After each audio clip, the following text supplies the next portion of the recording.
Chapter 1625. Walpurgis Wangli Ji Academy, the gate. Inside this extremely sturdy gate, there was a reception room. This reception room was generally used to receive guests who needed to find a certain student or professor in the academy. Because they didn't come to visit the academy or for the academy's matters, these guests who came for personal reasons would not be received inside the academy and given a place to stay. Therefore, these guests, after arriving at the academy, would only be received by the academy's guards in the reception room inside the gate. If they wanted to find a student, professor, or the academy's higher-ups, they must first inform the guards, and the guards will be responsible for notifying them. To put it bluntly, these guests were like visiting a prison. Their movements would be restricted, and they could do nothing but sit in the reception room and explain the situation to the guards. This was a very apt metaphor. After all, the walls of the academy were too similar to the walls of a prison, and the rules and regulations were very restrictive to the students. The student's automaton could even be directly treated as a prisoner, and they couldn't freely enter and leave the academy. At this time, in this reception room, there was a person sitting. It was a person wearing a plush coat. His clothes were quite gorgeous, and he had a slender body, but his physique was very sturdy, and he looked like a gentle researcher, very elegant, about 30 or 40 years old gentleman. This dignified gentleman was sitting on a rather luxurious chair, holding a cup of black tea in his hand, but he didn't even take a sip. He just held it in his hand, and his eyes were looking through the window of the reception room. Looking at the night sky outside. No. To be more precise, the gentleman was not looking at the night sky, but at the night view of Walpurgis Wangli Ji Academy under the night sky. In his eyes, there was actually a little nostalgia. Nothing has changed, saying such a sentence. The nostalgia in the gentleman's eyes. It suddenly turned into disgust. There is no improvement, no matter where it is. It is really annoying, fortunately. There were no academy guards in the reception room. Otherwise, with this sentence alone, the gentleman would definitely arouse the hostility of the guards.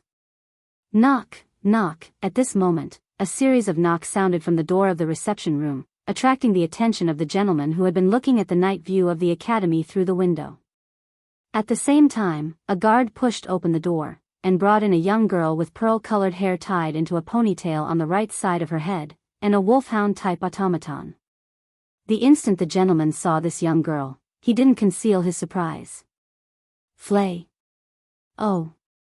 Flay lowered her head and looked at her feet, and spoke in a timid manner. Lord Father, it's really you? The gentleman seemed to be very surprised by Flay's arrival. What are you doing here? Sir Bronson. The guard at the side said sternly. It's Miss Flay's request, Flay. I see me. The gentleman called Bronson, who was addressed as Lord Father by Flay, looked at Flay with astonishment. You took the initiative to ask to see me. This seems to be the first time since you became my adopted daughter, right? Oh. Flay's delicate body trembled slightly. She lowered her head more and more. She nearly buried her head into her bosom. Evidently, to Flay, this adoptive father called Bronson seemed to be able to stimulate the cowardice in her heart more easily than ordinary people. I am very happy, Flay.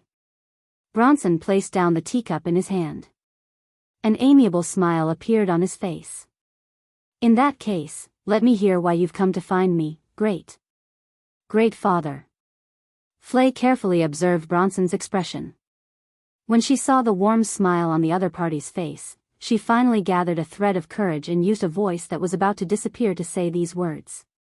There is one thing that I wish to obtain Lord Father's permission for. Bronson did not say anything.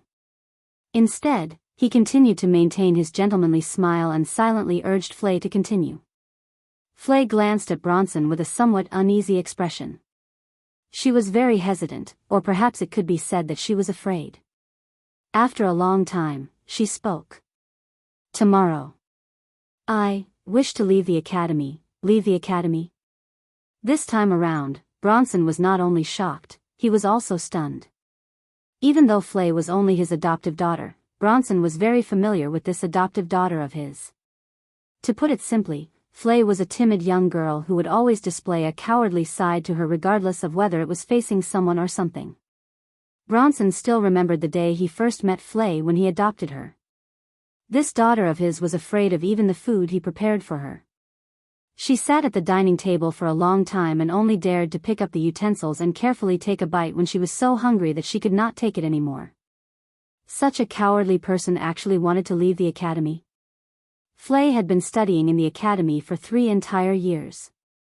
However, she had never once made such a request before. Furthermore, even though the academy allowed students to freely enter and leave the academy, it did not allow students to bring their automaton out. In other words, if Flay wanted to leave the academy, she must leave behind Raby, who had always accompanied her like a family member.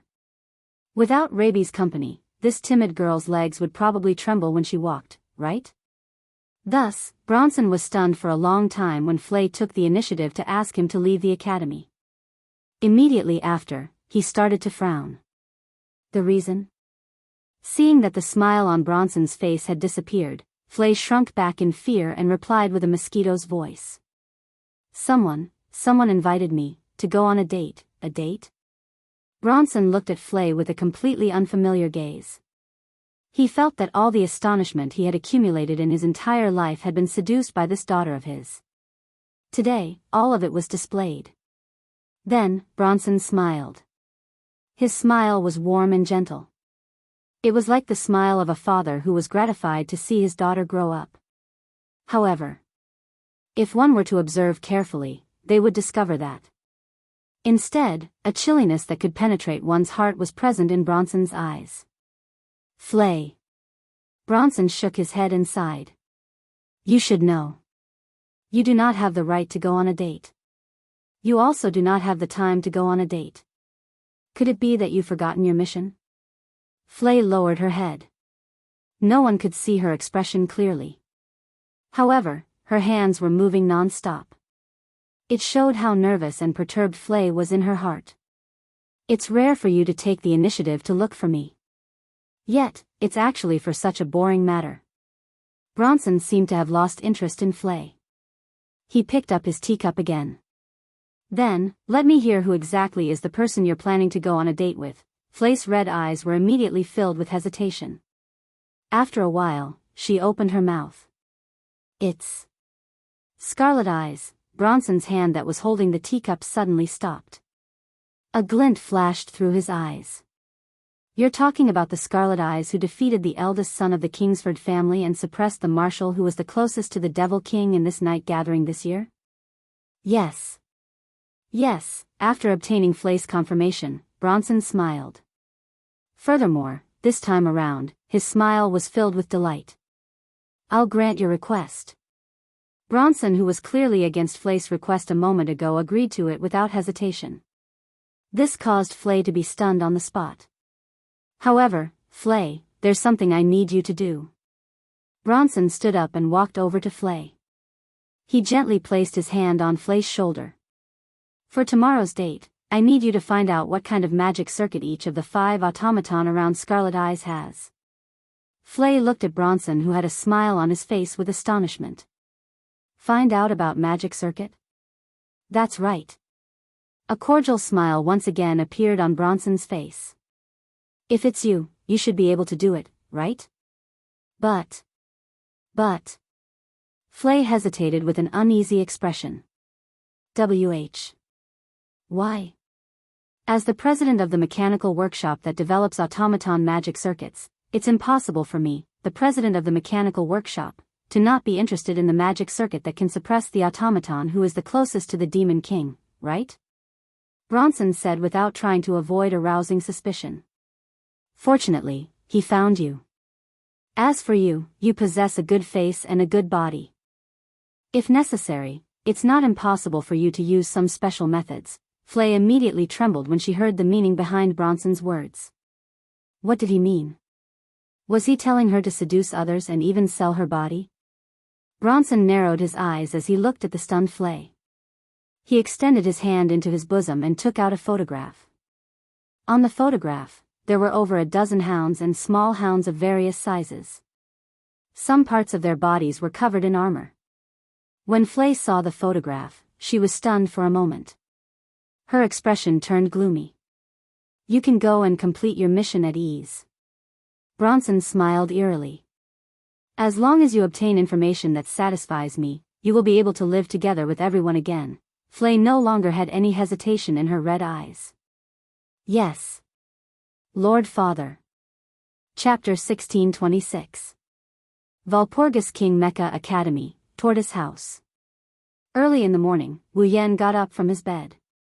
He stood in front of a mirror that could reflect his entire body and adjusted his uniform. Today is a rare day off. The professors and students of the academy are all on leave. They cancelled all classes. Other than the students who need to be tutored, no one else has to go to class today.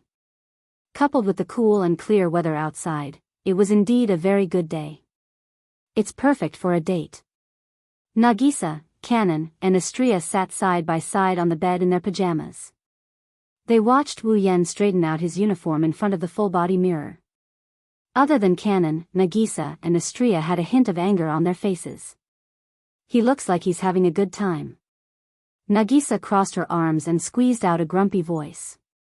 Oniai-chan, are you looking forward to your date with Miss Flay? A date. Kanon looked at Wu Yan with a longing look. Her cheeks blushed a little. I also want to go on a date with Oniai-chan. You. Astria looked listless.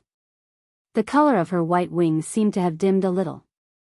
I really want to go out with Master. Your Oniai-chan and Master aren't really going out to play. Natsuki was the only one who remained expressionless. She looked at Nagisa, Kanon, and Astria. Do you want to cause trouble for him? You. Woo. Nagisa, Kanon, and Astria lowered their heads at the same time. They looked listless. Master. Ikaros took out a wallet from beside Wu Yan and handed it to Wu Yan. The money is ready. Thanks, Ikaros. Wu Yan took the wallet and rubbed Ikaros' head. He looked at the listless Nagisa, Kanon, and Astria and shrugged. Then, I will be going out. You. Nagisa, Kanon, and Astria groaned weakly. Be careful on the road, don't forget to bring tea leaves. Natsuki glanced at Wu Yan. There's more. Remember to take precautions. Don't make her pregnant. Wu Yan almost fell to the ground. What do you think I went there for? Master. Ikaros's indigo pupils rippled with worry and unease. Really? You don't need me to follow you? Didn't you say that you would leave everything to me? Wu Yan stroked Ikaros' head. She comforted him gently. Don't worry. Although my level was reset to 0. However, with my immortal body, there is no one in this world who can kill me. Hearing this, the worry and uneasiness in Ikaros's eyes lessened a little as she nodded. Then, Wu Yan waved his hand and opened the door. I will be going out first. If anything happens, don't worry about anything else, just call for me in your heart. Natsuki, Nagisa, Kanon, and Astria nodded. Wu Yan grinned and he left the dorm room. Master. Ikaros looked at the door, she clasped her hands together and placed them in front of her chest. Be careful, alone. Wu Yan walked out the door and entered the courtyard under the scrutinizing gazes of the other boys in the tortoise dormitory. You're pretty happy. Just as he entered the courtyard in front of the dormitory, a voice filled with displeasure entered his ears. He stopped in his tracks and a funny expression appeared on his face as he looked towards the source of the voice. Under a tree in the corner of the courtyard, Charlotte, who seemed to be in a very bad mood, was standing there with a displeased expression on her pretty face. Her beautiful golden hair was bathed in the sunlight. Even though it was a holiday, she was still wearing her uniform. Sigmund was sitting on top of her beret as usual. They both looked at Wu Yan, who walked out of the tortoise dormitory. You're going to look for Flay, right? Charlotte crossed her arms in front of her chest and said sarcastically. Should I call you an idiot? Or should I say you're a good person? A person like that isn't worth getting to know, you know? It's still early in the morning and you're already talking bad. Wu Yan rolled his eyes at Charlotte. He ignored her and walked out of the courtyard. He walked towards the entrance of the tortoise dormitory. If you were a little gentler, you wouldn't be called a T-Rex. I'm not joking with you. Charlotte hurriedly chased after him, shouting as she chased after him. If you knew about Flay's so-called hidden troubles, you'd surely be very disappointed. Oh. Wu Yan looked at Charlotte, who was walking beside him. Did you find out something? That's the information that Seal obtained after spending a whole day asking around. Sigmund said coldly. It seems like Seal doesn't want to see you dating Flay. Shut up. Sigmund. Charlotte's face turned red. Be careful or I'll replace all your chicken with lettuce. You're still so dishonest. Wu Yan almost laughed out loud. Then, my Miss Charlotte, can you tell me the things you've heard about? Who is your Miss Charlotte? Charlotte glared at Wu Yan fiercely. I only found out about Flay's backup. Backup? Wu Yan scratched his face. You're talking about the sponsor who paid for Flay's school fees, right? He's also Loki's sponsor. Charlotte became serious. Have you heard of the Divine Works? Divine Works? Wu Yan raised his eyebrows slightly. You're quite arrogant. You actually call yourself a god. Indeed, you're quite arrogant. However, it's a new ingenious workshop that rose to fame in the past 10 years. They're even nominated for the next generation of ingenious main force in the British Army. Charlotte frowned. Have you heard of sound pressure manipulation? Magic circuit? Wu Yan shrugged. That's the magic circuit that Flace Robbie is using, right? Divine Works has the exclusive right to use this magic circuit. Charlotte nodded. Robbie might be created by Divine Works.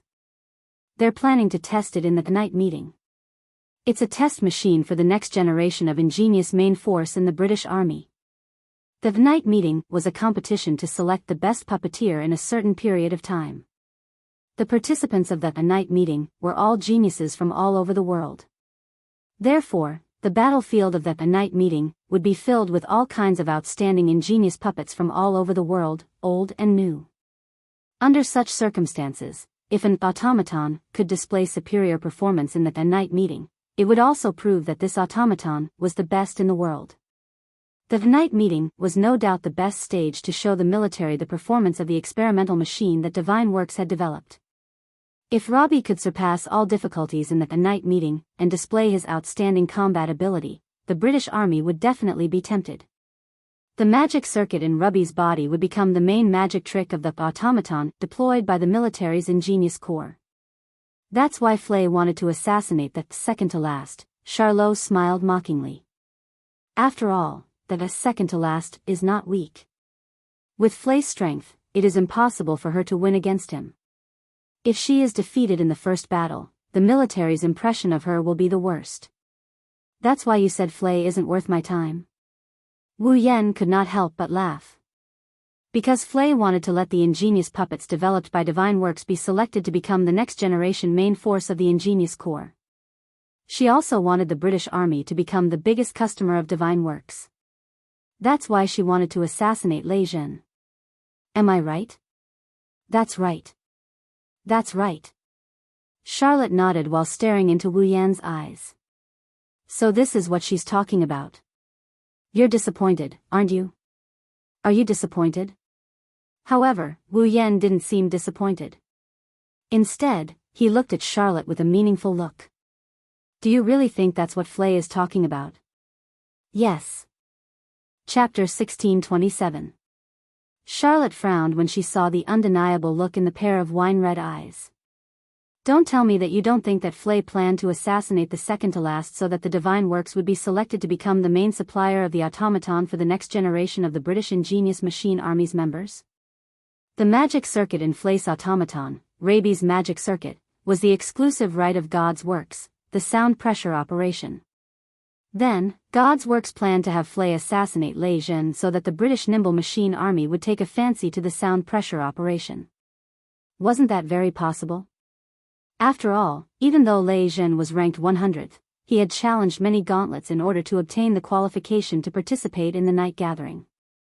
Furthermore, he had won every single battle. With Flay's strength that was ranked 99th, it was simply impossible for her to be a match for Lei Zhen.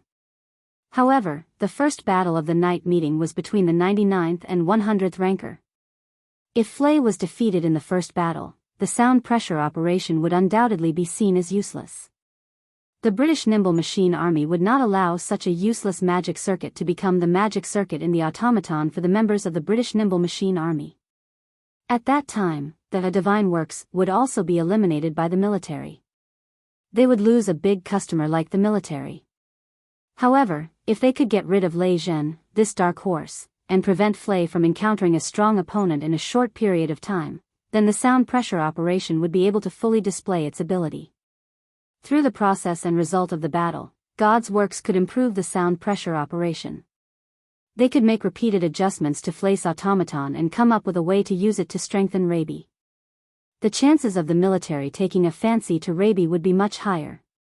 Divine Works was Flay's sponsor, and Flay's sponsor was Divine Works. They wanted Flay to serve them. This was a very normal thing to do. In other words, Charlotte believed that Divine Works had instructed Flay to assassinate Lei Zhen. This was the way for God's Works to obtain the greatest benefit. But Charlotte. Wu Yan patted Charlotte's shoulder. Have you forgotten Loki's Angel of Wisdom? Charlotte was stunned. I think so. The magic circuit installed in Loki's cherub wasn't a sound pressure operation. It's another magic circuit developed by the Divine Works. Wu Yan's tone was full of confidence when he said this. If the purpose of a Divine Works is to let the British government take a fancy to the magic circuit or even the automaton that they have developed and sell it to the military, then Loki's cherub was completely qualified, wasn't it? This. Charlotte was speechless. This was indeed the case. Loki was one of the members of the 13, so his automaton definitely wouldn't be weak. In the entire night meeting, Loki was one of the top people. Just the title of 13 was enough for Loki's automaton to be taken seriously by the British government. If the purpose of a Divine Works is to let the British government take a fancy to the magic circuit or automaton that they have developed and sell it to the military, then as Wu Yan said, there was no need for Flay. Loki alone could complete this mission. And the magic circuit that Loki's automaton was equipped with wasn't a sound pressure operation. In other words, the sound pressure operation was eliminated by the Divine Works long ago, right? Wu Yan sighed. The real trump card that the Divine Works used to tempt the British government was Cherub, not Robbie. What do you mean? A thought flashed through Charlotte's mind. Why would Flay want to assassinate the second to last? Is there a reason why the sound pressure operation must be taken seriously by the military? That's right. That's right. Wu Yan stared straight into Charlotte's eyes. For example, if the sound pressure operation can't be taken seriously by the military, Divine Works will stop the development of the sound pressure operation and completely eliminate the sound pressure operation. Rabi will be abandoned. Abandoned? Charlotte cried out in shock. In other words, Flay assassinated Raisin so that the sound pressure operation can be taken seriously by the military so that Divine Works can continue to develop the sound pressure operation so that Rabi will not be abandoned and Rabi will be protected? That's right. At least, I think that's the right reason. Wu Yan smiled bitterly. Otherwise, it's hard for me to believe that a girl who would fall down when she walks and is afraid of strangers would agree to someone's invitation just to assassinate someone. No matter what, it's my first time meeting Senior Flay. I can't bring my automaton out of the academy. If I wanted to do something to her, she wouldn't be able to resist at all. Even so, she still agreed. Wu Yan rubbed his glabella and glanced at Charlotte. Doesn't this prove that Senior Flay has a reason to sacrifice her own safety to achieve her goal? Do you think that reason is to get a big client for Divine Works? Is that possible? Of course not. If that's the case. Charlotte bit her lips and said in annoyance. Then, she's an idiot who's even more stupid than me. In order to save the life of his automaton, he had to kill a person. For those humans who treated automatons as objects and props, How many of them could do it? Even if she did, she would be treated as a complete idiot, right? It was a pity that Charlotte agreed to it. If someone told Charlotte that if she didn't kill someone, Sigmund would die, then Charlotte would definitely do it. Amidst this sudden silence, Wu Yan and Charlotte arrived at the academy's entrance and saw that figure. The resplendent sunlight of the morning slowly shrouded the academy, illuminating the entrance of the academy, dyeing the thick and heavy academy entrance golden yellow. Right below the golden door, there was a young girl with pearl-white hair. Her expression was a little flustered as she stood there absent-mindedly. Beside the girl was a large black wolfhound kneeling and rubbing against its master's feet. The guards on the gate raised their shotguns and aimed at the dog-shaped automaton. They were probably planning to snipe at the moment it exited the school gate. However, the man and the dog did not pay any attention to them at all. All they did was to stare at the front without blinking. Needless to say, they were Fry and Robbie. Seeing Wu Yan's arrival, the flustered expression on Frey's face became even more obvious. "Senior Fry, I've made you wait for a long time." Wu Yan took a deep breath and smiled as he approached Fry. "I'm sorry for the slight delay, it's fine." Fry shrunk her head back and spoke in a weak voice. I didn't wait for long. In that case, let's hurry up and set off." After saying that, Wu Yan extended his hand and held Frey's hand. When the soft feeling entered Wu Yan's senses from that slender hand that was so smooth that it seemed to be oiled, an enormous tremble came from that slender hand. Eh. Following that, a cry of surprise sounded. Of course, the one who cried out was not Fry. Frey's eyes were wide open as she looked at the hand that was holding Wu Yan's hand. She was so confused that her mind went blank and she didn't react. The one who really screamed was Charlotte. The two girls had completely different reactions. Wu Yan pulled Fry and ran toward the entrance. Chapter 1628. That student over there. Come and have a look. Come and have a look. I guarantee you'll be satisfied. I'll give you a discount. Come and have a look. Under the sunlight, the city of Liverpool, known as the Ingenious City, was filled with enthusiastic and lively shouts. The entire commercial street was full of vitality. The people passing by were like streams of water. They gathered in twos and threes and walked in two different directions of the commercial street. The surrounding shops and restaurants were crowded with customers. Ordinary shops like shoe shops, clothing shops, and decoration shops were mixed with the expensive gem shops, showing their products to the passers-by. In the shops on both sides of the commercial street, some of them were also selling some mechanical parts and magic items. There were even some cheap and weak magic circuits and some automaton with lower performance for sale. This was a scene that could not be seen in ordinary cities. However, in the ingenious city of Liverpool, people could easily see shops selling automaton products. Walking on such streets, people could see glass cabinets filled with various parts every once in a while. There were also some rare shops with spheres on display. Those parts were all used to assemble the automaton. As for those spheres, they were stored away. They had not been activated, nor were they equipped with magic circuits. Of course, the parts and magic circuits that could be sold in the shops on the street were the ones that could only be used to build the lowest level automaton products. In the eyes of the truly powerful puppeteers, these things were valuable. Not a single one was valuable. However, it was still much better than those cities that did not even sell the parts and magic circuits of automaton. Listening to the shouts coming from the shops on both sides of the street and the enthusiastic greetings from the shop owners, Wu Yan couldn't help but exclaim as he walked along the commercial street. The people in the ingenious city are really enthusiastic. That's because you're wearing the student uniform of the Walpurgis Kingly Tactical Academy. By the side, Charlot, who had a straight face, spat out his words with a sarcastic tone. The students who are able to study in the Walpurgis Royal Ingenious Academy do not come from wealthy families. They must have sponsors behind them. They must be very rich. That's why these shop owners are so enthusiastic. Ugh. When Flay, who was walking on the other side of Wu Yan, heard Charlot's words, she immediately sobbed. Other than my living expenses, I don't have any money.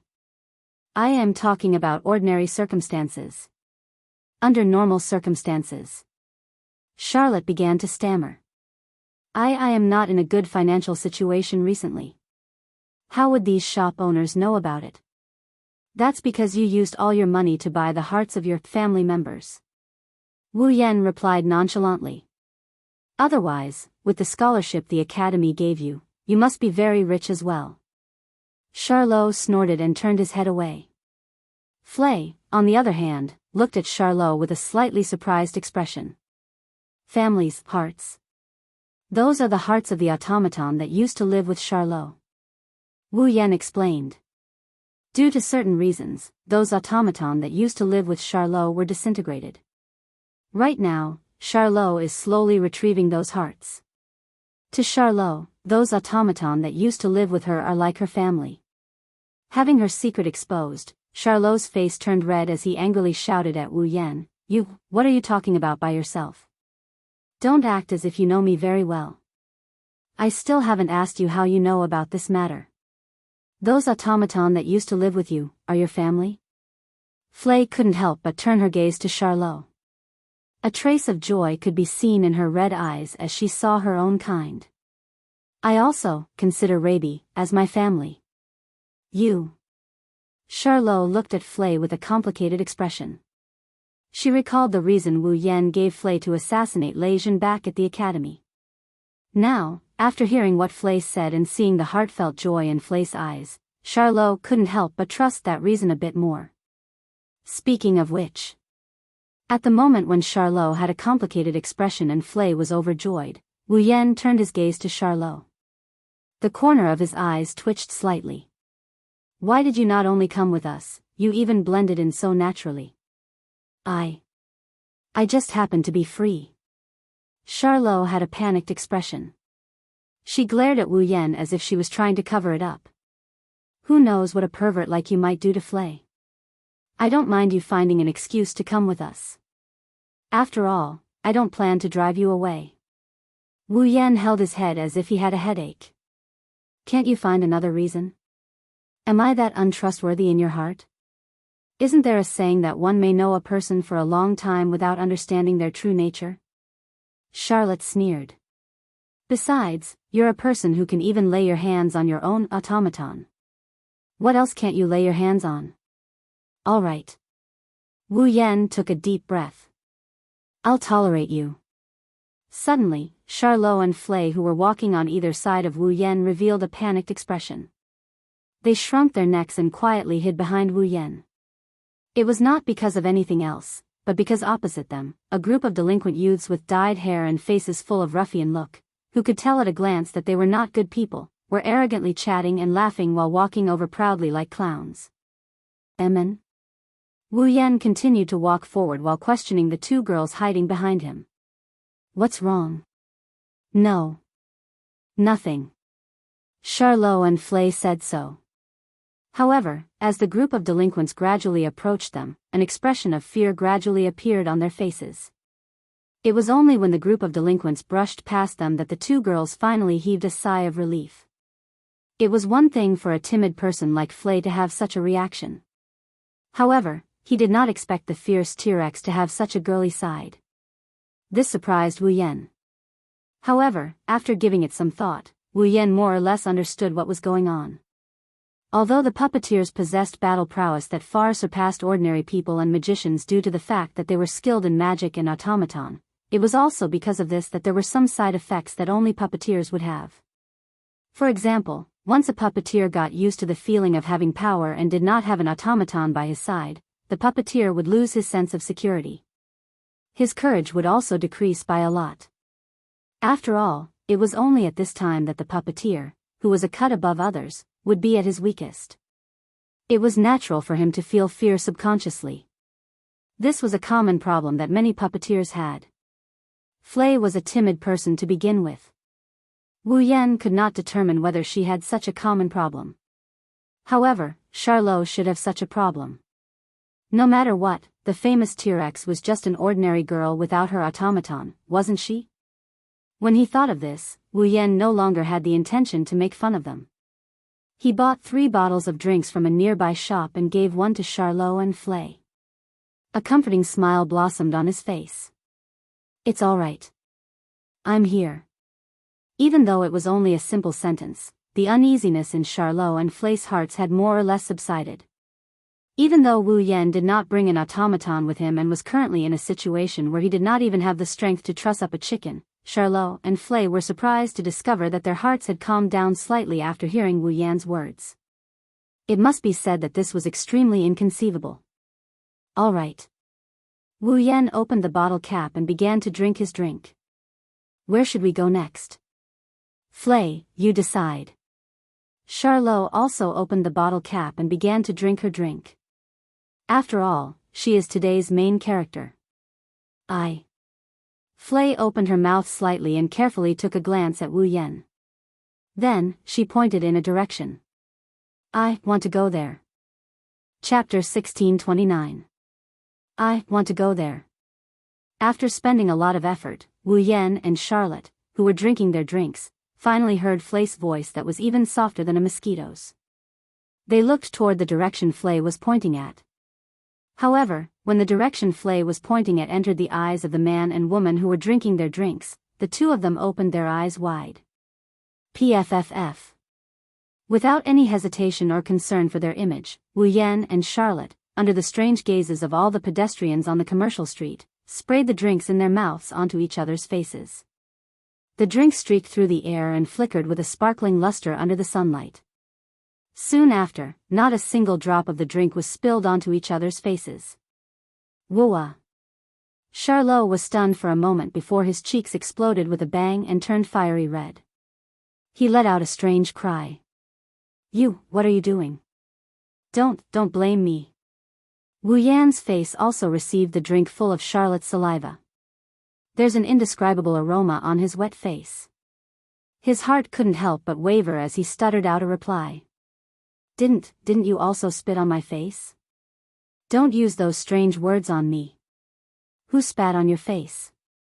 Charlotte's face was so red that it seemed as if someone had smeared fuel on it. Her eyes were also filled with wavering. There was also shame and indignation. "Whoa, smell, there's a smell, a man's smell, furthermore, it's that guy's smell." Charlotte quickly took out a handkerchief and began to wipe her face. It was unknown if she was sobbing because she was humiliated or if she was sobbing out of shyness. Unknown if it was Wu Yan's misconception, but before she wiped her face, a trace of reluctance and disappointment seemed to have flashed through her eyes. It should be a misconception, right?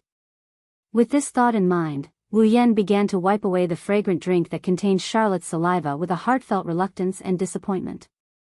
After wiping the liquid off their faces, Wu Yan and Charlotte tacitly looked at Flay. Without saying a word, he stood up. In that state of relative silence, Flay seemed to be a little scared.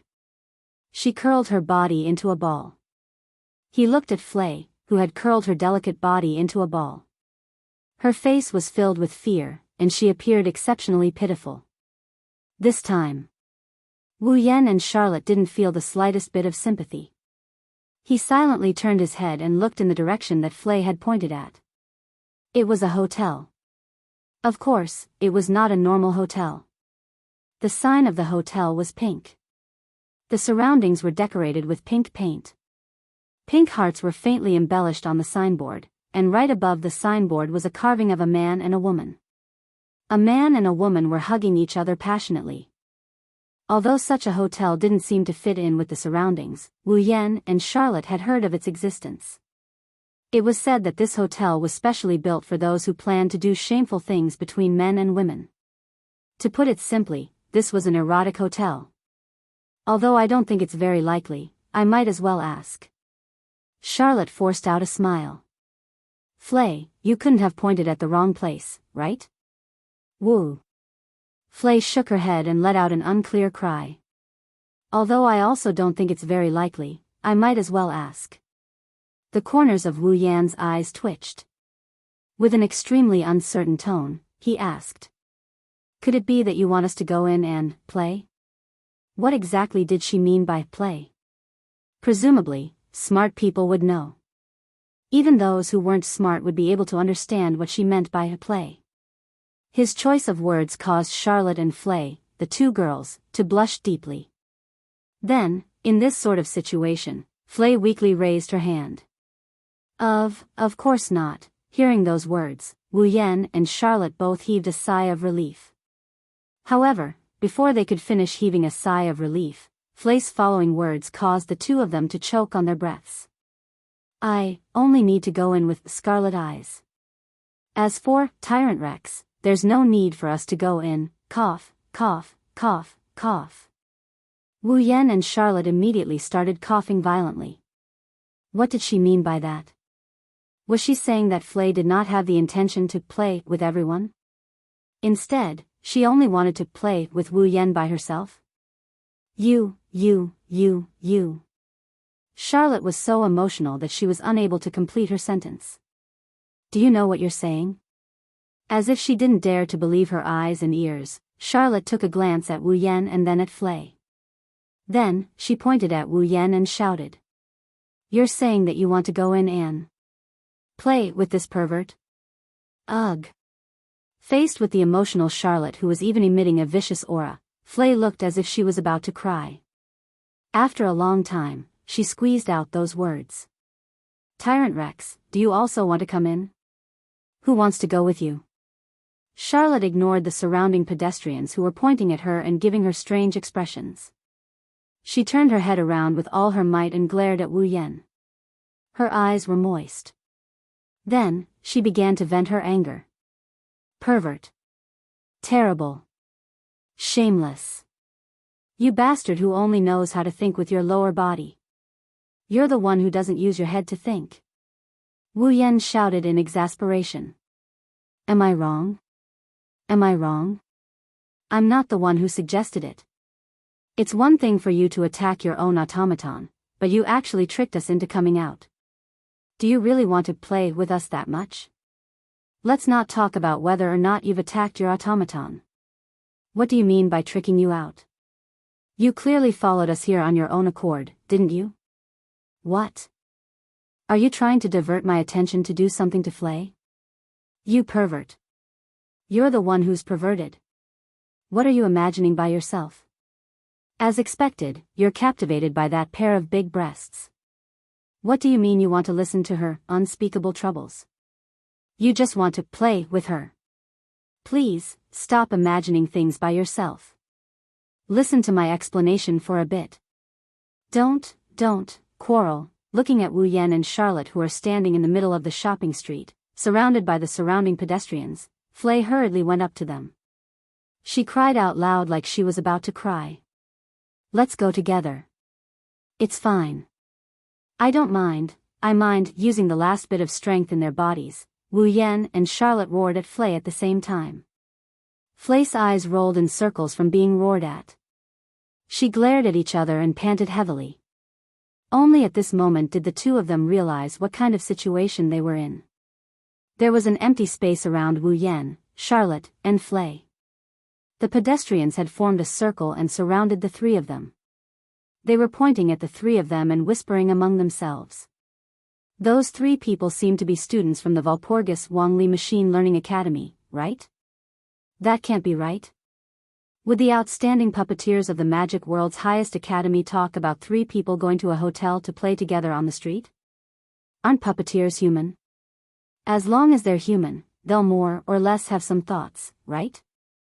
I've also heard that some powerful and influential students from the Walpurgis Royal Mechanic Academy would sometimes bring students from the same academy to play here.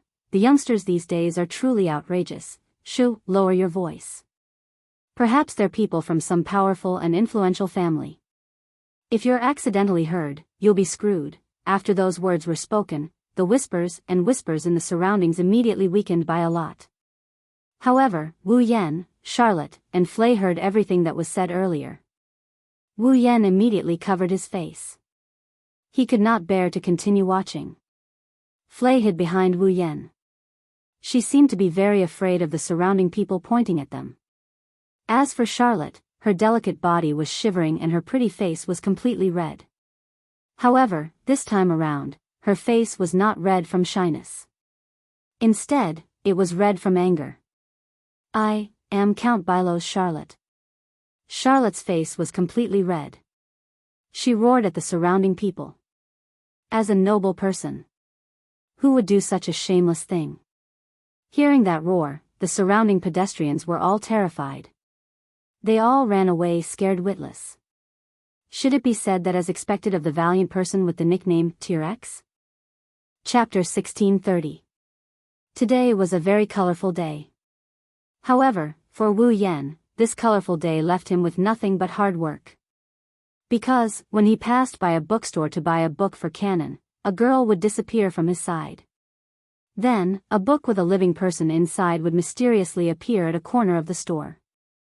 The title of the book was, "Buy this book and you can do whatever you want with it." Whenever he passed by a tea shop and wanted to buy some black tea for Natsuki, a young girl would suddenly disappear. Then, all the tea leaves in the shop would be accompanied by a note saying, "Buy the tea and get a free young girl who can do anything you want." Because, when he passed by a food shop to buy ice cream and cakes for Nagisa and Astria, a girl would disappear from his side. Then, all the ice cream and cakes in the store would be smeared on the body of the girl who reappeared with a note saying, "Please eat me." Because, when he passed by a clothing shop to see if he could buy something for Ikaros, a girl would disappear from his side. Then, that girl would appear naked in the fitting room of the shop. Every time that happened, another girl would look at Wu Yan as if he was a filthy insect. She would slap Wu Yan with tears in her eyes in front of all the shop owners and customers. Wu Yan's body was tired just by dodging Charlotte's continuous slaps. In order to endure Flei's inexplicable actions from time to time, Wu Yan's mind was also starting to feel tired. His body and mind were starting to feel tired. Could it be that today wasn't tiring enough? Thus, when the sun was about to set, Wu Yan finally couldn't hold back anymore. "I say, Senior Flei." Sitting on an outdoor table on the second floor of a restaurant, Wu Yan had a sour expression as if he just ate a durian. He looked at Fu Lei, who was sitting across from him with a pitiful and teary face.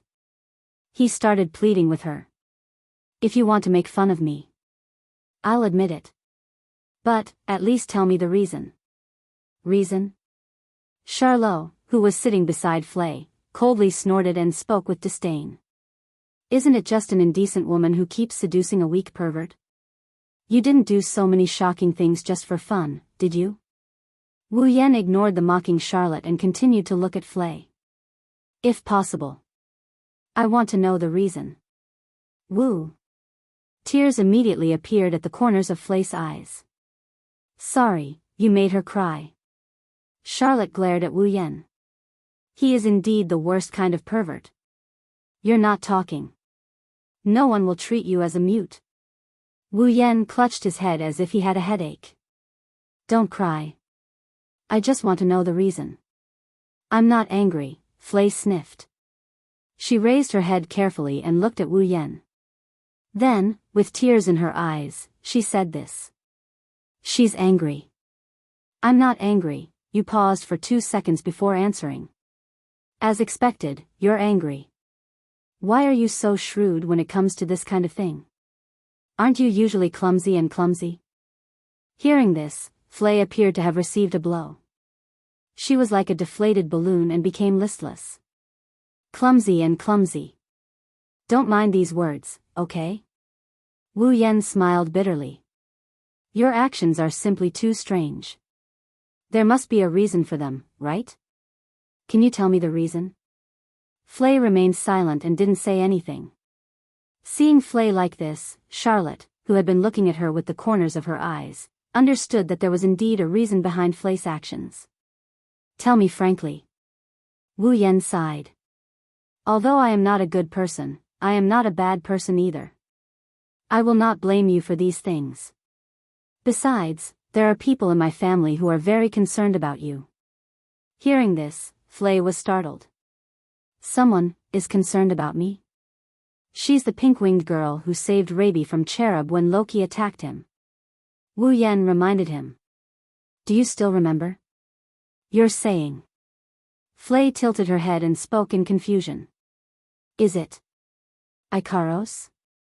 Hearing Flay say the name, Icaros, Wu Yan looked at Flay with a profound gaze. Sure enough, the two of you know each other. Flay lowered her head. She seemed to be pondering about something. Soon, her red eyes filled with cowardice met Wu Yan's wine-red eyes. Icaros, is she your automaton?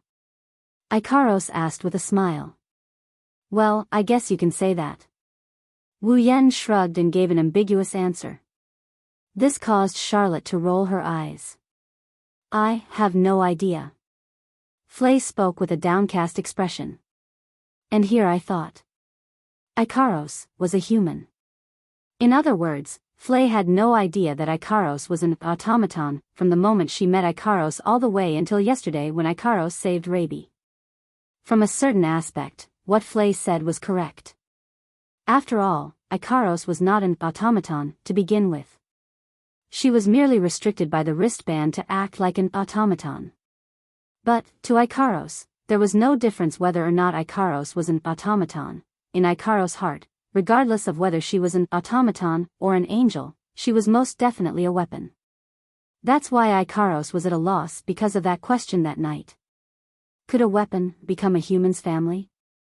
Thinking up to this point, a thought flashed through Wu Yan's mind.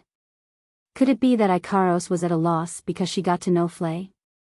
Could it be that she saw Flay treating Robbie, a weapon of hers, as her family? The reason why Icaros decided to save Robbie without Wu Yan's permission, is it because the relationship between Free and Robbie touched Icaros' heart? She's also a weapon, isn't that the reason why Icaros decided to save Robbie? Icaros most definitely did not wish for others to view her as a weapon, right? That was the reason why Icaros did not wish to see Raby, who was also a weapon and was treasured by his master, to be harmed. She also did not wish to see Flay, who viewed her weapon as her family, to be harmed. That was the reason why Icaros gave such an answer when Wu Yan asked her if she wanted to help Flay and Raby. She did not wish to see Flay and Raby injured. That was indeed Icaros' most honest and direct thought. Icaros told me that she wants to help you too. Wu Yan raised his eyes and looked straight into Flay's red eyes. This is the first time Icaros expressed her intentions to me. Flay was stunned. Even Charlotte had an astonished expression on her face. Icaros' intentions are my intentions. A gentle smile gradually appeared on Wu Yan's face. It was a smile that caused Charlotte and Flay's hearts to palpitate with eagerness. That is why I also wish to help you too. Flay's vermilion lips were slightly opened. She looked at Wu Yan in a daze. She was unable to say anything. Even Charlotte was shocked by Wu Yan's resolute words. Seeing that Flay was completely unresponsive, Wu Yan closed his eyes and said something that shocked Flay. The reason why you wanted to assassinate Raisin was because if you didn't do that, Raby's performance would not be fully displayed in the night gathering. If you didn't do that, Raby would be eliminated from the divine works and be discarded, right? You. Flay was speechless. You knew about it? Immediately, Wu Yan and Charlotte revealed an expression of as expected.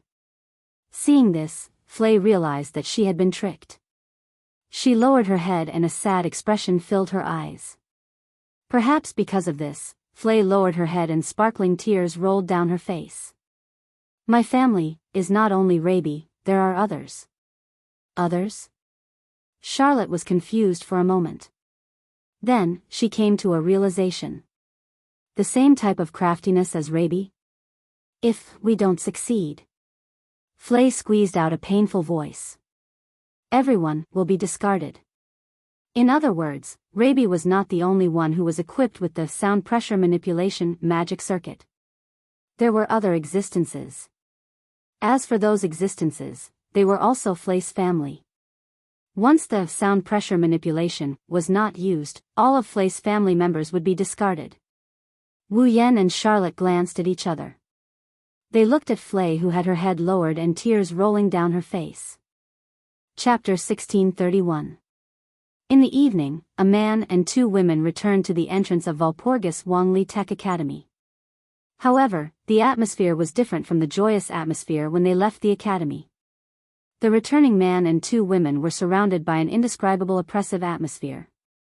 Wu Yan and Charlotte, who were walking behind them, looked at Flei's back as she walked in front of them. Both of them had a thoughtful expression on their faces. According to Flei, all of them, including Raby, were equipped with a magic circuit of sound pressure operation in their bodies. Their appearance was reflected as a dog-shaped automaton, and they were collectively known as the Garm series. They were the bandoliers developed by God's works. The sonic manipulation magic circuit was an excellent magic circuit. It could control sound. The automaton that was equipped with the sonic manipulation magic circuit could use the control of sound to perform detection functions similar to ultrasonic waves. It could also perform a concealment function that could eliminate sound. It could even transform sound into invisible sharp blades to attack. Regardless of whether it was detection, concealment, or attack, the sonic manipulation could take care of all of them. Therefore, it had a wide range of uses. It could be said to be an excellent and useful magic circuit. It was because the sonic manipulation magic circuit was so excellent that God's works was able to use the sonic manipulation magic circuit to obtain the right to use the sonic manipulation magic circuit. It was noticed by the British government.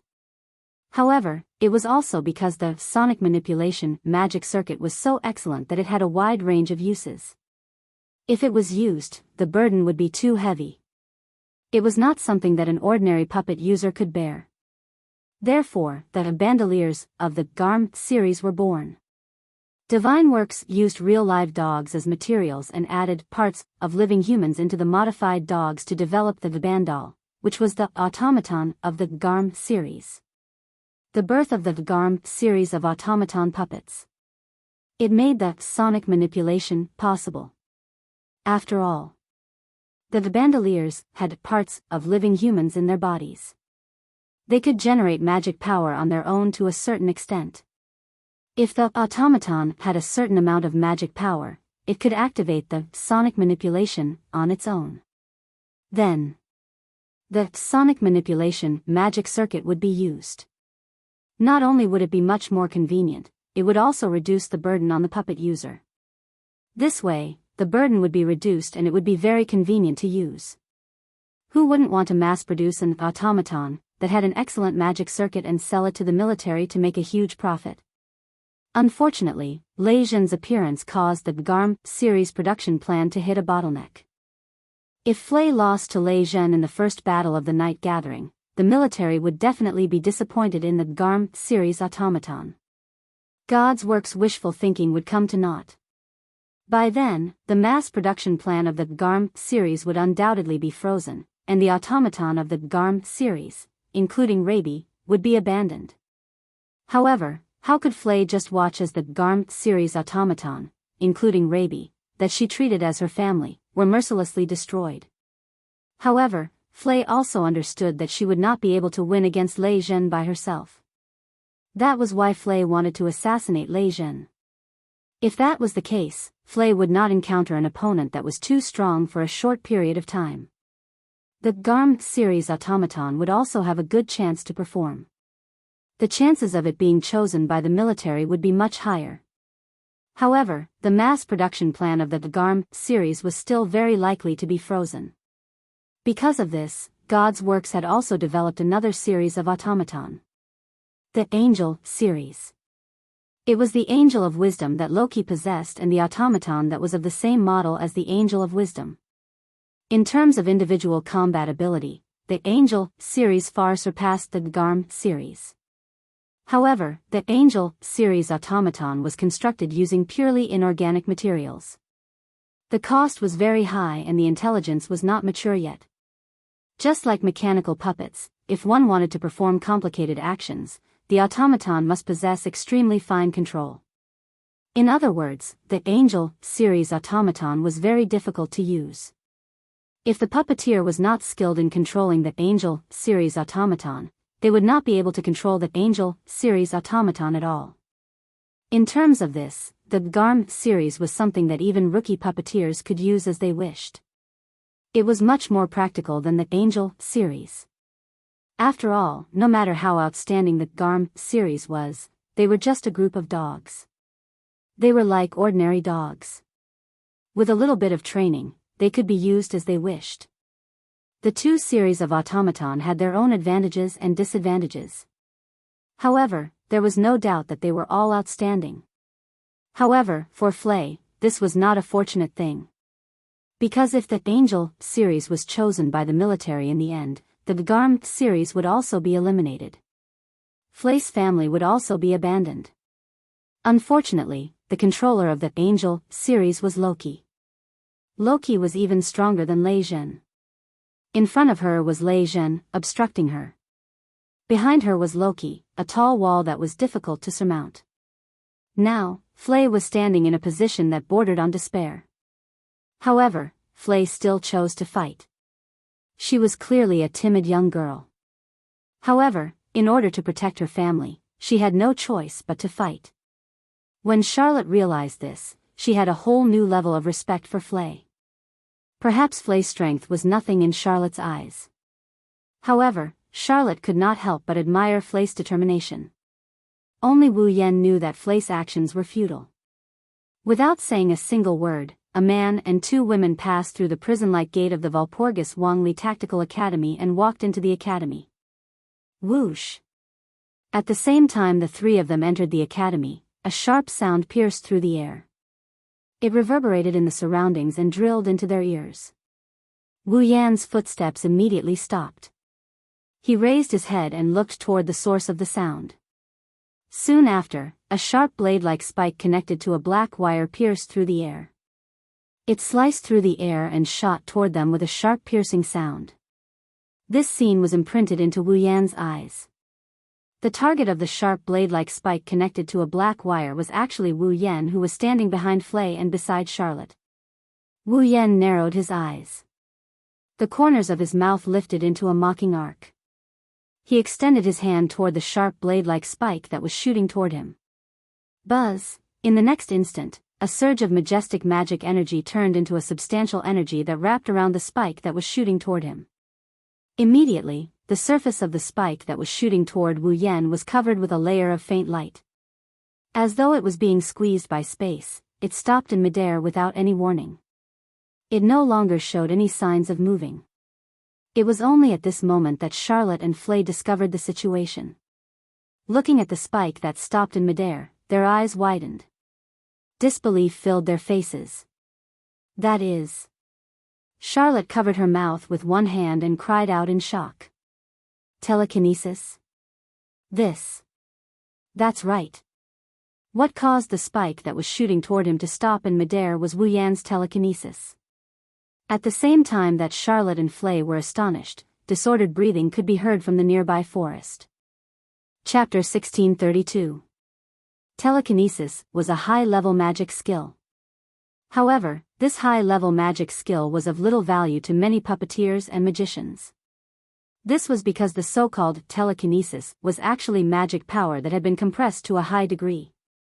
Not only did it have to be compressed to a high degree, but it also had to be solidified. The process of using telekinesis consumed too much magic power. Thus, even if many puppeteers and magicians were able to use telekinesis, due to the small amount of magic power they possessed, the telekinesis they used was either too weak or could only be maintained for a short period of time. Only those powerful puppeteers and magicians who had developed their magic power to a certain degree could use telekinesis.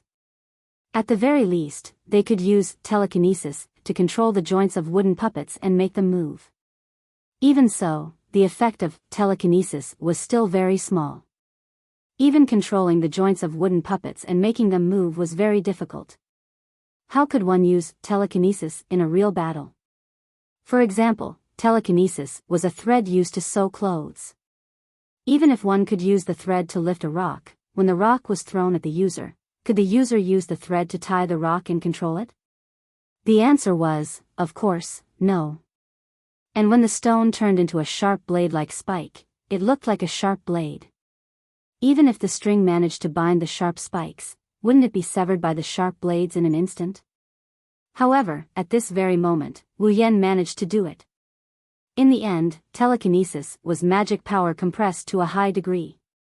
If the user of telekinesis had powerful magic power, then they could use the high output of magic power to strengthen telekinesis to the extreme. Right now, Wu Yan was using the output of magic power that an ordinary puppeteer would use up in 1 second to create telekinesis. He had strengthened the thread of telekinesis to a degree that even steel threads couldn't compare to. Not only did he successfully bind the sharp blade-like spike, he even controlled it. This was the reason why Charlot and Flay were so shocked. A normal puppet user would run out of mana in less than a second. Wu Yan took control of the sharp spikes. About 10 seconds had passed, right? Until now. Wu Yan controlled the spikes that were shooting towards him. He even looked like he was handling it with ease. Just how strong was his magic? He completely ignored Charlot and Flay's shocked expressions. Wu Yan did not even look at the spikes that were controlled by his telekinesis. Instead, he turned his head and looked at the forest where the sound of chaotic breathing could be heard. He sighed. I didn't expect that one of the members of the 13 people, our burning flame sword, His Excellency, Sword Emperor, would actually be hiding in the dark to shoot arrows. His voice slowly reverberated and spread through the surroundings. Before Charlot and Flay could react, a figure walked out from the forest to the side. He had short pearl-colored hair, red pupils, a terrifyingly sharp face, and a short cloak wrapped around his body like a scarf. Behind him was a humanoid robot called Automaton. Who else could it be other than Loki? Sword Emperor Loki? Charlot looked at Loki with great astonishment. The burning flame sword, that was reputed to be able to fight against a marshal, would actually do something like a sneak attack. This caused Charlot to be extremely astonished. Loki. Flay was also stunned as she looked at Loki, who walked out from the forest. She seemed to be slightly flustered. Loki first glanced at Flay. When he saw that she was fine, his expression couldn't help but relax a little. However, his expression immediately tensed up again. He looked at the sharp spikes that were controlled by his telekinesis in midair. The other end of the black wire connected to the tail end of the blade-like spike was connected to the automaton behind Loki. In other words, the person who attacked Wu Yan earlier was, without a doubt, Loki. Angel Ji. As Loki called out in a deep voice, a red light flashed through Angel Ji's eyes. Traces of magic power surged out from her body. Then, an extremely unnatural wind blew from the sharp blade-like spike that was controlled in midair. That was a hot wind that contained an extremely high temperature. Under the burning of this hot wind, the air around the sharp spikes started to distort abnormally. The spikes also seemed to have an ejector installed on them. They trembled violently and burst apart the telekinesis. The scorching hot wind blew through the air and caused the spikes to spin in midair. They drew a beautiful arc in the air. Then, the black wire connected to the end of the spikes returned to Angel Ji's body. They returned to the wings that were pierced with spikes. Oh! Sensing the faintly visible hot wind erupting from Angel Ji's body, Wu Yan spread out his hands. This is the magic circuit installed on the Angel series automaton developed by Divine Works, the hot wind control. It can freely create hot wind that contains an extremely high temperature and control it like wind. Not only can it be used to enhance the spikes and shoot, it can also be used to concentrate the high temperature and use it to enhance the blades like melting steel. It can be used to cut through everything. Wu Yan curled his lips. That's a pretty good magic circuit. No wonder our Lord Sword Overlord has a login code name like Burning Flame Sword. Loki ignored Wu Yan's sarcastic words. He stared at him and spat out a sentence. Where did you bring Flay to? What? Wu Yan looked at Loki with a chuckle. As her younger brother, you can't bear to see your beautiful older sister go out with another man? Answer me. Loki's body erupted with a dense amount of magic. His eyes were filled with ruthlessness. Don't forget that you don't have an automaton by your side. If I want to deal with you, it'll be as easy as flipping my hand. Is that so? Wu Yan sneered. If by, as easy as flipping your hand, you're referring to the attack just now, then I'm really disappointed, don't worry. Loki took a deep breath. The magic on his body flowed into Angel Ji's body. I won't disappoint you." After saying that, Angel Ji's spiked wings spread open. Numerous sharp spikes connected to black wires shot out. Like arrows leaving a bow, the spikes pierced through the air and mercilessly pierced toward Wu Yan. There were a total of 8 sharp spikes. Every single one of the spikes had a super high-temperature hot wind that could burn a person's skin to ashes. Using the hot wind that caused the air to distort as a driving force, the sharp spikes violently cut through the atmosphere. Withstanding the heavy pressure, the spikes flashed past and shot toward Wu Yan. Facing this merciless attack, Charlot and Flay turned pale with fright. However, Wu Yan's expression remained unchanged. As he looked at the incoming spikes, a surge of chaotic magic surged out from his body. Under the gazes of Charlot, Flay, and Loki, a terrifying magic storm erupted from Wu Yan's body. Soon after, it transformed into pitch-black mist. Like a protective barrier, the mist frantically swirled around Wu Yan's body. If Chuju, Mikoto, Rin Enban, Ilya, Mayu, and the others were here, they would definitely be astonished to the point of being unable to recover from their shock. This was because the pitch-black mist frantically swirling around Wu Yan was exactly the same as the magic mist of the saber, swordsman, archer, and archer, swordsman, archer, who borrowed the power of the class cards in the mirror world to materialize and transform into dark heroic spirits. It was a high-density magic mist that could reflect all magic power and magic spells. It could also materialize into a physical form and launch an attack. The spikes carrying super high-temperature hot winds suddenly descended and fiercely pierced the pitch-black magic mist that protected Wu Yan within. Clang! The sound of metal clashing echoed in the sky. The spikes carrying super high-temperature hot wind collided with the pitch-black magic mist, sending up a violent shockwave that spread in all directions. Chapter 1633. Clang! It was clearly a collision between steel and mist. Logically speaking, the mist should have been dispersed in an instant.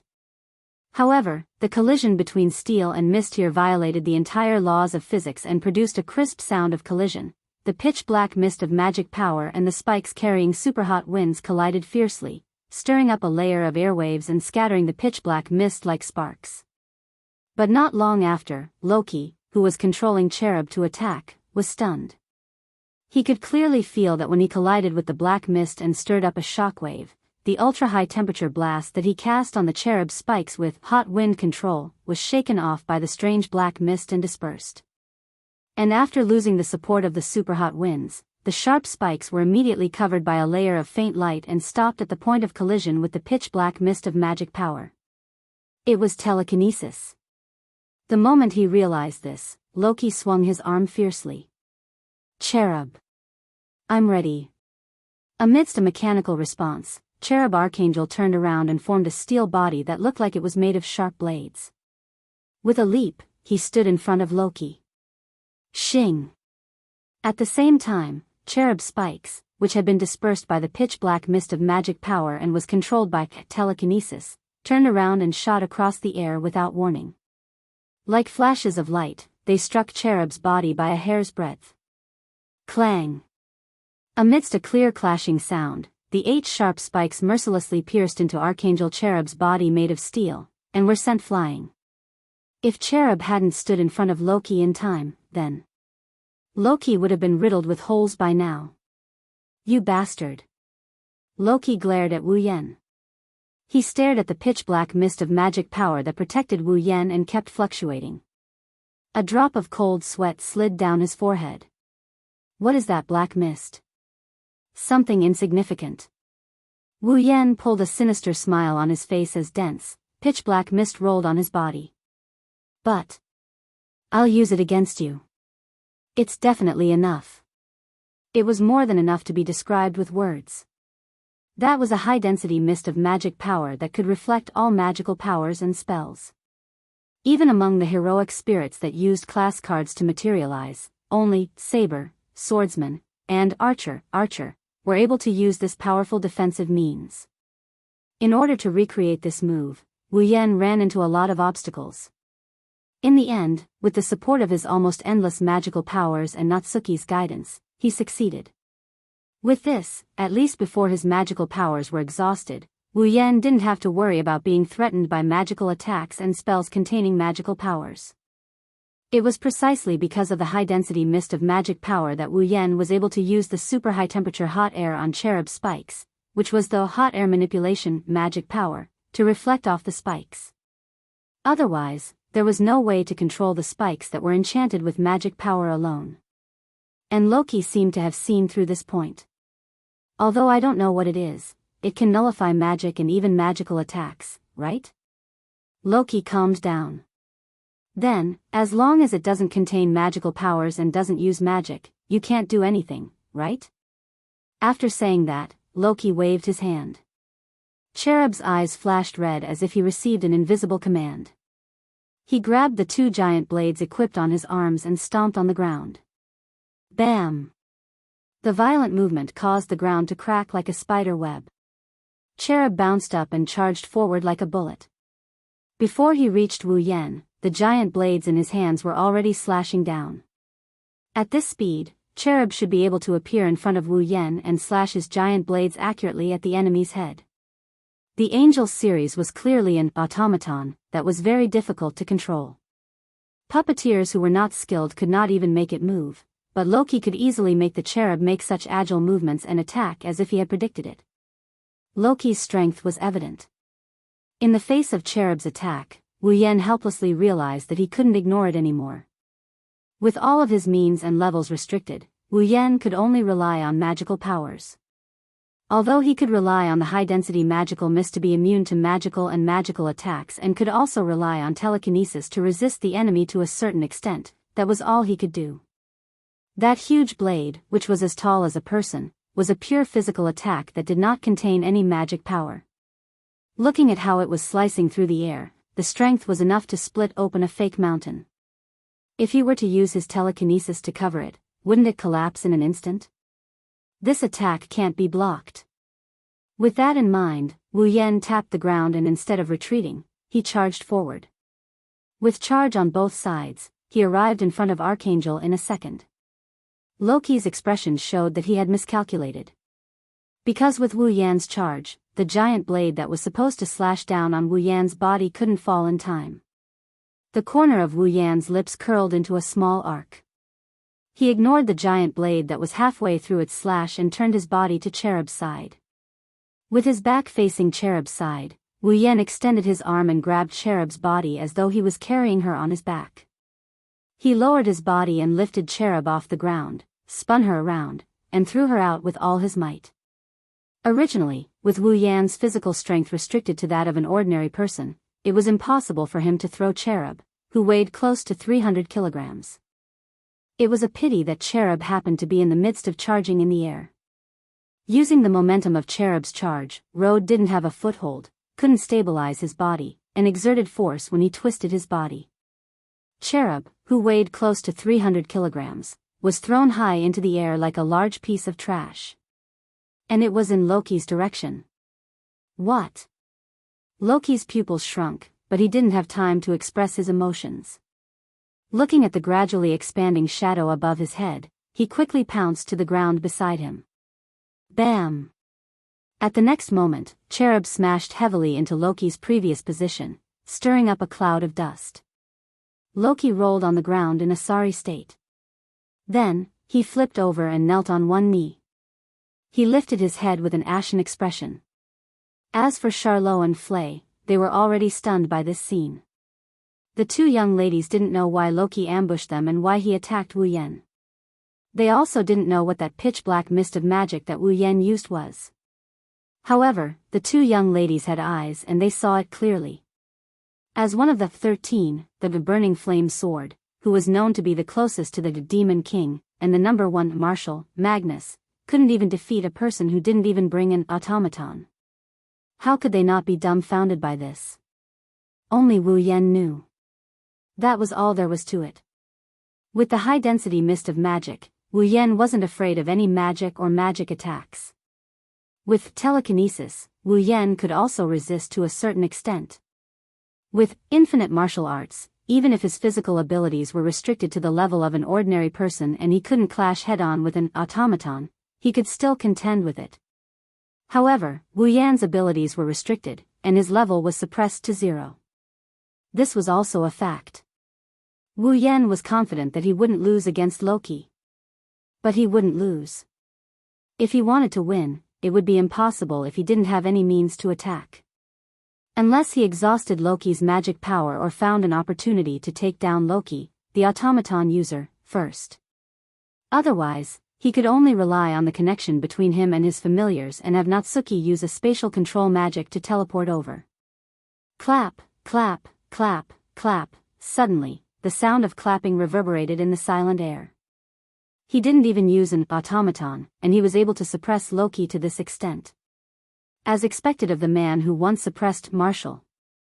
Chapter 1634.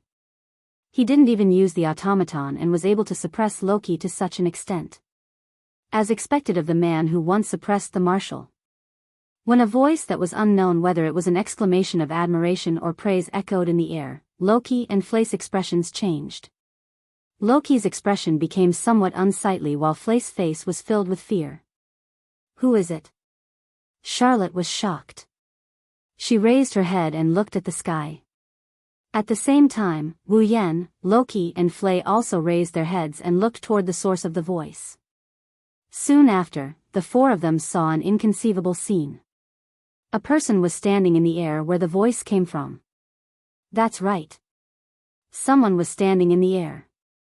It was a gentleman in his 30s or 40s. He wore gorgeous clothes and had a handsome appearance. He looked like a researcher who had immersed himself in the sea of knowledge for many years. The gentleman's body floated in the air. He lowered his head and looked down at Wu Yan with a gentle smile on his face. While clapping, he released an extremely strong sense of existence. He was telling others that he was not an ordinary person. Around the gentleman's body was a layer of light that was exactly the same as the layer of light that covered the cherub spikes. It enveloped the gentleman's entire body. Without a doubt. That was telekinesis. This gentleman who was floating in mid-air was using his telekinesis to hold his body up, allowing him to float in mid-air. Without a doubt, that was the same level of inconceivability that Wu Yan had used telekinesis to control the automaton's hidden weapon. The magical power of the gentleman who floated in the air was at least 10 times higher than that of an ordinary automaton user. It might even be higher. Looking at the figure of the gentleman who was looking down at the ground, Wu Yan narrowed his eyes. He seemed to have understood something. He smiled. So that's how it is. It's no wonder that the guards inside the gate didn't do anything when the students were fighting in front of the gate. What he meant was that this person was the one who had secretly tampered with it. It's nothing. He only told the guards that the Divine Works was testing the mech. I was just watching from the side. Nothing will happen. Those fellows who are afraid of trouble will naturally not care too much about it. Since something has happened, it will happen. They can just push the blame to me. The gentleman smiled. His body slowly descended to the ground, and he stood upright. Loki clenched his fist and then exhaled deeply. He withdrew his magical power and bowed to the gentleman with cherub. Lord Father, Lord. Lord Father. Compared to the straightforward Loki, Flay was much more uneasy. It would be better to say that she was afraid. She bowed to the gentleman. Lord Father. Charlotte looked at the smiling gentleman in surprise. He is the president of the Divine Works to be. Lord Father. Wu Yan to look to the others assessed. You're Bronson. It is my honor to be remembered by the Scarlet Eyes. Bronson did not even bother to look at Loki and Flay. He merely looked to Wu Yan and smiled. Ever since I came to this academy, I have been hearing rumors about your distinguished self. Today, I finally got to meet you. Furthermore, you even managed to suppress my most complacent son with your bare hands. You did not even use your automaton. It would appear that this year's Demon King's throne will be yours. Hearing those words, Charlotte smiled wryly. Flay took a glance at Wu Yan. Loki clenched his fist even tighter. He stared at Wu Yan. It was as if he wanted to use his gaze to cut off a layer of flesh from Wu Yan's body. Although there was no hatred in his gaze, it was filled with hostility. Let's stop with the pleasantries. Only Wu Yen smiled mockingly as he looked at Bronson, who was praising him. In that case, the president of the renowned divine works, the Sword Archangel, who once won the Night Gathering and almost obtained the Demon King's throne. Your Excellency Bronson, may I ask, why did you ask Loki to attack me? He once won the Night Gathering and almost obtained the Demon King's throne? Charlotte stared at Bronson in a daze. Oh. Bronson raised his eyebrows slightly. Your distinguished self seems to understand me quite well. However, there is one thing that you have misunderstood. I did not ask Loki to attack you. That was purely Loki's own intention. Please forgive me if I have offended you. Didn't I say that we will stop with the pleasantries? Wu Yen curled his lips. Your Excellency Bronson, you are not an idiot, and neither am I. Your Excellency Bronson, this is equivalent to tacitly agreeing and aiding the evildoer. If you can do it, then don't do it half-heartedly. Not only will it be meaningless, it will also cause others to look down on you. His impolite words caused Charlotte, Flay and even Rocky's hearts to rise to their throats. Bronson still had a smile on his face. Unfortunately, there was no smile in his eyes. That is truly rude of me. I merely wanted to experience your distinguished self-strength. If I have offended you, before he could finish his sentence, Bronson was met with Wu Yan's sarcastic gaze. He stopped talking and his smile disappeared. His expression turned apathetic. Since your distinguished self has already said so much, I will no longer embarrass myself. However, it is true that I wanted to experience your distinguished self-strength. Unfortunately, I did not get to see your distinguished self's automaton. To put it simply, compared to me, you wanted to see the strength of my automaton more. Or perhaps, to be more direct, you wanted to see the performance of my automaton, right? Wu Yen sneered. As expected of the president of the mechanic workshop. You are only interested in mechanics. No. I am also very interested in your distinguished self. Bronson nodded sincerely. Even now, I still find it hard to believe that your distinguished self is able to suppress Loki, who has an automaton with his own strength. Furthermore, I am also very interested in that pitch-black mist formed by magic power. May I know if there is any room for discussion between us? The silent Charlotte, Flay, and Loki were at a loss for a moment. It took them a while before they understood what Bronson meant. Bronson wanted to discuss, or perhaps trade, with Wu Yen. He wanted to obtain the method to use that pitch-black mist of magic power. No. It wasn't just that pitch-black mist of magic power. Bronson also said that he was very interested in Wu Yan's automaton. He was also interested in Wu Yen himself. Come to think of it, he wants to get his hands on Wu Yan's automaton. He might even want to recruit Wu Yen into his divine works. It wasn't strange at all. Let's not talk about the fact that he's a magician. He's bound to think of unknown magic and powerful means to use magic. Let's not talk about the fact that he's the president of a mechanical workshop. It's normal for him to be interested in an excellent automaton. Wu Yen himself is also very valuable. After all, Wu Yen was very strong. He was so strong that Bronson had given him the title of Demon King. If Bronson could rope in such a person, and if such a person won the Night Gathering and obtained the title of Demon King, he would have the right to come into contact with forbidden knowledge. In that case, the divine works that he was loyal to would be able to use this opportunity to conduct research on forbidden knowledge. For example, forbidden bandoliers. Bronson must have noticed this. That's why he said something that piqued Wu Yan's interest. In just a few short sentences, Charlotte, who didn't know much about Bronson, had a clear feeling about him.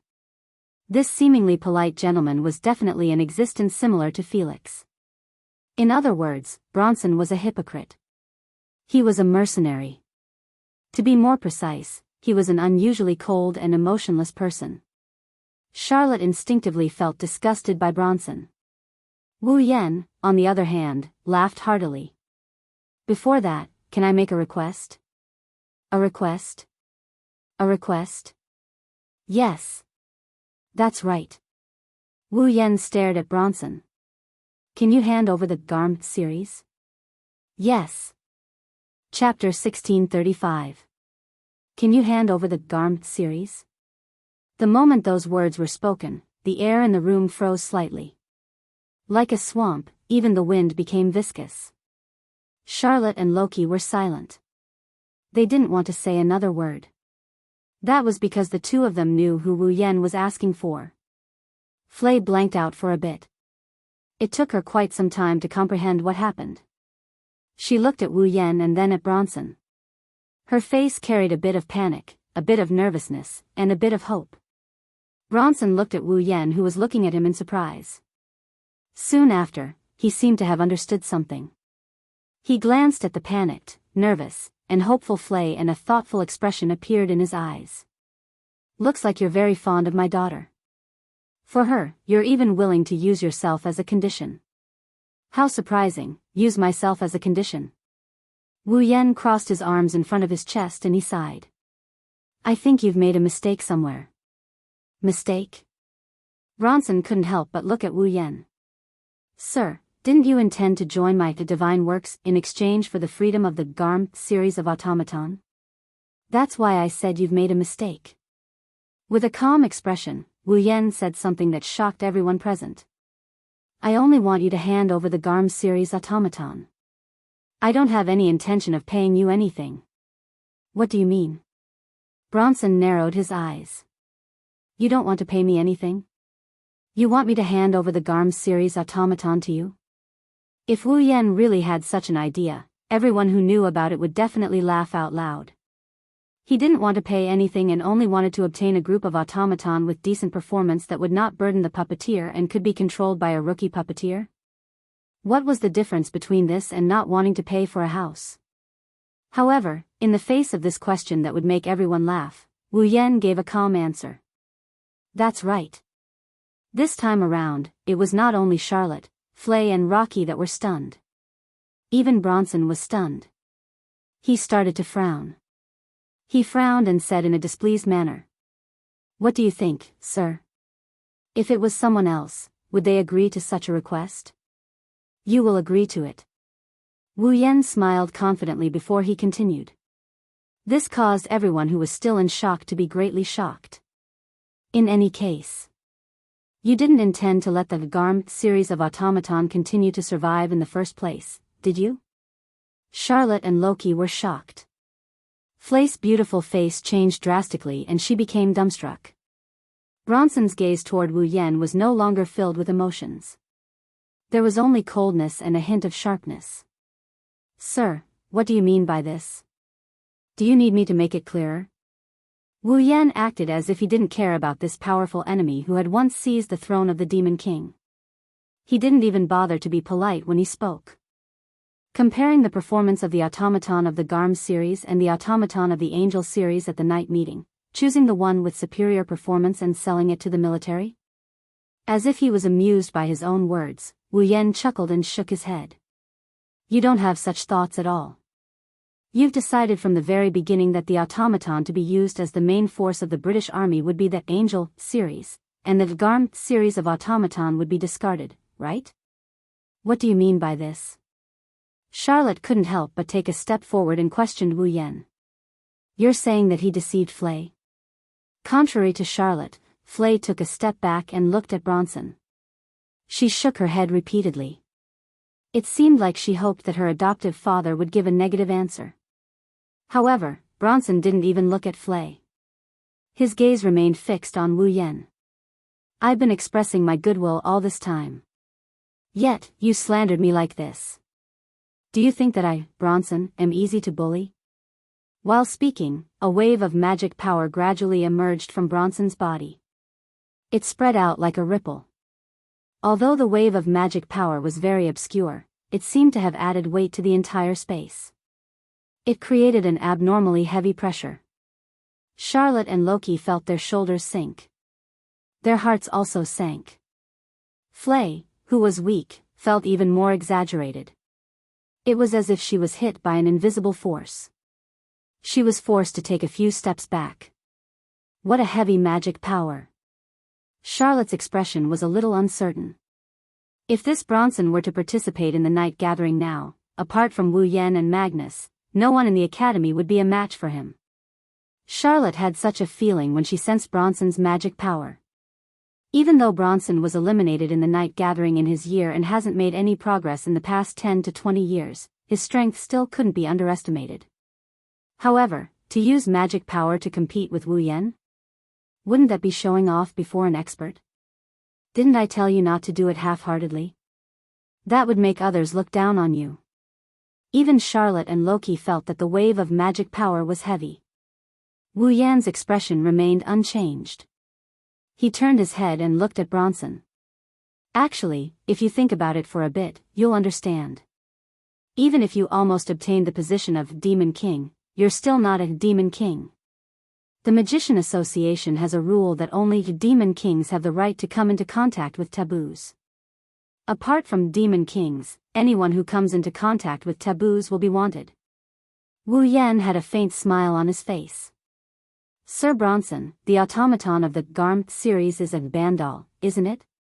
No matter how dumb Charlotte, Flay, and Rocky are, they understood Wu Yan's intention when they heard him.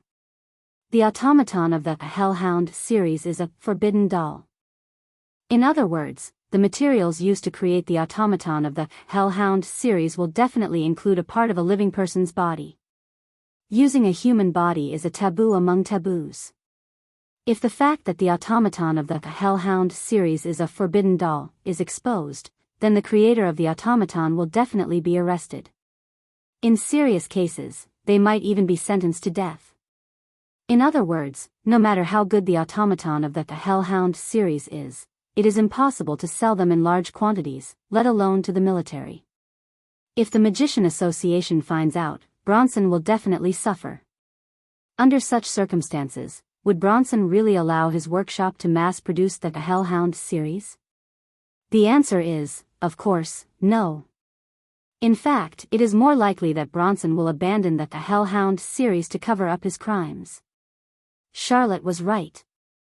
Bronson has been deceiving Flay from the very beginning. Father. Lord. Flay's pretty face started to turn pale. Lord Father, is deceiving me? Bronson did not answer. Instead, he coldly glanced at Flay. You were the one who exposed the fact that the automaton of the Hellhound series is a forbidden doll, right? I see. Bronson shook his head and sighed. I didn't expect that. Not only did you not do anything, you even went to another direction. Bronson raised his head and he looked at Wu Yan, who was standing in front of him. If you want the Hellhound series automaton, I can give it to you. Chapter 1636. In an instant, Frey's originally deathly pale face regained its rosy color. Her red eyes revealed a joyous expression. But, Wu Yan, who sensed the tension in the air, Rocky, who knew Bronson's character very well, and Charlotte, who had a bad premonition, did not feel happy because of this. That was because this matter was not as simple as it seemed. Sure enough, in the next second, Bronson spoke with a tone as if he was talking about business. Divine Works is willing to give you all of the Garm series of automatons. However, my condition is that you must give me one of your automaton in exchange. Boom! Right after Bronson said those words, a berserk magic whirlwind suddenly erupted. Like a typhoon, it exploded in all directions. The shockwaves surged through the entire area. The magic whirlwind whistled through the air. Everyone present felt as if their hearts had been struck by a heavy hammer. Before they could even react in shock, the magic whirlwind that had transformed into a magic whirlwind assaulted their bodies. Immediately, regardless of whether it was Bronson, Rocky, Charlotte, or Fry, all of them were struck by this apocalyptic apocalypse. They were all hit by this sudden apocalyptic disaster. Their hair and clothes fluttered wildly in the wind. Their bodies were also pushed back a few steps by the impact. Their chests felt stuffy, as if they were about to vomit blood. It was extremely uncomfortable. Like leaves in a storm, everyone present ignited the magic power in their bodies with all their might to resist the incoming magic whirlwind. At the same time, they raised their hands to block their bodies. At the same time, they raised their heads. Looking forward, there was only a single emotion in their eyes and faces. Astonishment. Impossible. Being in the midst of the magic whirlwind, Rocky was astonished. With great difficulty, he spat out those words. How could a human possess this level of magic power? That guy. Charlotte raised her hand. She raised her hand to block her eyes. However, she did not close her eyes. She stared at the figure in the center of the magic whirlwind with a complicated expression on her face. So he's actually this powerful. Who is he? Even Bronson was gritting his teeth. He was unable to conceal the astonishment in his eyes. Is he really just a student? Even a real demon king wouldn't have this level of magic power, right? Could it be an individual with a special bloodline? Questions filled the minds of everyone present, but no one could answer them. At this moment, the only thing that entered their ears was a heart-chilling laugh. You want me to trade with the people around me? As if his body was on fire, Wu Yan's entire body was emitting a dense flame. His magic power was like boiling water that had been released from the dam, gushing to every corner of the scene.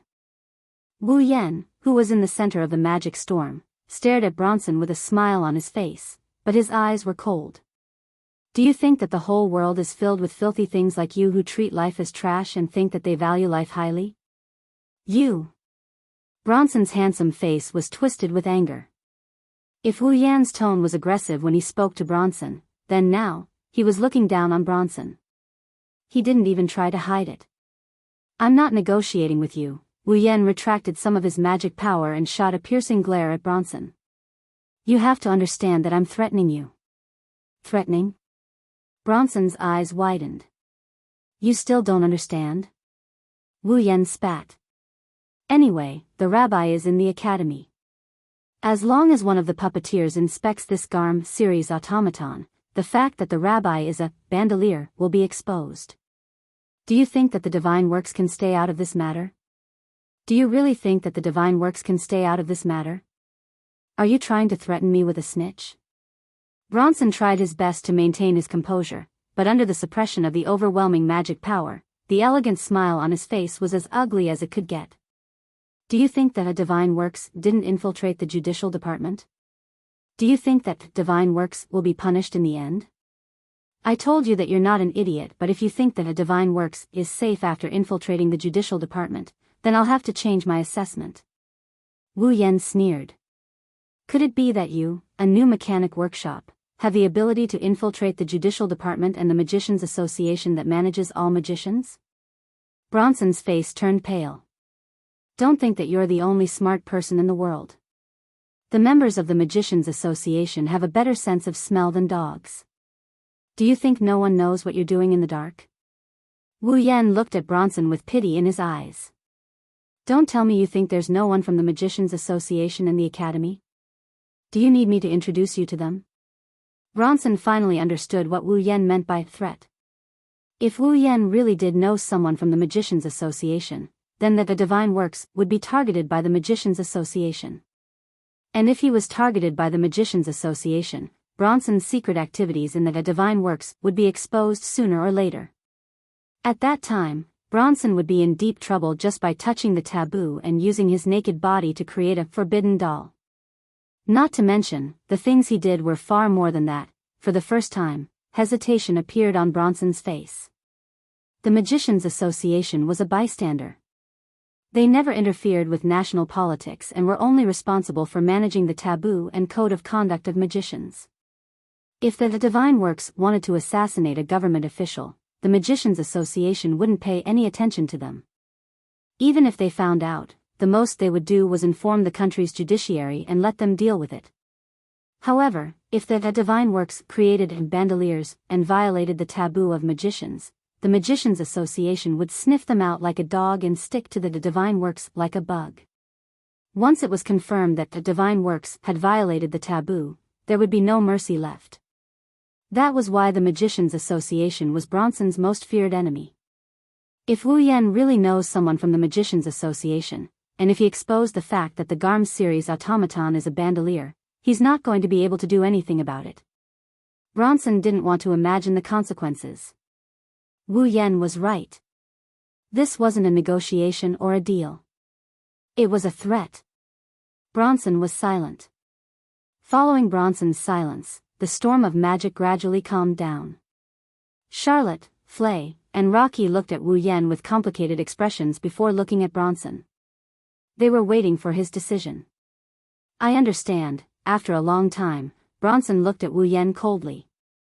I hope you can keep your mouth shut as well. Flay was finally unable to conceal the joy in her eyes. Charlotte and Rocky's expressions also relaxed.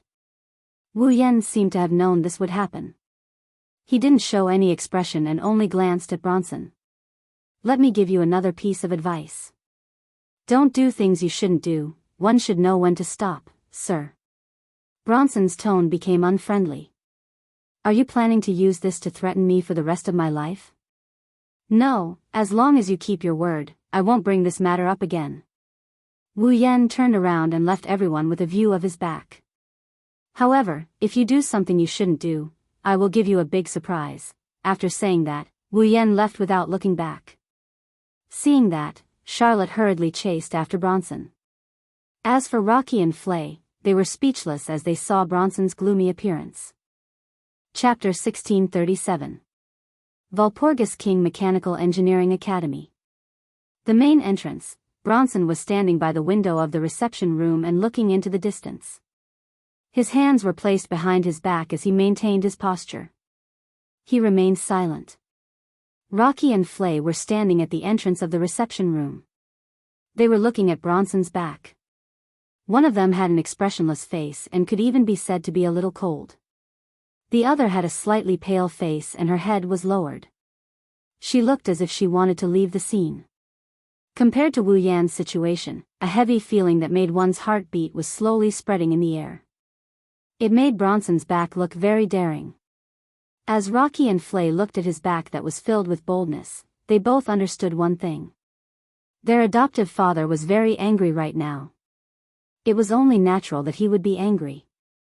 After all, just a moment ago, the adoptive father of the night gathering, the man who almost became the Devil King and was still the new leader of the mechanic workshop, was threatened by a brat who was still studying in the academy.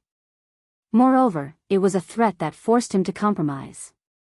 Even though Bronson usually behaved like an aloof gentleman and did not show any obvious emotions towards anything, Rocky and Flay knew that their adoptive father was much colder and crueler than he appeared to be.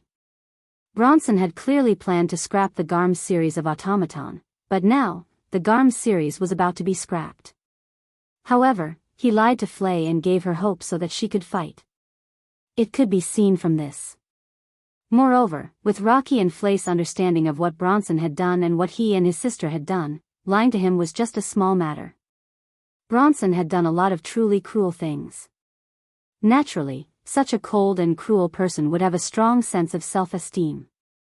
He was threatened by a brat who was still studying in the academy.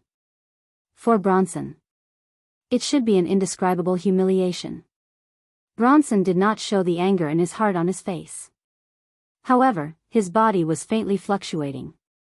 An obscure magic power that was difficult to control appeared clearly in Rocky and Flay's senses. Therefore, Rocky and Flay knew very well. Bronson was very angry right now. However, Bronson was not the only one who was angry. Rocky and Flay were also very angry. Of course, the reason why the siblings were angry was definitely not because Bronson was threatened.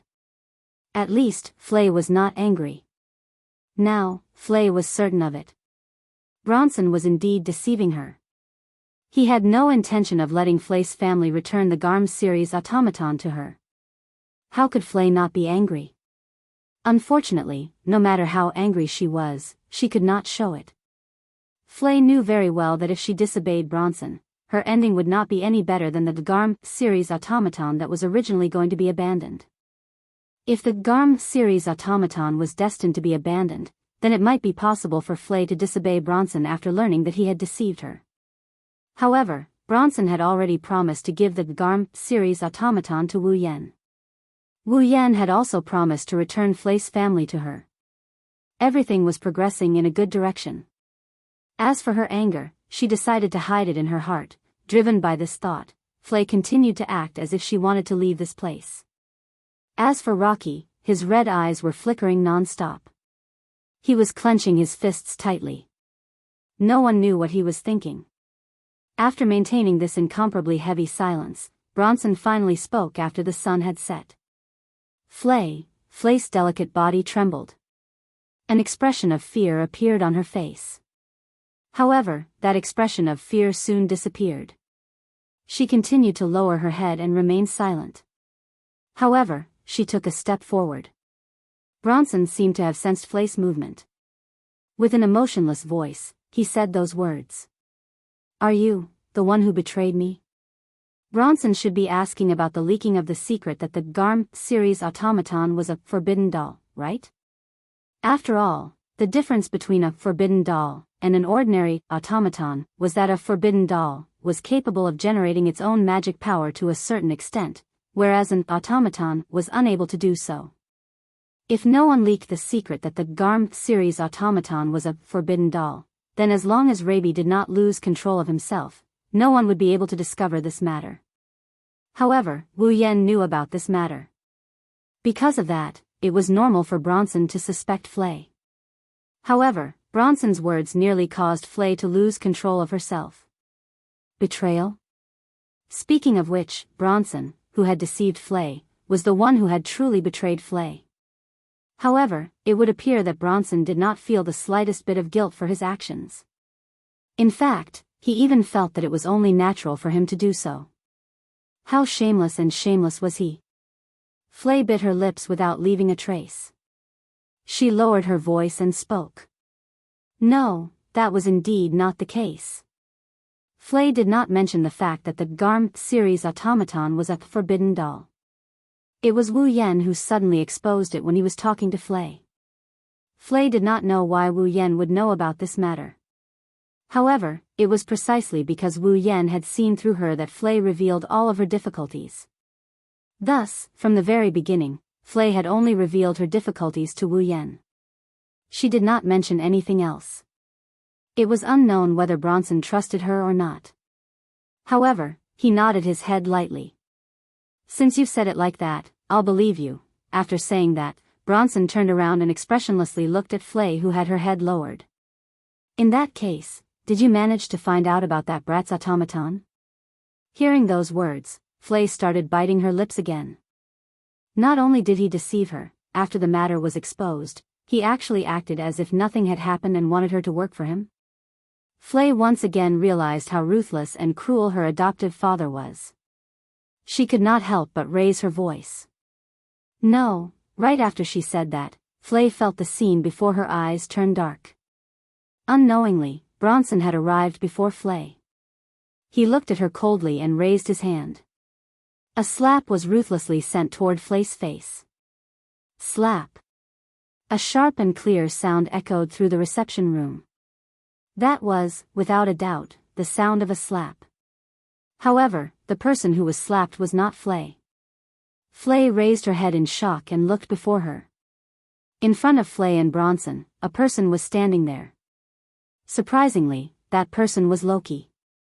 It was Loki who stood before Flay and used his own face to receive Bronson's slap. Loki? At that moment, Flay spoke in a confused manner. Bronson's gaze grew colder and colder. He looked at Loki, who stood before Flay. "My complacent son, are you planning to disobey me?" "Lord Father." Loki did not even bother to pay attention to his swollen face. He raised his head and fearlessly met Bronson's ice-cold gaze. He opened his mouth and said those words. "I will seek out Scarlet Eyes for a duel." Hearing those words, Flay was startled. Bronson also frowned. Soon after, he understood Loki's intention. "Do you want to use the duel to investigate the information of those automaton?" "No." Loki spoke coldly. "If there's a chance, I'll sabotage the automaton and bring their magic circuits back in person." Loki. This time, Flay became anxious. Bronson's eyes flickered. Then, he smiled lightly. "Very well, I'll leave this matter to you." Yes, Loki turned around and walked out. A drop of dark red blood flowed down from the corner of his mouth. The reason for that was because he had bitten his lips. Chapter 1639. Go. Angel G. Manned. Under the limited light, the automaton named Cherub raised its steel head and reflected the light into flickering arcs. One of Loki's hands had already reached out to Cherub. Rays of magic power shot out from his hand like a gun and connected to Cherub's body, causing Cherub's body to surge with magic power. He then converted this magic power into power and activated the magic circuit in his body. Buzz, the space around Cherub Archangel trembled. A hot wind of at least a few thousand degrees rose from Cherub Archangel's body and enveloped her. At the same time, Angel Cherub lowered his body and got into a charging position. The superhot wind on his body exploded. Boom! Like a jet, Cherub's lower body blasted out a scorching hot gas, pushing him forward with a sharp air-breaking screech. Like a jet, he shot towards Wu Yen with the giant blade in hand. Big brother. Nagisa and Kanon looked at Wu Yen nervously. Master. Ikaros and Astria stared at Wu Yen with their crimson eyes that rippled with illusory square frames. Only Natsuki remained silent. Her gem-like eyes stared at Wu Yen as she waited for Wu Yan's orders. Wu Yan had said that he didn't want the girls to treat him as their master. But now, the girls were playing the role of automaton. Therefore, at the very least, he had to act like an automaton in front of others. What's more, this was a battle. It was natural for the leader to make the decision. Wu Yan didn't raise his hand when he saw Archangel leaving a trail of scorched earth in her wake. Archangel is like a flamethrower. She left a trail of scorched earth in her wake, but Wu Yan didn't raise his hand. A ball of magic power burst out from his shoulder. It poured into Astria's body. Astria, it's your turn. Yes, sir. Astria replied. She held the laser lightsaber in her hand and held it behind her back. A pair of pure white wings spread out. He slammed the door. He pushed Astria out of the room. Whoosh! Amidst the piercing sound that reverberated in the air in unison, the humanoid robot, automaton, riding on the superhot wind and the angel-like beautiful sword-wielding girl collided head-on. They collided with each other. Clang! Accompanied by the sound of metal clashing against metal, the giant blade that was covered in ultra-high temperature hot wind also clashed against the light sword that was formed from light. It stirred up a strong gust of wind that blew in all directions. When the swords clashed, Astria's crimson eyes flashed. She flapped her wings and charged forward with explosive power. Screech! Sparks flew as the lightsaber and giant blade clashed against each other. Astria raised her sword with an ear-piercing screech. Clang! Archangel was bigger than Astria in terms of size, but Astria was able to deflect Archangel's blade with incredible strength. Ha! Astria shouted and spun in the air like a top. She turned the laser lightsaber into a spinning blade and slashed towards Archangel's neck like a tornado. In the face of such a fierce spinning slash, Angel Cherub dodged to the side, easily allowing the spinning slash of the lightsaber to graze by less than 5 centimeters, evading the attack. When Archangel dodged, everyone in the room felt an unnatural air current erupting in front of her. Archangel's speed was pushed to the limit. Archangel. Loki extended his palm towards Archangel. An even more ferocious magic power materialized into a circle of light that rippled outwards. Archangel's eyes glowed red. The hot air in front of her disappeared in an instant. Instead, an even more intense hot air burst out from behind her. Archangel's retreating figure stopped abruptly due to the hot air behind her. In less than 1,000th of a second, she charged forward again. Archangel's laser lightsaber brushed past Archangel's body and slashed at Astria, who was still spinning. Archangel raised her giant blade without hesitation. The blade glowed with a fiery red luster. She slashed at Astria's waist like a fish on a chopping board. Unfortunately for her, Archangel with wings was no match for Archangel, who relied on hot air to propel herself. Not to mention, Astria had the most mobility among all Archangels. Clang! Astria froze in mid-air as if she was embedded into space. She maintained her horizontal position. She raised her laser lightsaber to block the slash. Humph! Seeing this situation, the corner of Loki's mouth rose slightly. The magic in his hands surged even more intensely. In an instant, the wings on Angel Cherub's back that were interspersed with sharp spikes spread out. With a bang that was no different from a gunshot, 8 sharp spikes that were like sharp blades with black wires at their ends shot out. They circled in the air, stirring up gusts of air as they descended from the sky. Astrea wielded her laser lightsaber and was in a stalemate with Archangel's greatsword. She was in a stalemate with Archangel's greatsword. If Astrea was pierced by the hot air, her alluring body would be pierced by the spikes. Wu Yen couldn't help but snicker under such circumstances. You sure know how to play tricks. Wu Yen extended his hand and with a hum, his mana turned into ripples of light that rippled outwards. Return the favor. Astrea's gaze sharpened. A whirlwind of mana erupted from her body. Her strength increased by several folds. The laser lightsaber in her hand vibrated violently. Even the giant sword that was locked in a stalemate with the laser lightsaber started vibrating. Screech. An uncomfortable, ear-piercing sound reverberated through the air. Sparks flew in all directions. Under the effect of the laser lightsaber, Angel Cherub felt an unparalleled force spreading from the giant blade in his hand, causing the giant blade to tremble. Clang! Archangel's giant blade was deflected away as if it had slashed a spinning fan that was as hard as steel. Clang clang clang clang clang. Astrea performed a dazzling sword dance. Her sword left afterimages in the air as she deflected the 8 spikes that came down from the sky. TCH. Rocky smacked his lips and waved his hand fiercely. Spin. Angel G. I'm ready. Amidst the cold mechanical response, Cherub's body stirred up an extremely hot blast, causing the surrounding air to distort and emit a burnt stench. Riding on the hot wind, Angel Wisdom leaped into the sky and flew into the air. Her figure, which made people think of an angel made of steel, emitted a creaking sound, like the sound of gears sliding. Under the watchful eyes of everyone present, Angel G was like a transformed robot. His body had completely changed shape. His shoulders, arms, and greatsword merged together and became a single piece of metal. All the parts on his body combined together in an orderly manner. Not long after, Angel Wisdom transformed into a greatsword. It was a gigantic sword that was taller than a person, more than 2 meters in length.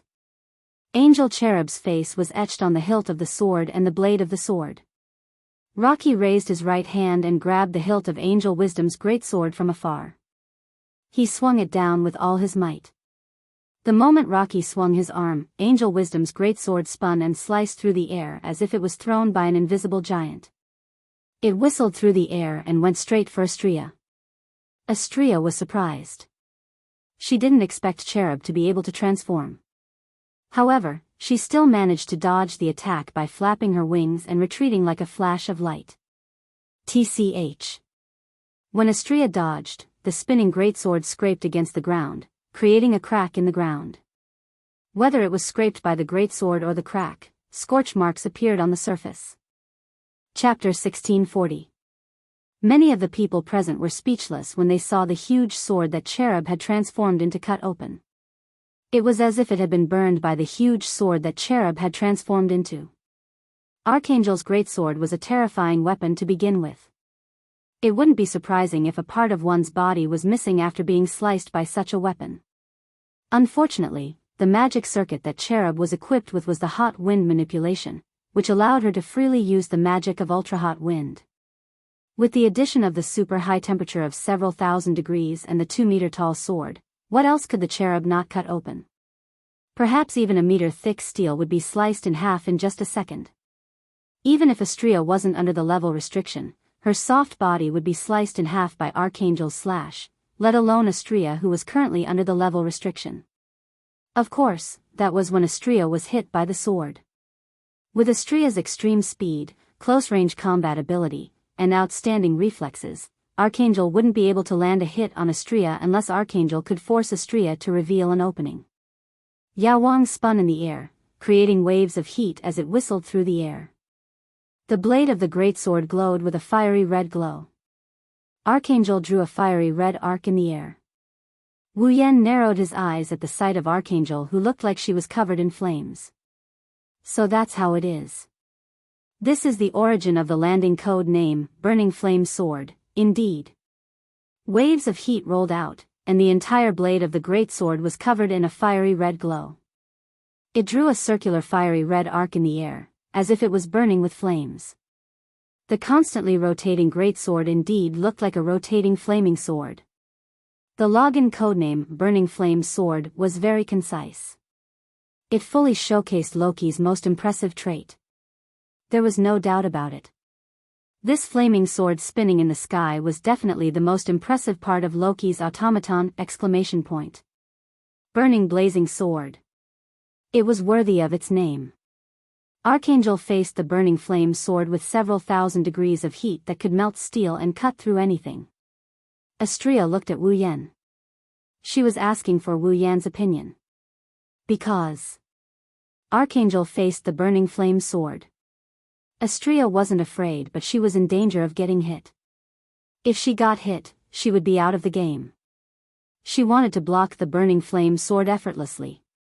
Even Ikaros' Aegis might not be able to withstand it. However, Astrea's Aegis is much stronger than Ikaros' Aegis.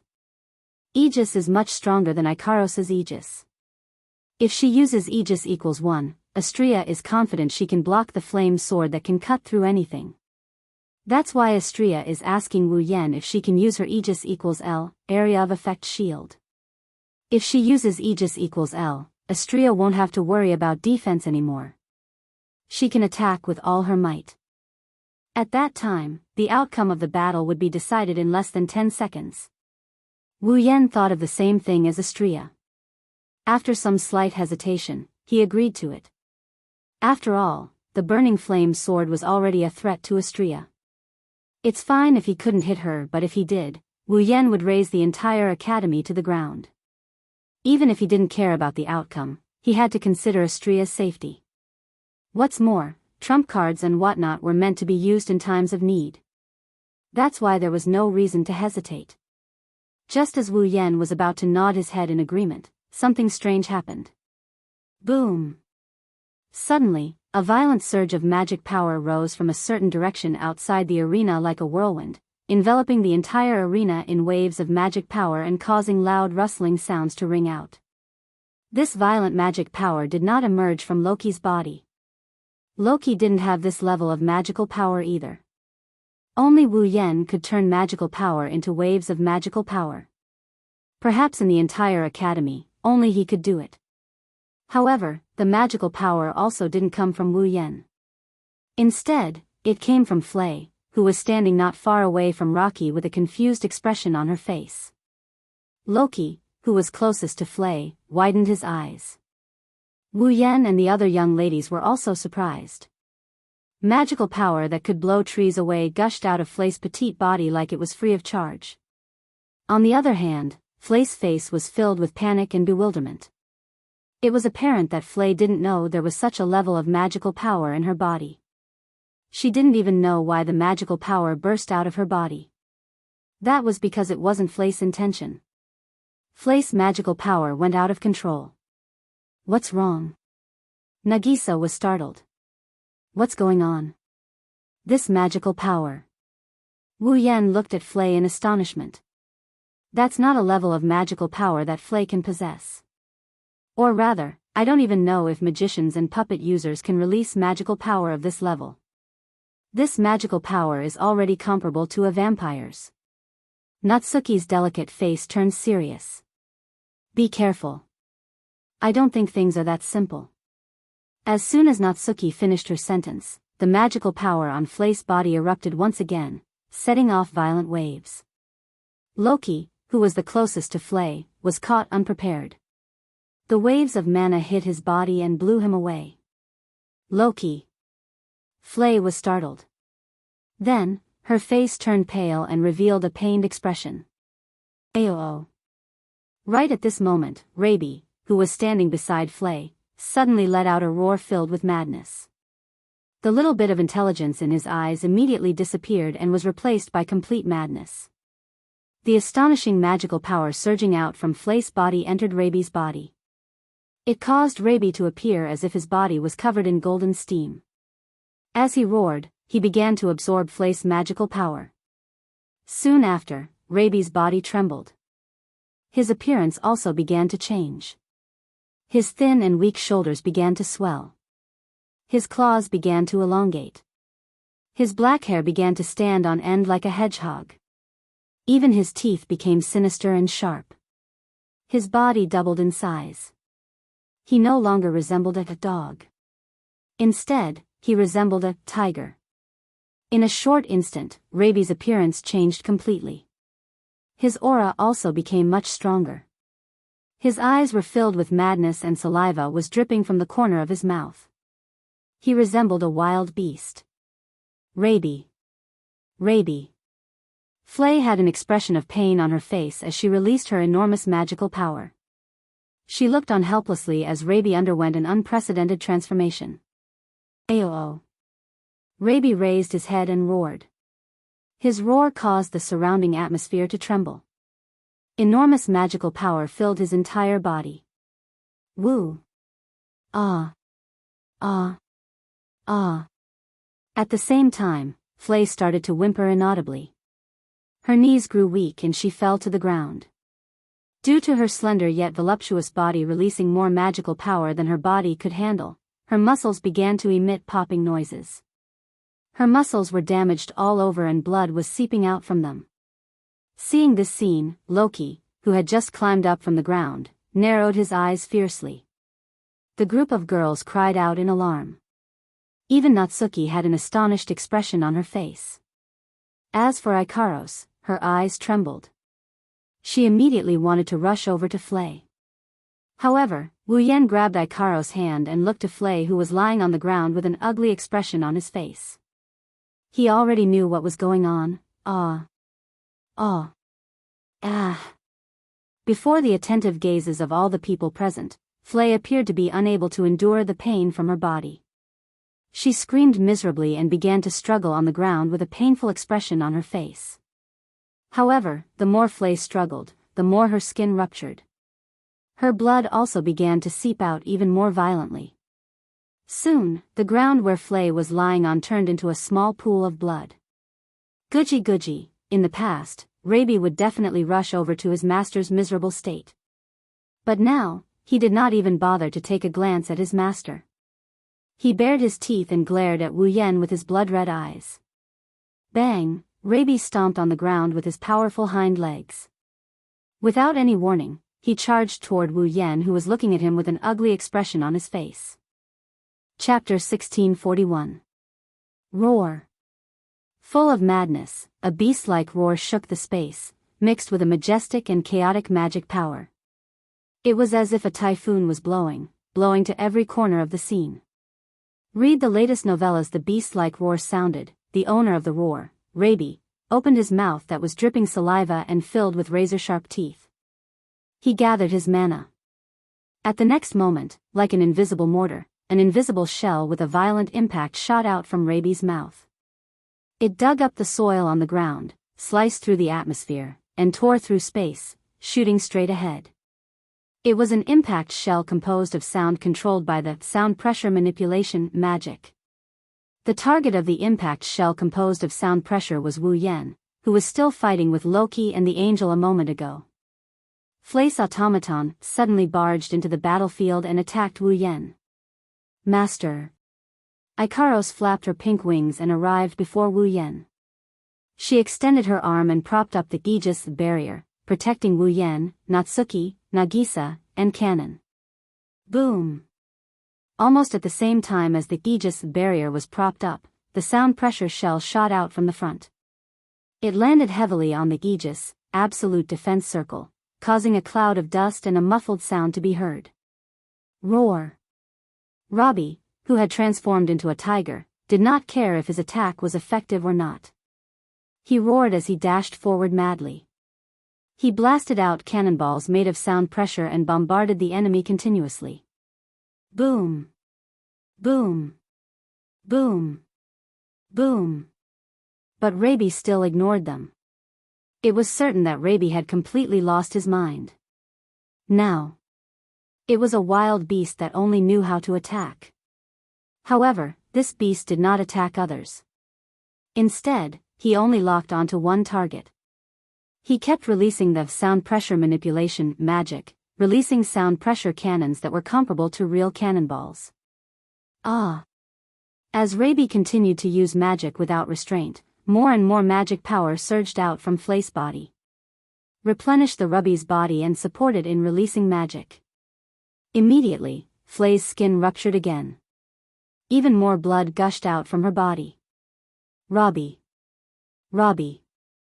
Even though Flay's injuries were clearly painful to see, even though she was in so much pain that she was unable to even stand and could only lie on the ground, she completely ignored her injuries and pain. She only cared about struggling and extending her hand toward the crazy Robbie. It was obvious that Flay wanted to control her automaton. However, Raby did not have the slightest intention of responding to Flay. He continued to release sound pressure artillery shells into the center of the increasingly dense smoke and dust. Flay's control was completely ineffective. In this sort of situation, Flay wanted to directly use force domination to control Raby. However, force domination required a high degree of concentration. At this moment, Flay's entire body was howling in pain. How was she supposed to concentrate? Beside him, Rocky looked at Flay, who was lying on the ground with blood dripping from her body. However, she was still persistently extending her hand toward Robbie in an attempt to control him. Seeing this, Rocky clenched his teeth hatefully and turned his head around to look at Robbie. Angel G. I'm ready. Angel Cherub lowered his body, and the wings with spikes on his back spread open. Bang! Bang! Bang! Sharp spikes shot out from his wings like bullets. Poochie! The spike flashed through the air and sliced through Robbie's body, leaving a hideous wound on his abdomen. Roar! Robbie let out a howl of pain. Immediately after, the crazed expression in his eyes became even more intense. The magical fluctuations on his body also became more and more intense. Amidst the intense magical fluctuations, the wound on Robbie's abdomen suddenly started bubbling like sarcoma-like bubbles. With a rise and fall, the wound on Robbie's abdomen seemed to have been filled with new flesh and blood. It was completely healed. Rocky was startled. Although the wound from earlier was not fatal, it was enough to make an automaton lose its ability to move. Such an injury was actually healed in an instant. Rocky never knew that the Garm series of automaton possessed such a powerful regenerative ability. However, in the next second, Rocky understood the origin of that powerful regenerative ability. There was a price to pay for that. The instant Robbie's wound healed, the enormous magical power enveloping his body also weakened by more than 80%. At this moment, even more blood flowed out from Flay's body. The blood turned into torrents in the air and shot out like arrows into Raby's body. This caused Raby's weakened magic power to instantly recover to its peak state. Looking at this scene, Rocky also understood. Flay's blood has been converted into magical power. That's right. It was impossible for Flay to possess such an enormous amount of magical power. The magical power that caused Robbie to lose control, enlarge, and gain powerful battle strength and powerful regenerative ability were all converted from the blood that was forced out of Flay's body. A human's vitality was a raw material that could be converted into enormous magical power. And the most important factor in a human's body to display vitality was fresh blood. In this world, the fresh blood of a living human was a high-purity magical power conversion agent. In the world of blood frenzy, the amalgamation of magical power, familiars, were also lodged in the blood of vampires. All of this proved that a human's blood was the best raw material that could be converted into magical power. Otherwise, why would vampires, one of the races with the strongest vitality, treat blood as their foundation, and even treat the blood in their bodies as more important than their brains and hearts? This was all because blood was the best raw material that could display vitality and was the most suitable raw material to be converted into magical power. Currently, for some unknown reason, Flay was forcing out the blood in her body and converting it into enormous magical power to replenish Robbie's body. Because this magical power was simply too enormous, Robbie was unable to bear it and thus lost control. Thus, the one who truly lost control was not Robbie but Flay, who was uncontrollably converting her blood into magical power for some unknown reason. Needless to say, the amount of blood in a human's body was naturally limited. If Flay were to continue converting her blood into magical power, she would die sooner or later. This also meant that she absolutely could not attack Robbie. Once she attacked Robbie, Robbie would automatically convert the magical power into vitality to increase his regenerative ability and heal his injuries. As for the magical power that he lost, he would use Flay's blood as the price to replenish it. That would only hasten Flay's death. Tisk. Loki smacked his lips loudly. Stop. Angel Ji. Yes. Upon receiving Loki's order, Cherub stopped attacking and retracted the other 7 spikes that were about to land on Rabi's body. Roar.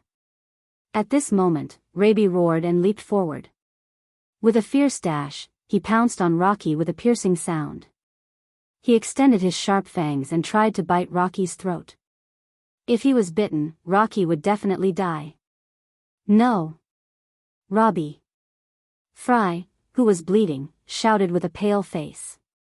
However, Rabi still ignored his closest master. Just like that, under the gaze of Loki's narrowed needle-like pupils, he stretched out his sharp canine teeth and bit Loki's throat. Ding! At this moment of imminent peril, a shackle flickering with purple light pierced through the air and coiled around Rabi's body, tying him up in midair. Soon after, a figure appeared behind Fry. That figure extended a hand and pressed it on Frey's head. A weak magical power flowed out from that hand and pierced into Frey's head. Frey's head tilted to the side and she fainted. Robbie let out a whimper. His body was coiled with shackles and he fell to the ground. His body returned to its original size. However, with a bang, a portion of his flesh exploded. Chapter 1642. There is a building not far from the central lecture hall in the Walpurgis Royal Mech Academy. This building is the medical department of the Walpurgis Royal Mech Academy. The Academy's infirmary is located in the medical department. Even though the Walpurgis Royal Magic Academy was the best academy in the world of magic, there were only a little over 1,000 students studying here. That is why the Walpurgis Royal Mech Academy doesn't have any advanced medical equipment and facilities. The infirmary is located in the same building as a normal school's infirmary. The scale of the infirmary isn't much bigger than a clinic. There is only one infirmary in the entire academy. Midnight is approaching. Logically speaking, both the medical department and the infirmary should only be left with the staff on duty. It shouldn't be lively. However, at this very moment, in the medical department's school building, there was an extremely noisy noise coming from a corridor near the infirmary.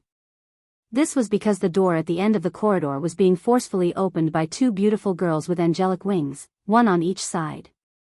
This woke up the medical staff on duty, who was sitting on the counter and was about to fall asleep. After Ikaros and Astria opened the door, Wu Yen ran in with Flay in his arms. Her clothes were dyed red with blood and her face was pale as a sheet of paper. Natsuki, Nagisa, and Kanon jogged behind Wu Yen. Loki also ran into the corridor with Cherub, who was making clanking noises. The previously silent corridor was filled with noise.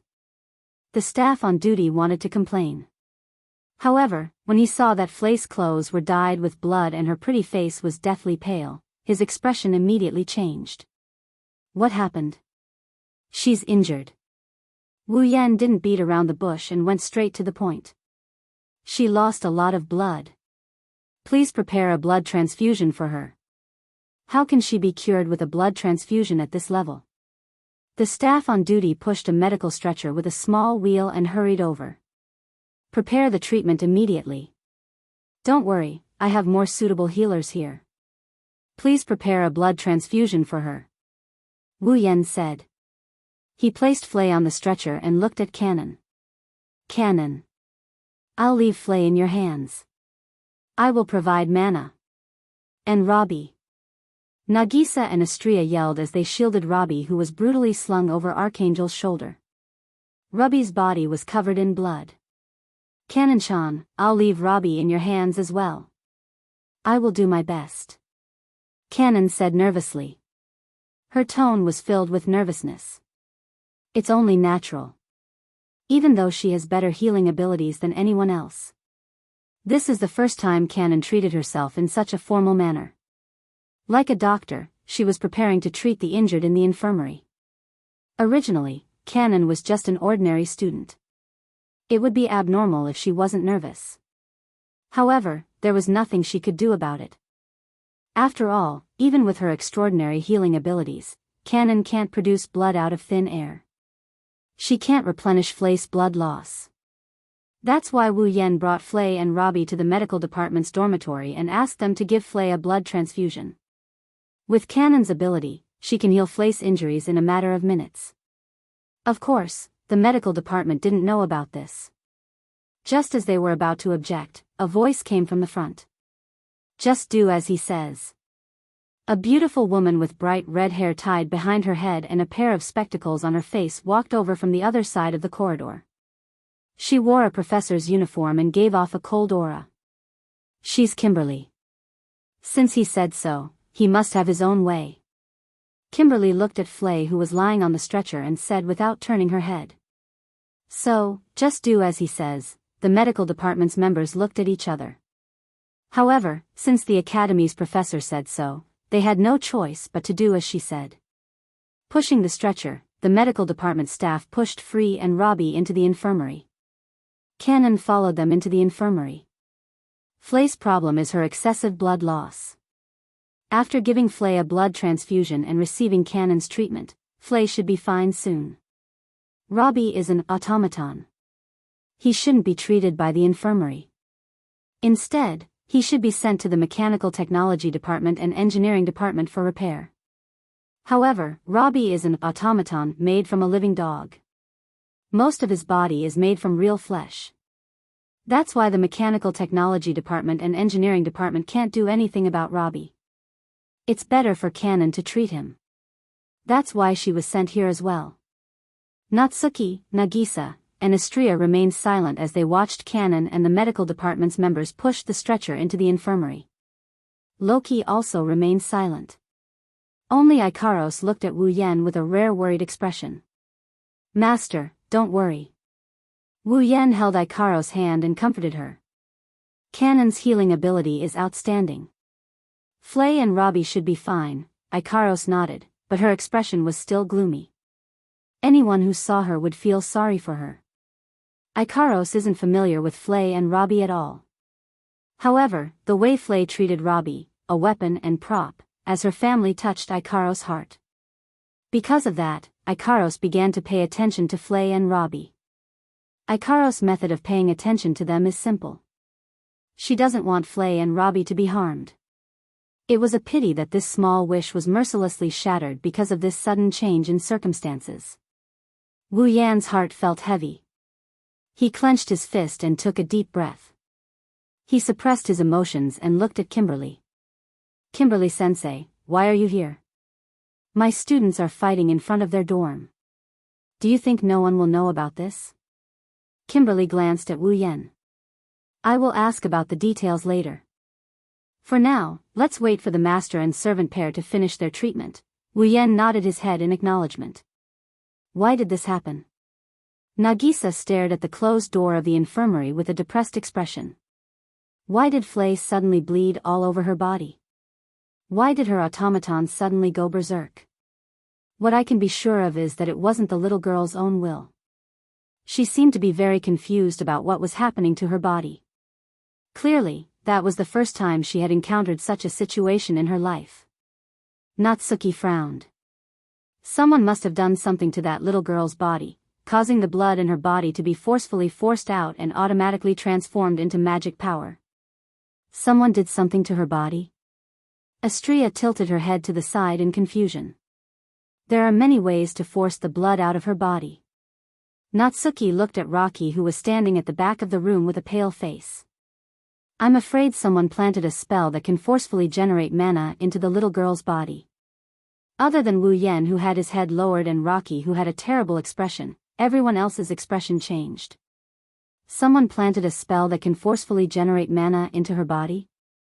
Thus, earlier, it was that magic method that forcibly produced magic power that transformed Flay's blood into magic power that caused Flay to lose control? I see. Kimberly sneered. A part of Flay's body was made into a magic circuit that forcefully generates mana. Part of the child's body has been mechanized. Kimberly looked at Loki. Since the blood was converted into mana, this part should be the core that drives the blood flow, right? Heart. Nayu calmly spat out these words. That little girl's heart has been replaced by a mechanism composed of magic circuits. Natsuki's words struck Nagisa, Ikaros, and Estria's hearts like a hammer. Had the heart been replaced by a mechanism composed of magic circuits?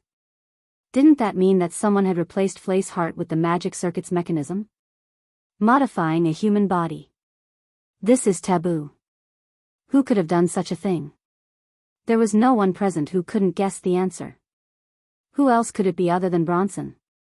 Chapter 1643.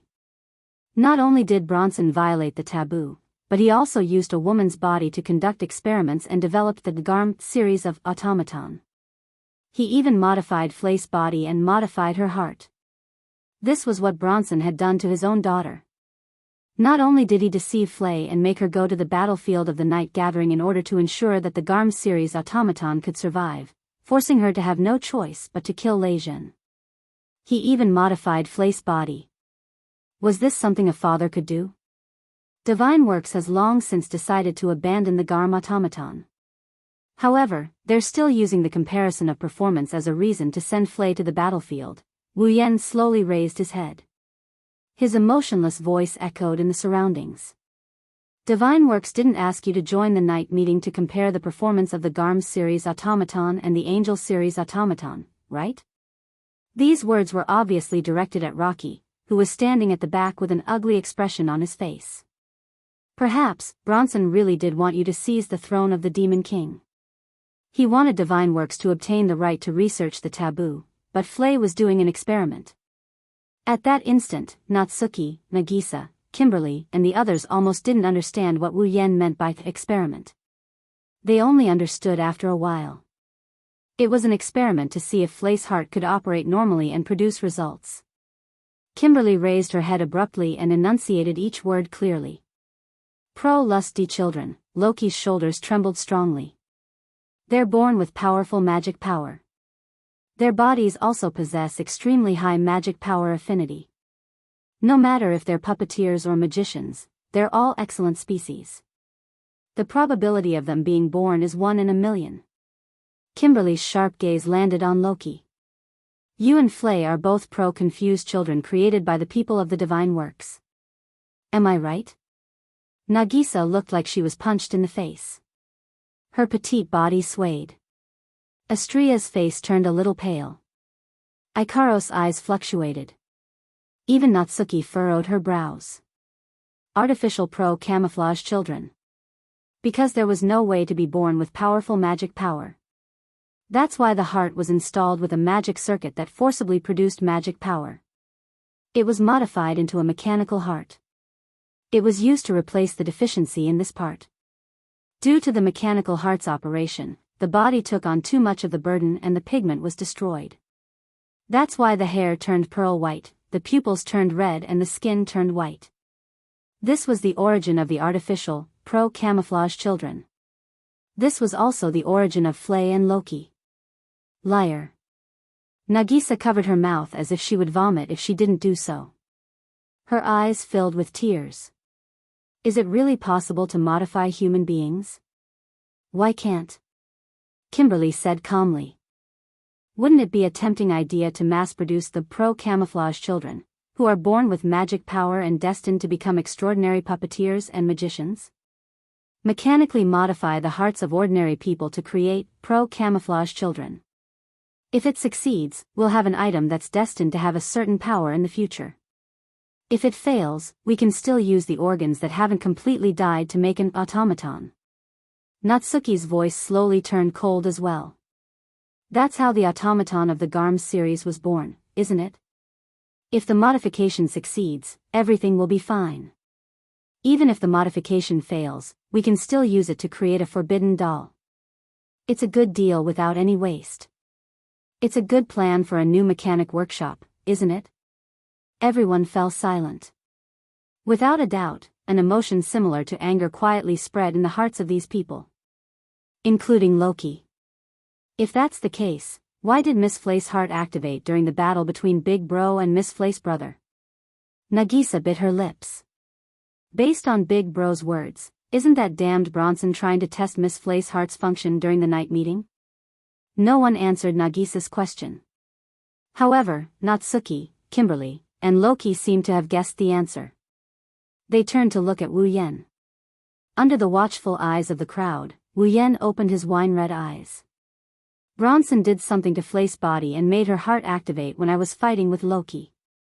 He also did something to Ruby's body and made the berserk Ruby lock onto me and kill me. What? Nagisa sucked in a cold breath of air.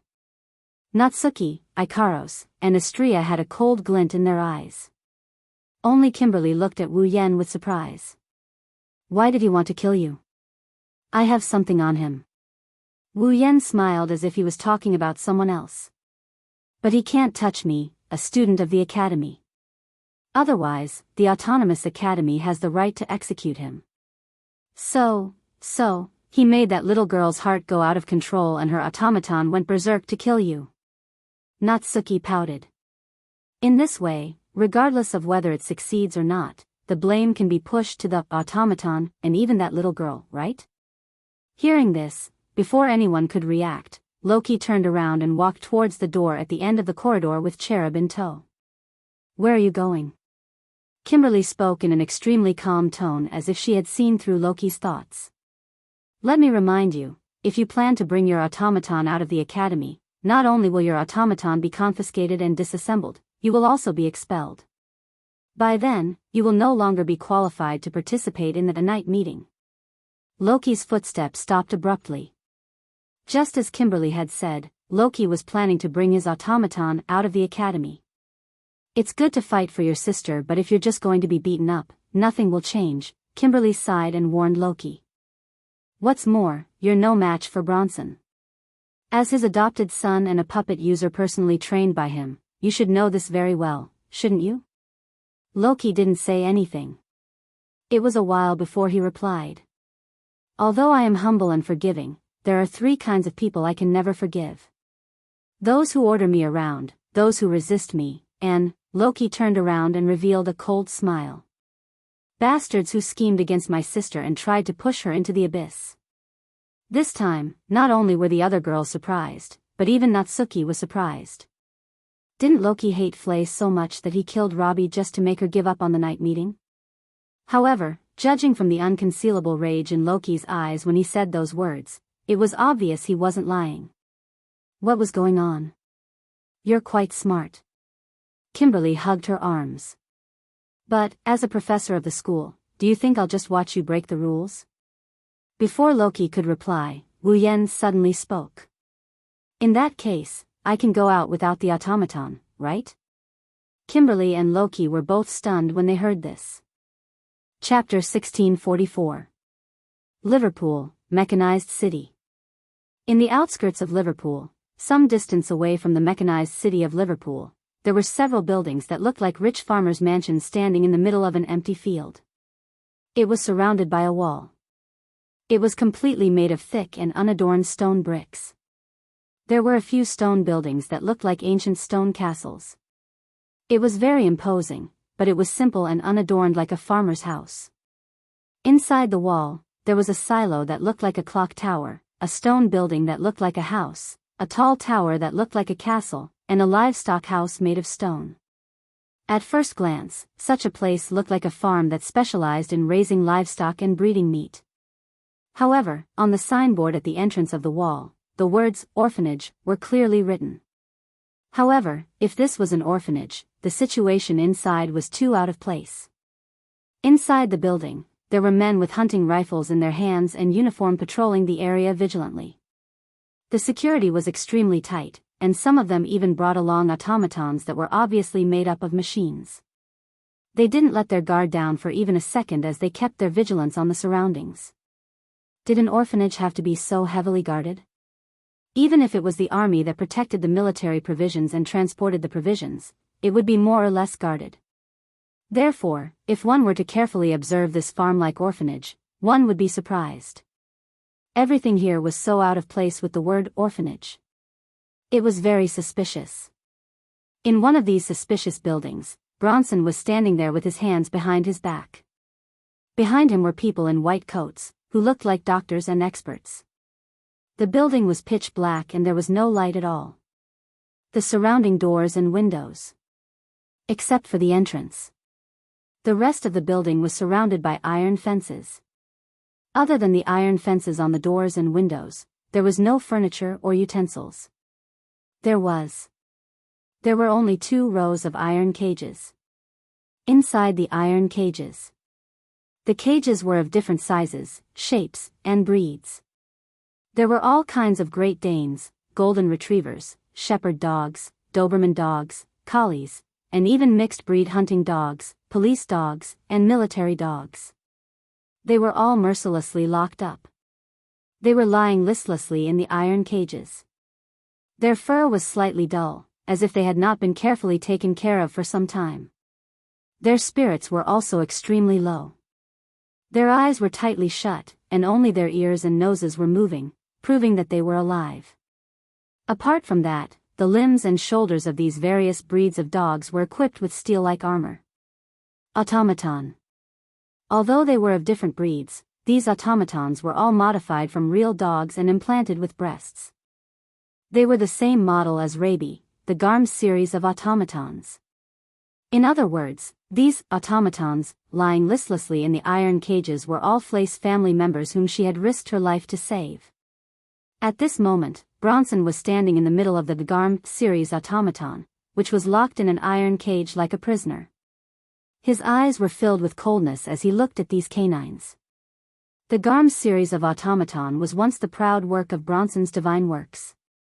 It was because of these proud works that Divine Works was able to obtain the exclusive right to operate the sonic manipulation.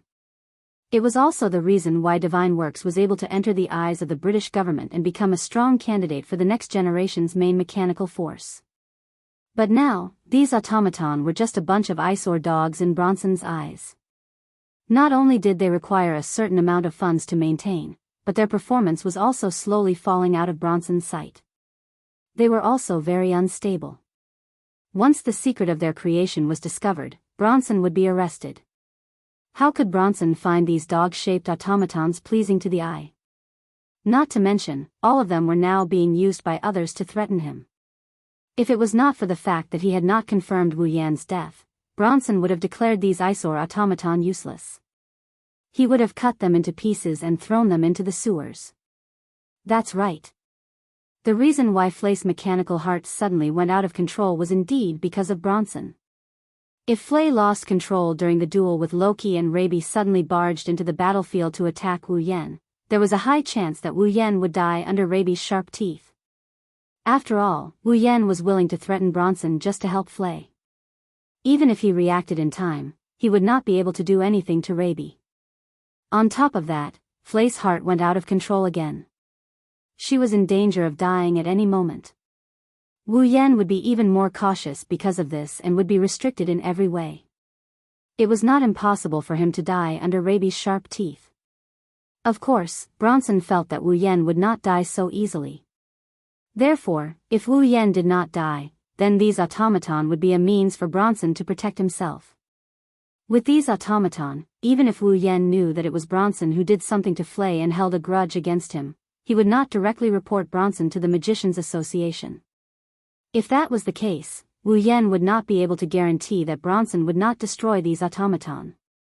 Therefore, even if Wu Yan did not die, Bronson would bring these automaton to him tomorrow and negotiate with him. Based on how much Wu Yan cares about Flay, using these automatons can be considered as a write-off. Otherwise, if they were to break up, the chances of success would be 100%. Bronson was very confident in this kind of negotiation. After all, grasping a person's weakness was one of Bronson's specialties. Of course, Bronson was not the kind of person who would obediently hand over a hostage. Who knows if Wu Yan would go back on his words? Therefore, Bronson had come here to plant a safety net in the automaton's body. You. Bronson did not turn around. He used a cold voice to issue an order. Drag all these automaton into the workshop and add a component that disrupts the flow of magic power to the magic circuit. Hearing this, the staff standing behind Bronson were secretly shocked. One must know that the magic circuit of an automaton was directly connected to Eve's heart. Once a component that disrupted the flow of magic power was added to the magic circuit, and the component worked and disrupted the flow of the magic circuit of the automaton would be crushed, and Eve's heart would be damaged too. The automaton could be repaired no matter how damaged it was. Only Eve's heart, if it was damaged, it would be beyond saving. Bronson, this is equivalent to burying a bomb in the body of an automaton. Just hit it directly into the magic circuit. You don't have to worry about whether it will affect the body. Moreover, once the settings are touched, the magic power will be disrupted. Bronson waved his hand after finishing his sentence in an indifferent tone. By tomorrow, all the components must be completed. Yes. The workers did not resist and answered respectfully. Bang. Bang. Bang. Bang. Bang. Suddenly, there was a commotion outside and a series of gunshots reverberated in the air. Then, there was a series of screams. What's going on? The workers turned pale with fright. What happened? Bronson frowned. He had an ominous feeling in his heart, telling him that he had miscalculated something. Driven by this ominous premonition, Bronson rushed out of the building without saying a word and looked in the direction of the entrance. At the next moment, Bronson's pupils shrunk and he knitted his brows deeply. Chapter 1645. Alim under the dusky night sky that looked like it was about to rain, the chaotic sounds of gunshots, rioting and screams all disappeared the second before Bronson rushed out. When Bronson rushed out of the building and arrived outside, the scene he saw could be described as hell to some extent. The guards who were in charge of patrolling the area were all lying on the ground with smoking shotguns in their hands. On their bodies, blood flowed out from various damaged parts like a pool of blood, dyeing the ground red. Around these guards who were lying in a pool of blood, there were also automaton, with wires and engine oil scattered all over the ground like corpses that had been dismembered. The smell of blood spread in the air. The smell of gunpowder and magic power shuttled back and forth in the air. With the guards and automatons lying on the ground, it was hard to tell if they were dead or alive. Together with the bloody scene, those who were not brave enough would have fainted. What was wrong with calling such a scene hell? But in the center of such a hellish scene, at the entrance of the gate, a figure stood there. Wearing the uniform of the Walpurgis King Mechanic Academy and a knee-length black coat that looked like a knight's robe, the figure had his back to Bronson. He stood in the middle of the bloody ground, the guards lying on the ground, and the dismembered automatons. Magic ripples visible to the naked eye were fluctuating around the figure with his back to Bronson. The magic ripples turned into a tangible force that covered the pitch-black blades, swords, spears, and halberds. The surface of these weapons was covered with a layer of dim light. Telekinesis. The intruder used telekinesis. He controlled the pitch-black weapons and used them to take down all the guards here, destroying them one by one. The performance was not too bad. It was definitely not a good automaton either. An intruder. And Bronson had only seen him once. But he was very familiar with this intruder. Staring at the figure who was standing in the middle of the guards and automaton who were lying on the ground with black weapons floating around him, Bronson muttered with a gloomy expression. Scarlet eyes, the intruder. Of course, it was Wu Yen. Yo, President Bronson. Wu Yen turned around and looked up, revealing a pair of wine-red eyes to Bronson. His face was calm as he spoke indifferently. We meet again. Indeed, we meet again. Bronson glanced at the guards lying in a pool of blood. It was just a glance and he no longer paid attention to them as if they were not his people but strangers. He cast his sharp gaze on Wu Yen. And under such circumstances, such a time, such a scene, this really surprised me. Actually, I don't want to see that face of yours anymore. Wu Yan spoke in an indifferent tone, his wine-red eyes flashing with a cold light. Unfortunately, I said that if you do something you shouldn't do, I will give you a big surprise. Indeed, it is quite a surprise. Bronson sighed, as if he was regretting something. I didn't expect you to violate the rules of the Walpurgis Academy by going out in the middle of the night. I'm afraid you will be expelled. This won't be the last time we meet, right? The Academy doesn't have a rule that prohibits students from going out in the middle of the night, only that automatons can't go out.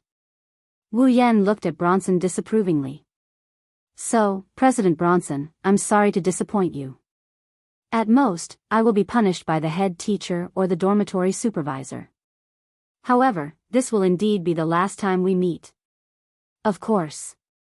Bronson said with a smile that came from the bottom of his heart. Although there isn't a rule that prohibits students from going out in the middle of the night, I remember there is a rule in the academy. If a student attacks a commoner, they will be sentenced to death. Sir, are you looking for death? I'm sorry to disappoint President Bronson as well. Wu Yan retracted his expression and walked towards Bronson step by step.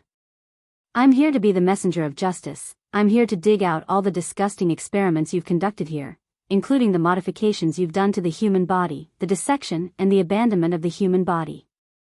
Bronson's breath caught in his throat. Those artificial pro-camouflage children should all be here, right? Wu Yan glanced at the buildings around him. Also, those failed modifications that were intended to be used to make bandoliers should also be stored here, right? Bronson's expression changed again and again, finally turning into a murderous expression. You sure know a lot.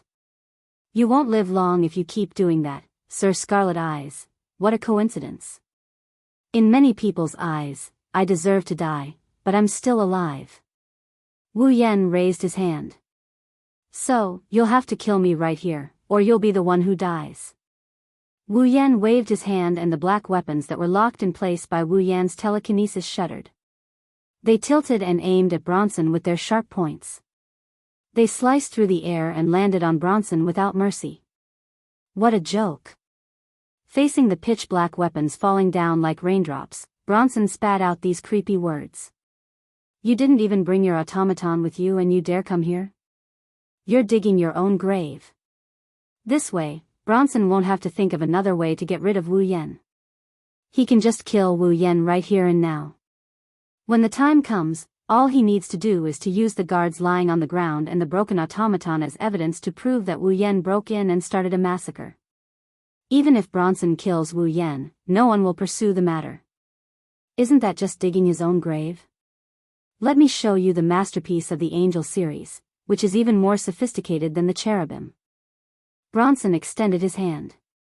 A powerful magical force flowed out of his hand and turned into a ray of light that shot into one of the buildings around him. Come to me, Lucifer. As soon as he finished speaking, the sound of something breaking through the air could be heard from the building that was filled with magical force. Immediately afterwards, a golden stream of light shot out and arrived in front of Bronson in an instant.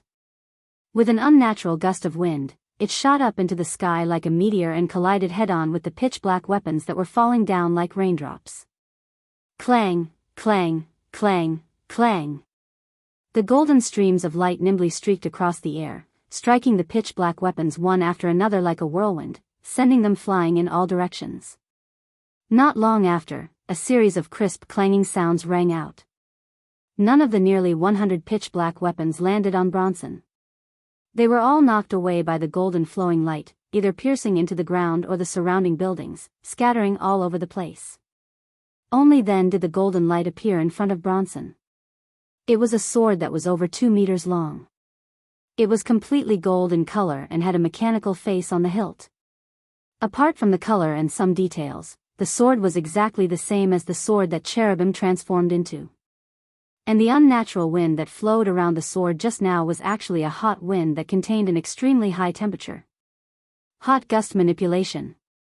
Needless to say, it was definitely the same type of machine as Cherub, the Angel series of automaton. With this excellent automaton, the one standing in front of Wu Yan would be the one who almost took the throne of the Demon King and became the champion of the Night Gathering. Your magical force seems to be a lot stronger than the pro-camouflage children. Bronson said coldly. A monster like you must be able to help me complete a lot of research, right? Chapter 1646.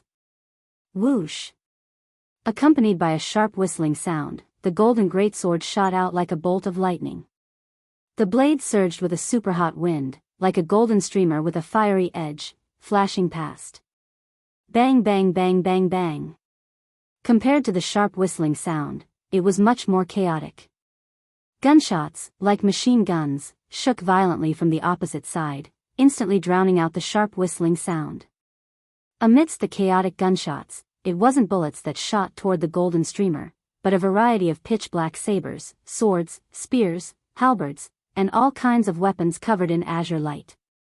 The medium that shot out these pitch-black weapons was not a bow, arrow, or cannon. Instead, it was a crimson space that stood in the middle of the space like a door. In the crimson space, ripples constantly reverberated. Every reverberation was accompanied by a pitch-black weapon emerging from it. Like an arrow leaving the bowstring, it shot wildly and rushed straight ahead. The atmosphere was shaking, and the wind was howling. Like an ever-victorious general charging into an army of thousands of men and horses, the golden streamer erupted with a super-hot wind. The blade, which was powerful enough to melt steel and cut everything in half, plunged into the group of pitch-black weapons that filled the entire field of vision in front of it. Screech. Suddenly, an incomparably ear-piercing screech turned into a sound wave within the group of pitch-black weapons, drilling into the ears of everyone present. That was the sound of the golden greatsword moving at an extremely fast speed. The pitch-black weapons that came close to it were all knocked away. Because there were too many pitch-black weapons, the golden greatsword was almost knocking away dozens of weapons in a second. As it flew forward, it also knocked away the pitch-black weapons that came crashing toward it head-on. Therefore, the overly fast collision sounds mixed together to form such a sharp, ear-piercing buzzing sound. However, that ended quickly. The golden greatsword was indeed very sharp. Under the enhancement of the ultra-high temperature of more than thousands of degrees, it could be said that it could cut through anything. But it couldn't cut through those seemingly ordinary pitch-black weapons. Not a single one.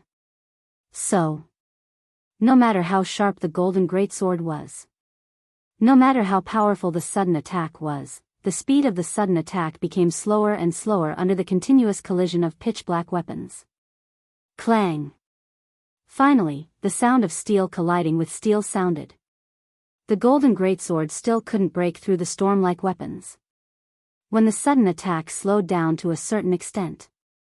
Instead, it was bounced back by the pitch-black weapons. Seeing this scene, Bronson controlled the Angel series automaton, named Lucifer, to return the golden greatsword to his side. Looking ahead, his face was so gloomy that it seemed like water was about to drip from it. In front of him, the crimson space was still rippling, and pitch-black weapons were poking out one after another, as if they would never run out.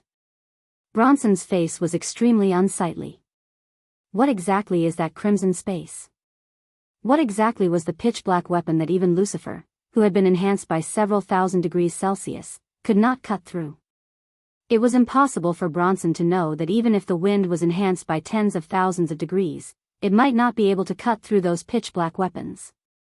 After all, even if it was only hardness and sharpness, those pitch-black weapons were still noble phantasms. If Wu Yan's level wasn't restricted, his power would be severely limited. Otherwise, Lucifer's Angel series automaton would have been smashed into smithereens by the rain of noble phantoms, let alone knocking away so many noble phantoms.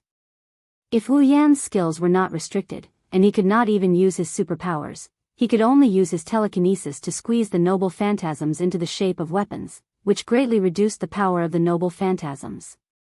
Otherwise, Lucifer would have been broken. What's wrong? President Bronson. Standing in front of the crimson space, Wu Yan looked like a god in control of this space. His wine-red eyes matched the crimson space behind him. He looked at Bronson with a mocking smile. He extended his hand and grabbed a black spear. Didn't you want to kill me and dissect me for research? After that, Wu Yan lifted the pitch-black spear from his shoulder to his back and threw it with all his might. Whoosh! With the help of his telekinesis and strength, the pitch-black spear shot out as fast as lightning. Bronson only saw a flash of black light in front of him, and the pitch-black spear was less than 5 meters away from him. Goo! Bronson's face darkened and he raised 2 fingers. A magical mist rose from his body and entered the golden greatsword beside him.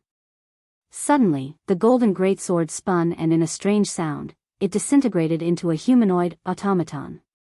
It was none other than Lucifer. His appearance was similar to Angel G's. He was also over 2 meters tall. He had 2 giant blades on his wrists and 3 pairs of wings of different sizes on his back. His entire body was golden in color. He was a humanoid robot with a strange appearance. He was an angel. Nimbly, it took a leap and arrived in front of Bronson. It raised the giant blade on the back of its wrist high above its head and slashed down viciously. Clang! The pitch-black spear that was about to reach Lucifer was knocked away. It spun like a dart and stabbed into the wall of a building not far away, shattering a large number of bricks. It didn't break. Bronson stared at the pitch-black spear that was stuck in the wall. His eyes were filled with doubt. What is it made of? Is it a magic equipment? Magic equipment was a tool that was equipped with magic circuits and could perform magic. Magic equipment did not have Eve's heart. Therefore, it did not have intelligence and life like an automaton. It was just a tool used to perform magic. Although it had magic circuits, it did not have intelligence and life. It could not control the magic circuits and perform magic like an automaton to reduce the burden on the user. Therefore, the user of the magic equipment had to control the magic circuits in the magic equipment to perform magic. Using musical instruments as an example, an automaton was a musical instrument that could magically play on its own. Meanwhile, magical equipment was just an ordinary musical instrument that required a player to play it. As such, it was rare for magic equipment to appear in a battle. After all, compared to magic equipment, an automaton only needed to be injected with magic to activate its magic circuits. It was undoubtedly more useful. Since Lucifer was still unable to break the ordinary-looking weapons with his magic, it meant that the weapons must have been specially crafted to carry some kind of magic circuit, right? Then, Bronson glanced at the crimson space behind Wu Yen. That crimson space, is it a magic equipment too? It doesn't matter if it's a magic equipment or a magic artifact, as long as it can kill you, it's a good tool. Wu Yen curled his lips into a smile when he heard Bronson's question. Besides, it can also be used like this. Wu Yen reached out his hand and snapped his fingers. Buzz! In an instant, crimson spatial ripples abruptly rose from the space around Bronson and Lucifer, covering them in all directions. Bronson felt a chill run down his spine. Without any hesitation, he jumped onto Lucifer's back. Lucifer leapt into the air with Bronson on his back. Almost at the same time, pitch-black weapons abruptly shot out from the crimson spatial ripples around Bronson, piercing through the air, and slicing through the space where Bronson was just a moment ago. If Bronson had not asked Lucifer to bring him away in time, he would have been sliced into pieces by now. However, Bronson did not feel happy. Instead, his eyes widened. Above Lucifer, a huge crimson spatial ripple started to fluctuate. Chapter 1647. It was as if the sky was dyed crimson. A huge crimson spatial ripple reverberated in the air above Lucifer, who was carrying Bronson. In an instant, the ripple expanded to a diameter of 10 meters and covered the entire sky above the orphanage. Your Lucifer transformed into a sword seems to be quite big. Bronson widened his eyes as he stared at the huge crimson spatial ripples in the sky. A voice that sent chills down his spine slowly entered his ears. Why don't you have a little competition with me? The crimson spatial ripple that covered the sky above the orphanage began to fluctuate violently. It was like a boiling pool that could not be stopped. Immediately, a huge, pitch-black sword that was more than 20 meters long, like a skyscraper, slowly emerged from the crimson spatial ripple. Bronson's expression changed abruptly as the sword fell from the sky like a mountain. Hum. The pitch-black greatsword covered Bronson's entire field of vision. All he could see was the incomparably sharp, pitch-black tip of the sword that was flashing with a deadly cold light. It violently cut through the air, and under the crazy vibrations of the atmosphere, it fell heavily towards Lucifer, who was carrying Bronson. Ha! Feeling the huge pressure from above and the shadow of death that was gradually approaching, Bronson roared at the top of his lungs. He frantically urged the mana in his body as if he was trying to squeeze the blood out of his veins. He desperately squeezed out the mana that was strong enough to tear his body apart. There was no doubt about it. This was the first time in his life that Bronson had tried so hard. It was also the first time in his life that Bronson had urged such a huge amount of magic. The majestic magic exploded in the form of a hurricane and turned into steam that flowed into Lucifer's body. Lucifer's body was wrapped in a layer of visible magic film. He let go of Bronson and a ferocious hot wind surged out from his body and swept across the entire area. Ignoring his falling master, Lucifer raised his head and his body suddenly twisted and changed shape. He turned into a huge golden sword. Along with the super hot wind, which made the space creak as if it could not bear the burden, it shot into the sky. The huge black sword that covered the sky and the golden sword that was glowing with a fiery red-hot wind was like a needle against an awn, like a mountain crashing into a meteor, in the sky above the orphanage. They collided violently. Boom! With a deafening sound. A thunderous roar resounded. A burst of violent wind and waves exploded out, bringing with it an impact that made people feel as if they would be crushed into dregs. It enveloped the entire orphanage. Without the slightest suspense, the stone houses made of stone bricks were like glass as they were cleanly blown apart by the shockwave. The stone roofs were also mercilessly blown away, and even the surrounding fields were flattened out in small pieces. By the time the shockwaves dissipated and the violent rumbling disappeared, the scene had completely changed. The buildings became dilapidated, as if they were abandoned houses. They were so fragile that even a strong wind could blow them down. The ground cracked inch by inch like a spider web. A layer of the ground in the center of the field was shaved off, revealing a pit filled with smoke and dust. In the pit, Bronson knelt on the ground, his skin covered with scars. His face was filled with pain and he could not stop gasping for breath. Not long after, he spat out a mouthful of blood. Bronson's injuries were not caused by the attack, but by the excessive consumption of magic power. His body could not bear the burden, which caused his skin to crack and his internal organs to be damaged. Compared to Bronson, Lucifer's appearance was much more miserable. Standing in front of Bronson, Lucifer's originally golden body was now covered with scorch marks. Smoke was rising from his body, and there were even traces of electric sparks. Obviously, part of his body had been damaged. What was worse was that one of the 3 pairs of wings on Lucifer's back, which had golden feathers as hard as steel, was in tatters. One of the 2 giant blades on the back of his wrist was also broken in half. Obviously, even though Bronson had gone beyond his limit and supplied Lucifer with magic power, Lucifer was still no match for the pitch-black giant sword that was as big as a skyscraper. Of course, in order to achieve this, Wu Yan did not have it easy either. Standing in front of Bronson and Lucifer, his face was slightly pale and he was panting. Although he was in a much better state than Bronson, one could still see the faint tiredness in his eyes. However, it was not surprising that he would end up like this.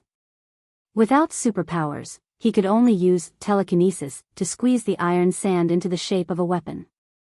The burden on him was not ordinary. After all, telekinesis was a highly condensed form of magic power. Using telekinesis would consume a lot of magic power. Yet, Wu Yan had challenged his limit and squeezed out such a giant sword. He even used telekinesis to control it and attack. How could he not be tired? In this world, there was no one other than Wu Yan who could use telekinesis to attack like this. You've lived a long life, President Bronson. Suppressing his slightly rapid breathing, Wu Yan coldly looked at Bronson, who was kneeling on the back of Lucifer's tattered body.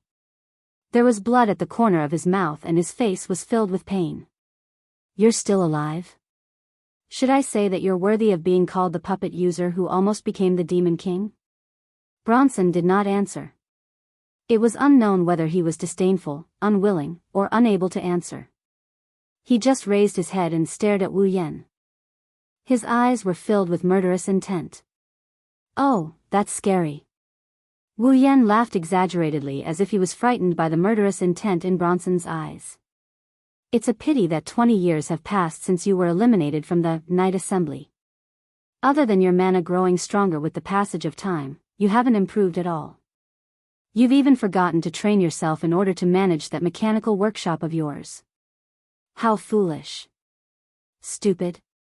Bronson was so angry that he laughed. Individual progress is nothing but degeneration. The progress of the times is irreversible. Magicians are individuals, groups, and life forms that exist for the sake of progress. If mankind stagnates, it will bring destruction and disaster to the world. The development of science and technology is a means of survival that cannot be ignored. For the sake of progress, for the sake of development, it's worth it no matter how much you sacrifice. Bronson stood up with difficulty and sneered. For the sake of progress, for the sake of science and technology, individual sacrifice is nothing. No matter how strong one is, one cannot survive alone. If you don't want to be destroyed, the only way to survive is to strengthen the group. This is the true path of survival, the true progress. Wu Yan smiled. His smile was full of pity and sympathy. Indeed, the importance of individuals and the importance of groups are on the same level. Everyone knows which side is more important. Everyone knows which side is the wisest choice. Wu Yan's eyes shone with a sharp light. But being wise is one thing, being right is another. For the sake of progress and development, are you going to sacrifice those innocent people who have the right to live and whose freedom and lives were mercilessly taken away by you? No matter if it's Flay or Loki, although their importance can't be compared to all of mankind and naturally can't be compared to the development and progress of the entire world, sacrificing an individual for the sake of the group, no matter how beautiful you make it sound, is still an act of murder. You can't even protect the survival of an individual, you can't even improve yourself. You can't even grasp the things in front of you. Talk about development?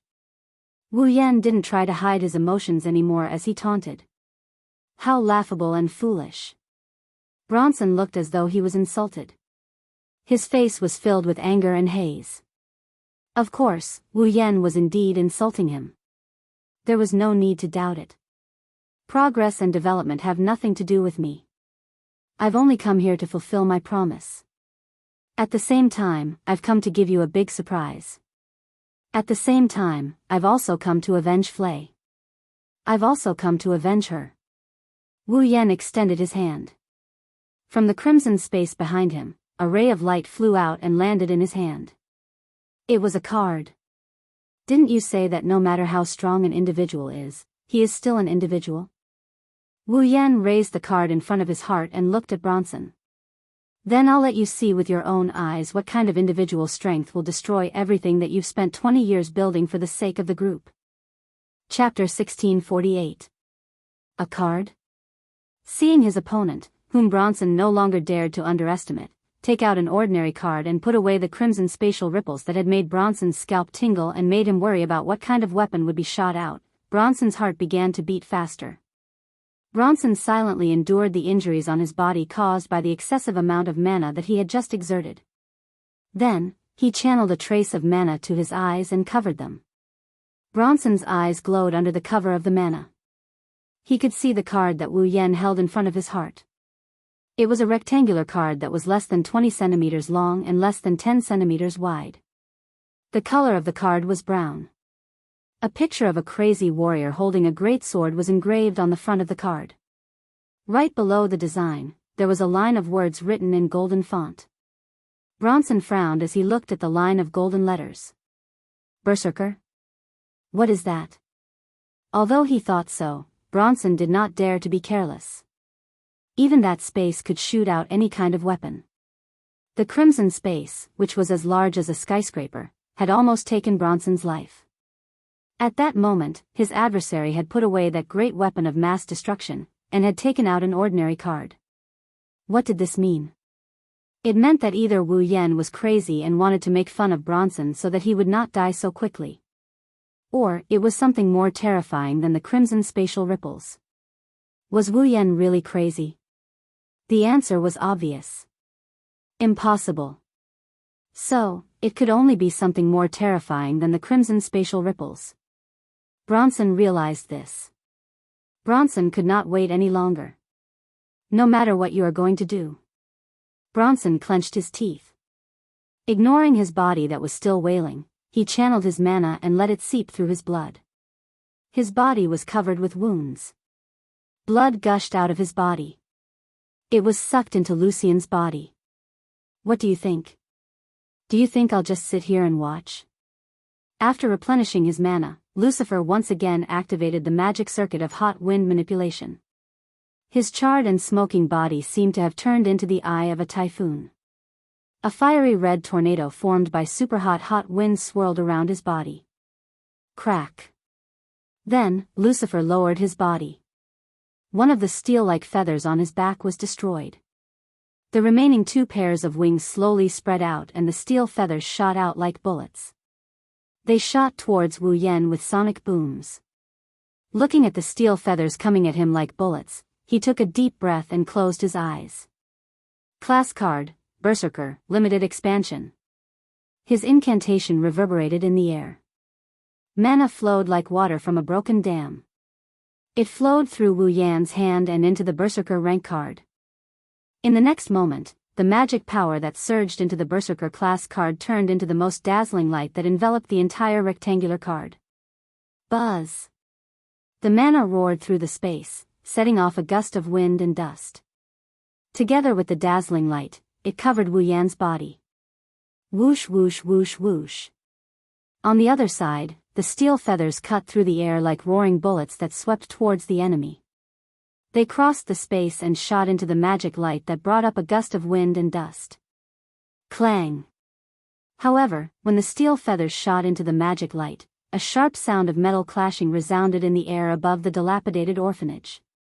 Bronson could clearly see that as the sharp sounds of metal clashing resounded, the steel feathers that were supposed to pierce through the enemy with irresistible force were knocked away like garbage and fell to the ground one by one.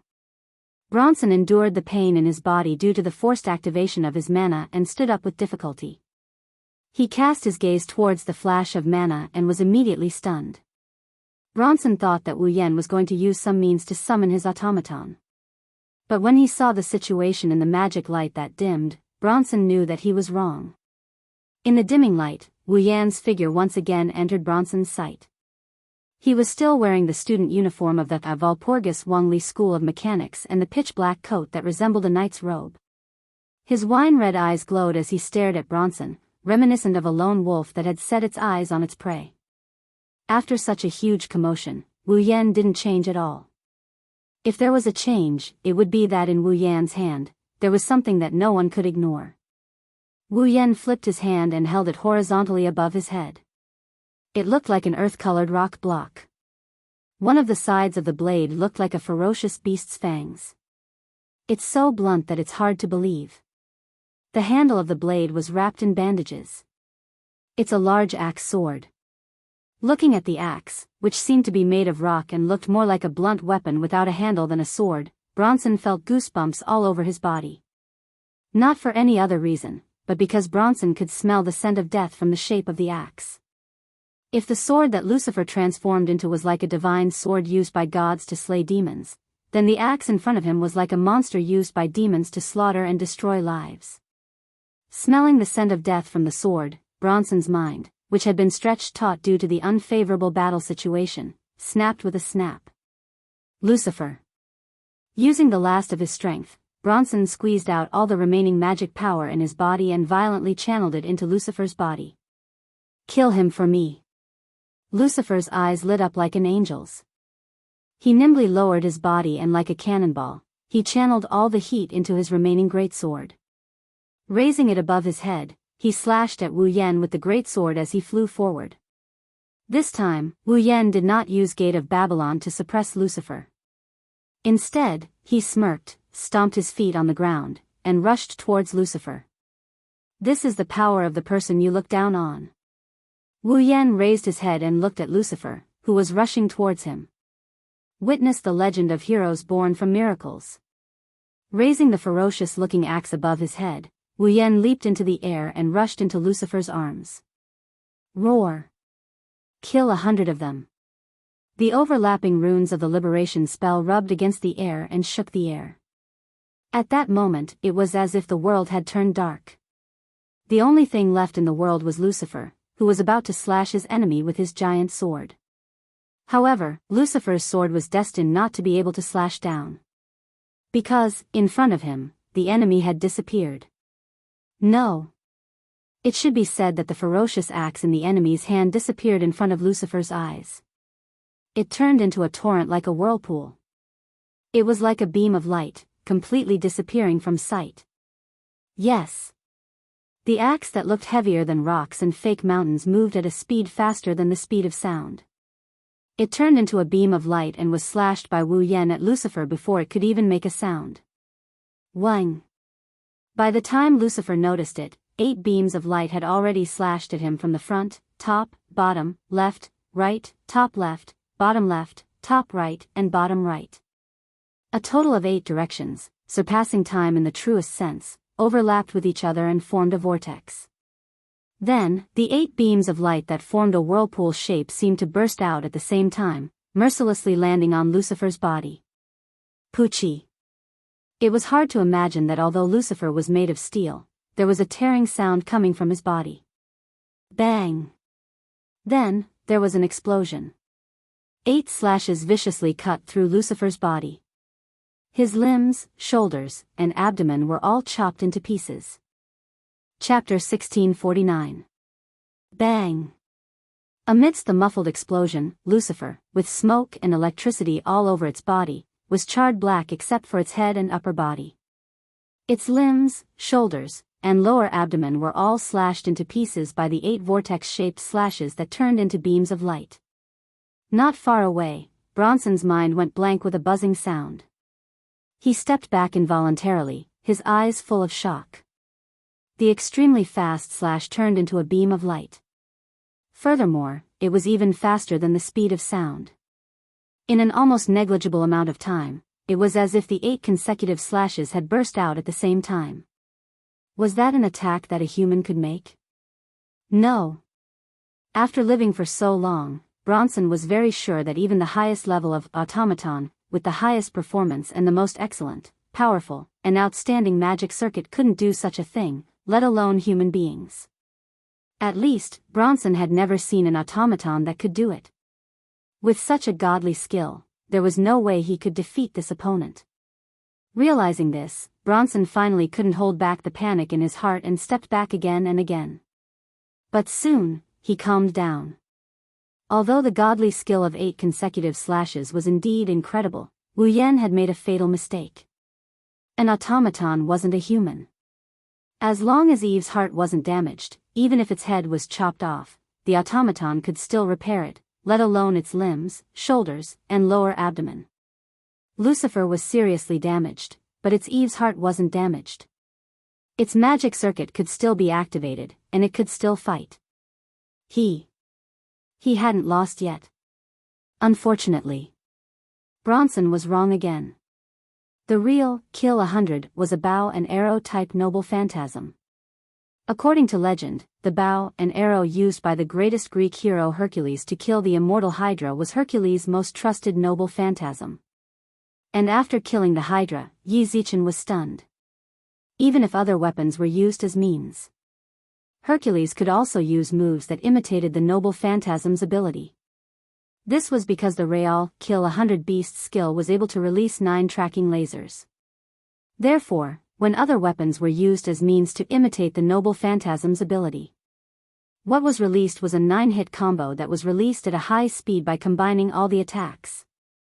Therefore, the kill 100 that Wu Yan released with the large axe in his hand was a move that was as powerful as a noble phantasm's ability. It had a 9-hit combo. And just now, Wu Yan released an 8-hit combo. Bang! Bronson took a heavy step forward. Only Lucifer's broken body remained in his sight. Sparks, gears, and electric wires were coming out from its limbs and lower body. Wu Yan raised the axe in his hand once again and swung. Swoosh!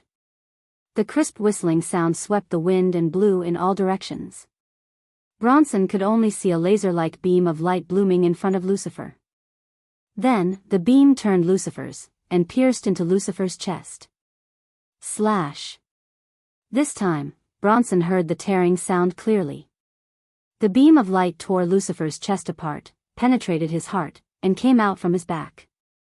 It returned to its original form of an axe. The axe was huge, and when it pierced through Lucifer's body, it almost pierced through the rest of Lucifer's body. When Bronson came to his senses, Lucifer's body was still pierced through, hanging on the axe in Wu Yan's hand. The calm expression on Bronson's face froze. Bang! Lucifer's body, which was hanging on the axe, emitted electric sparks. Then, with a loud explosion, it exploded into pieces. The machine-like head was thrown into the air, and then fell heavily on the ground. It rolled a few times and came to Bronson's side. It was only then that Bronson realized what had happened. He really lost. He lost to a kid who was still studying in the academy, who didn't even go through the baptism of that night party, who didn't carry an automaton, who threatened him, and whom he planned to kill not long ago. Phew, Wu Yan waved the axe in his hand, which didn't match his body size. He turned around and looked at Bronson with a sneer on his face. He lifted his feet and walked towards Bronson. This is the strength of an individual that you look down on the most. Are you satisfied? Bronson looked at Wu Yan walking towards him. He couldn't help but take a step back. There was a trace of panic on his face.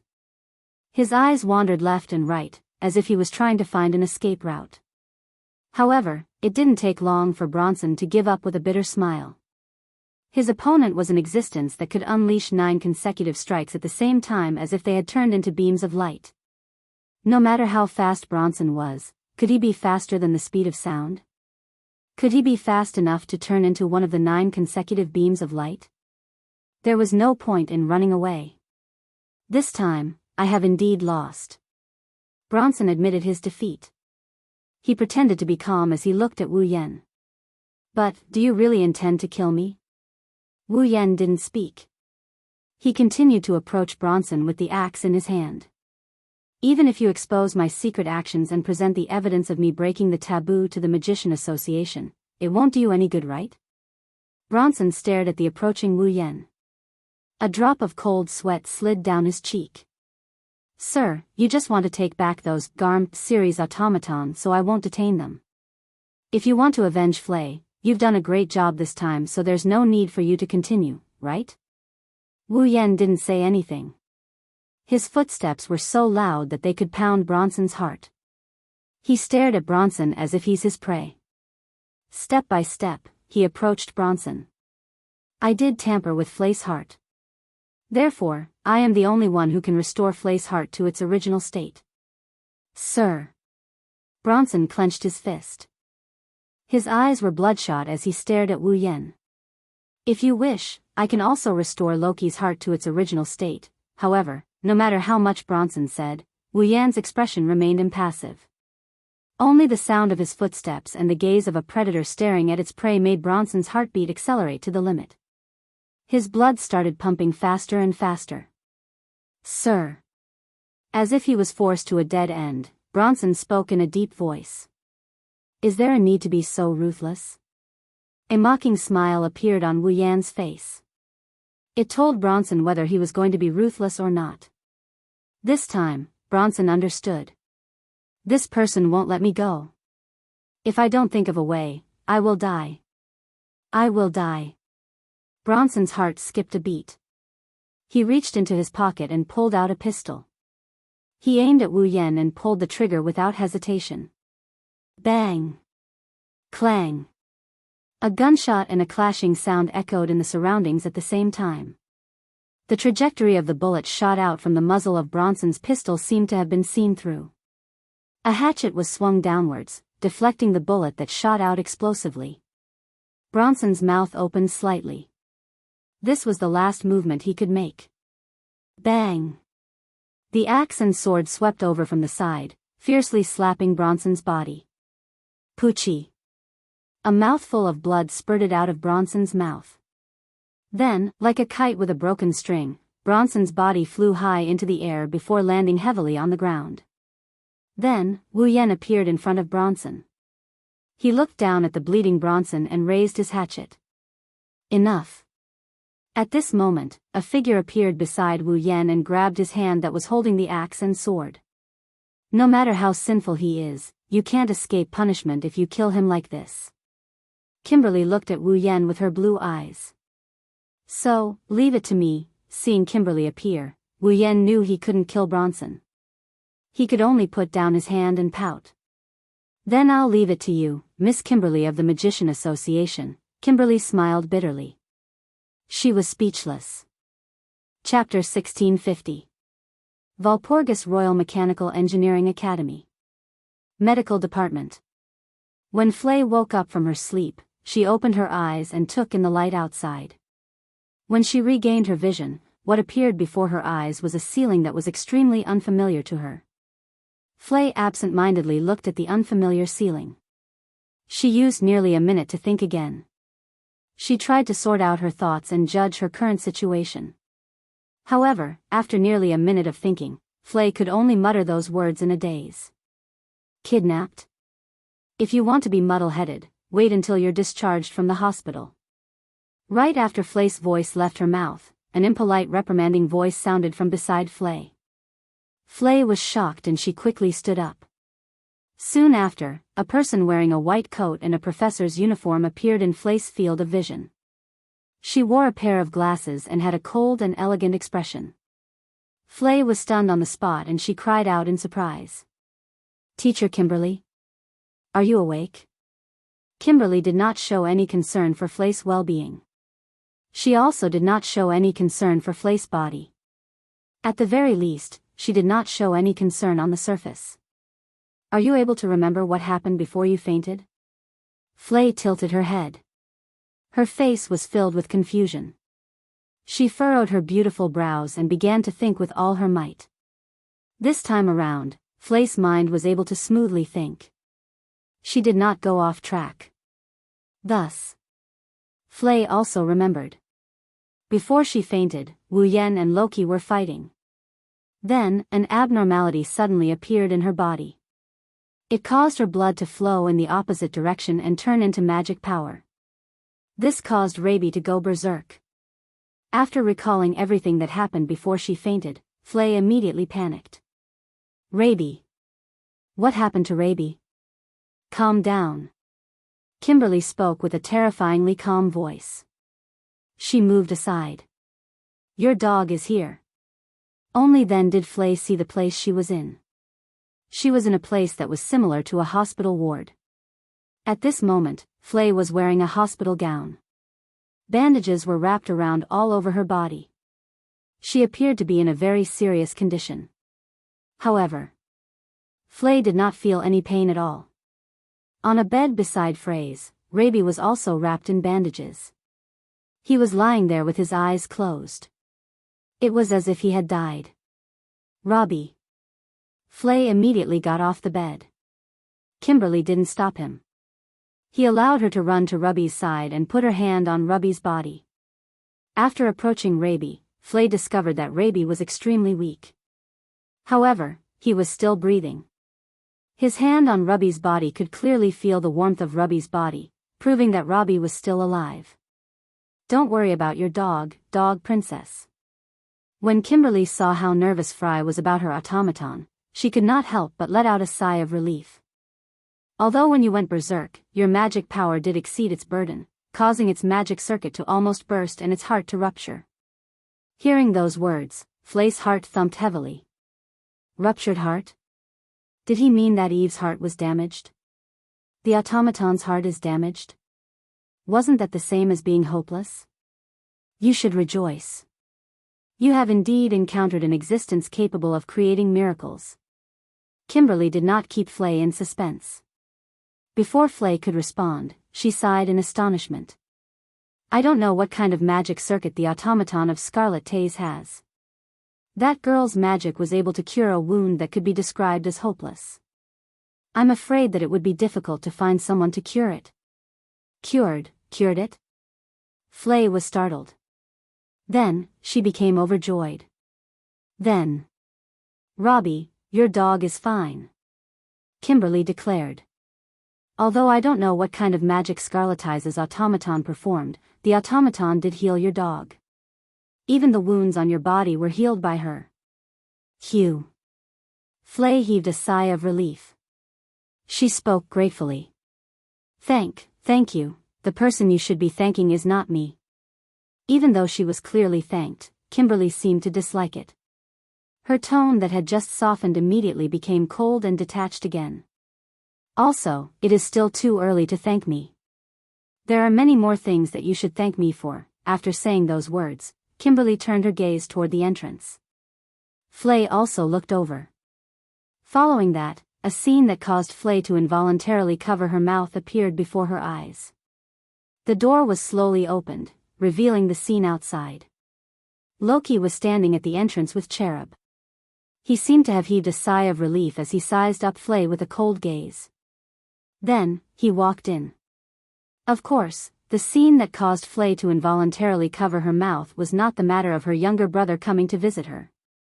What caused Flay to be unable to restrain herself from covering her mouth was the fact that apart from bringing Cherub with him, Rocky also brought 4 dogs with him. The 4 breeds were shepherd dogs, German hounds, Great Danes and Dachshunds. Their limbs and shoulders were equipped with armor. They were dogs of different sizes. Seeing the 4 dogs, Flay's eyes became moist. She began to cry out as if she was choking with sobs. Riviera. Ruby. Lavina. Robin, these dogs were the family members that Flay wanted to save even in her dreams, the Hellhound series automaton. Woof woof. Aoo. Woo. Roar. The 4 Hellhound series automaton let out different cries of joy. With a jog, they ran to Flay's side and began to rub against her body. When Flay sensed the familiar scent emitting from the 4 Hellhound series automaton, she finally believed what she saw. She immediately hugged one of the automaton. Tears began to well up in her red eyes. She was only able to stop herself from crying with all her might. Due to the fact that the other dogs have not operated for a long time, their activation speed has become somewhat sluggish. Their bodies are also being examined. They should be able to return to your side soon, Rocky said indifferently. After saying those words, he turned around. I've brought your family members. After saying those words, Rocky immediately wanted to leave the ward. Seeing this, Flay immediately spoke out. Thank you, don't thank me. Before Flay could finish her words of gratitude, Loki's words stopped her. The one who saved them was Scarlet Eyes, not me. Also. Rocky turned his head around and glanced at Flay. The Divine Works has been disbanded. Hearing those words, Flay was stunned. That person who used to be our adoptive father, the person who tampered with our hearts, managed to find companions like us in his territory. Furthermore, after the operation failed, he planned to use the remains of our bodies to create puppets.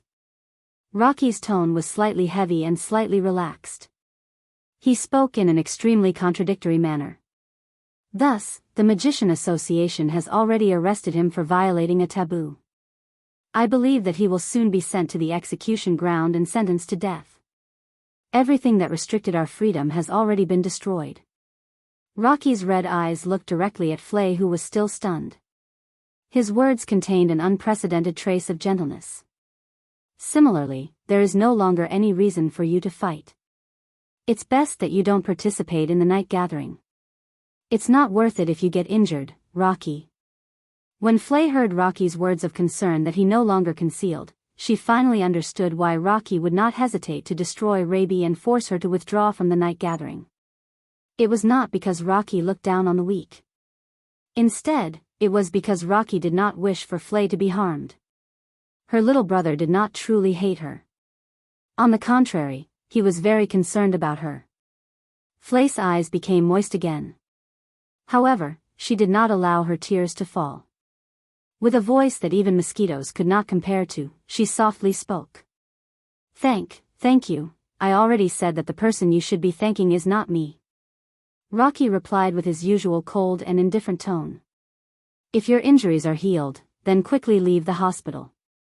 Those dogs of yours are still waiting for you to return to adopt and take care of them." After saying that, Rocky brought Cherub with him and left without looking back. "Your automaton will be kept as your personal belongings." Kimberly smiled, which was rare for her. "That's why you should thank that guy." Flay wiped the corners of her eyes and nodded heavily. Chapter 1651. Valpurgis King Mecha Academy, Tortoise House. Natsuki, Ikaros, Astria, Nagisa, and Kanon were occupying the corners, sofas, and beds in the room that was more luxurious than any other dorm room in the world. Natsuki, Ikaros, Astria, Nagisa, and Kanon were either standing, sitting, or lying on their stomach, reading the latest novel. Although this room was indeed decorated very luxuriously, the only thing that couldn't be changed was the size of the room. It was already very difficult to accommodate 5 people, not to mention that it occupied such a large space and there were many people. It was impossible to let the room fall into a state of silence. But now, the room was strangely quiet. Even Nagisa, who was usually the most talkative, kept her mouth shut, not saying a word. The group of 5 girls quietly occupied the corners of the room, the sofa, and the bed. Their gazes were all focused in front of them, which was the other bed in the room. Wu Yan crossed his legs and sat on the bed with his eyes closed. Mana swirled around his body and it reverberated around the room. Wu Yan is in the middle of cultivating his magic power. In the fight against Bronson, Wu Yan didn't rely on the power of the automaton, or the power of the girls. Even though Wu Yan had the upper hand, he did expend a lot of energy. Ignoring the fact that Wu Yan used telekinesis which consumes a lot of his mana during that fight, Wu Yan didn't do anything. He used telekinesis to control his noble phantasm to shoot. He also used telekinesis to squeeze the iron sand into the shape of a weapon. This kind of mana consumption was already very stressful for a normal vampire. Of course, Wu Yan is no ordinary vampire. He is the pinnacle of all vampires, a true ancestor with the noblest bloodline. In addition, his demonic power was at the peak of the true ancestor level. This kind of mana consumption wasn't a big deal. Therefore, the real mana consumption came later. The place where he used telekinesis to form the Great Sword and the limited expansion card. Originally, just by using it, telekinesis consumes a lot more MP than normal magic. Wu Yan also used telekinesis to form a sword that is at least 20 m long and as big as a skyscraper. The amount of mana consumed was enough to crush a pure-blooded vampire. As for the limited expansion class card, its magic consumption was even higher than the formation of the giant sword. One had to know that if one wanted to limit the expansion of a class level card, the user had to use the magic attire as a medium. Only then could they use the magic attire as a basis to materialize the heroic spirit's relic. However, Wu Yan didn't use his magic attire. Instead, he converted his mana into materialized mana and relied on his mana to support the limited release of the card. When Wu Yan used this method to create the limited expansion card, Rin Enbin and Livia thought he was crazy. After all, materializing mana required a certain amount of mana. Using mana to support the materialization of the noble phantasm would consume more mana than the human body could possibly have. If it wasn't Wu Yan who used this method to create the limited expansion card, even if it was an ordinary true ancestor, they would feel more or less tired. First, he used a lot of telekinesis. Then, he challenged the limit and used telekinesis to form the Great Sword. Finally, Wu Yan also used the limited expansion card of the Berserker. All 3 of these actions consumed a lot of magic power. With Wu Yan's extraordinary mana, he naturally wouldn't use up all of his mana. However, he still used up a lot of mana. Generally speaking, after using up a lot of mana, the effect of mana cultivation would be better than normal cultivation. Seizing this opportunity, Wu Yan was willing to spend some time to cultivate mana. No one would ever complain about having too much mana, right? Natsuki, Ikaros, Astria, Nagisa, Kanon, and the other girls are waiting for him. Wu Yan immersed himself in his cultivation. Judging by the increasing mana fluctuations coming from him, he must have gained a lot from his training. However, Nagisa and Astria couldn't help but feel bored when they saw the most important person in their heart immersed in cultivation. Oni-chan, when are you going to finish your cultivation? Nagisa rested her chin on her hand as she laid on her bed. She kicked her legs in annoyance as she complained. Nagisa has been in her room since last night. She didn't eat anything this morning. If only the dorm had a kitchen, Nagisa could make her own curry. I really want to eat curry. Gulp. Perhaps Nagisa's nagging stimulated Astria's appetite. Even though Astria didn't say anything, her stomach obediently expressed its thoughts on her behalf. Astria whimpered. I'm so hungry, Canon picked up the tea set and asked with uncertainty. Why don't you have a cup of tea first? Drinking tea will only make you hungrier. Also, don't use black tea to fill your stomach. Natsuki disagreed nonchalantly. She turned to Ikaros, who was standing closest to Wu Yen. Her eyes never left Wu Yen. Ikaros, you've been watching Yen since last night. Even if Angelus isn't tired, you should take a break. Why don't you come and have a cup of tea? Thank you. Ikaros shook her head, but she didn't agree.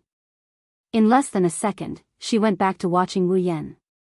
He is indeed loyal, but isn't this loyalty a little too much? Natsuki bitterly smiled when she saw Ikaros' reaction. She turned to Wu Yen, who was in the middle of his cultivation. I really don't know how many lifetimes of blessings you've accumulated to have someone like this sacrifice for you. Natsuki didn't expect Wu Yen to hear her since he's in a state of cultivation. Wu Yen isn't sure if he heard Natsuki or not. The mana around him suddenly slowed down. Then, the mana returned to his body bit by bit. This is the sign of the end of his cultivation. Natsuki and Canon, who were sitting on the sofa, straightened their backs. Nagisa and Astria, who were lying on the bed, sat up. Ikaros took a step forward with anticipation in her indigo eyes. Not long after, the mana fluctuations that had been lingering in the room since last night receded. All of the mana around Wu Yen retreated back into his body. When everything calmed down, Wu Yen slowly opened his eyes under the watchful eyes of all the girls. His wine-red eyes flashed with a profound light. As if he just woke up, Wu Yen stretched his back. The sound of bones rubbing against each other could be heard from within his body. Coupled with that satisfied expression of his, needless to say, the results of this training session are pretty good. Master. Ikaros, who refused to touch the red tea, held a teacup in her hand. Tea, thank you, Ikaros.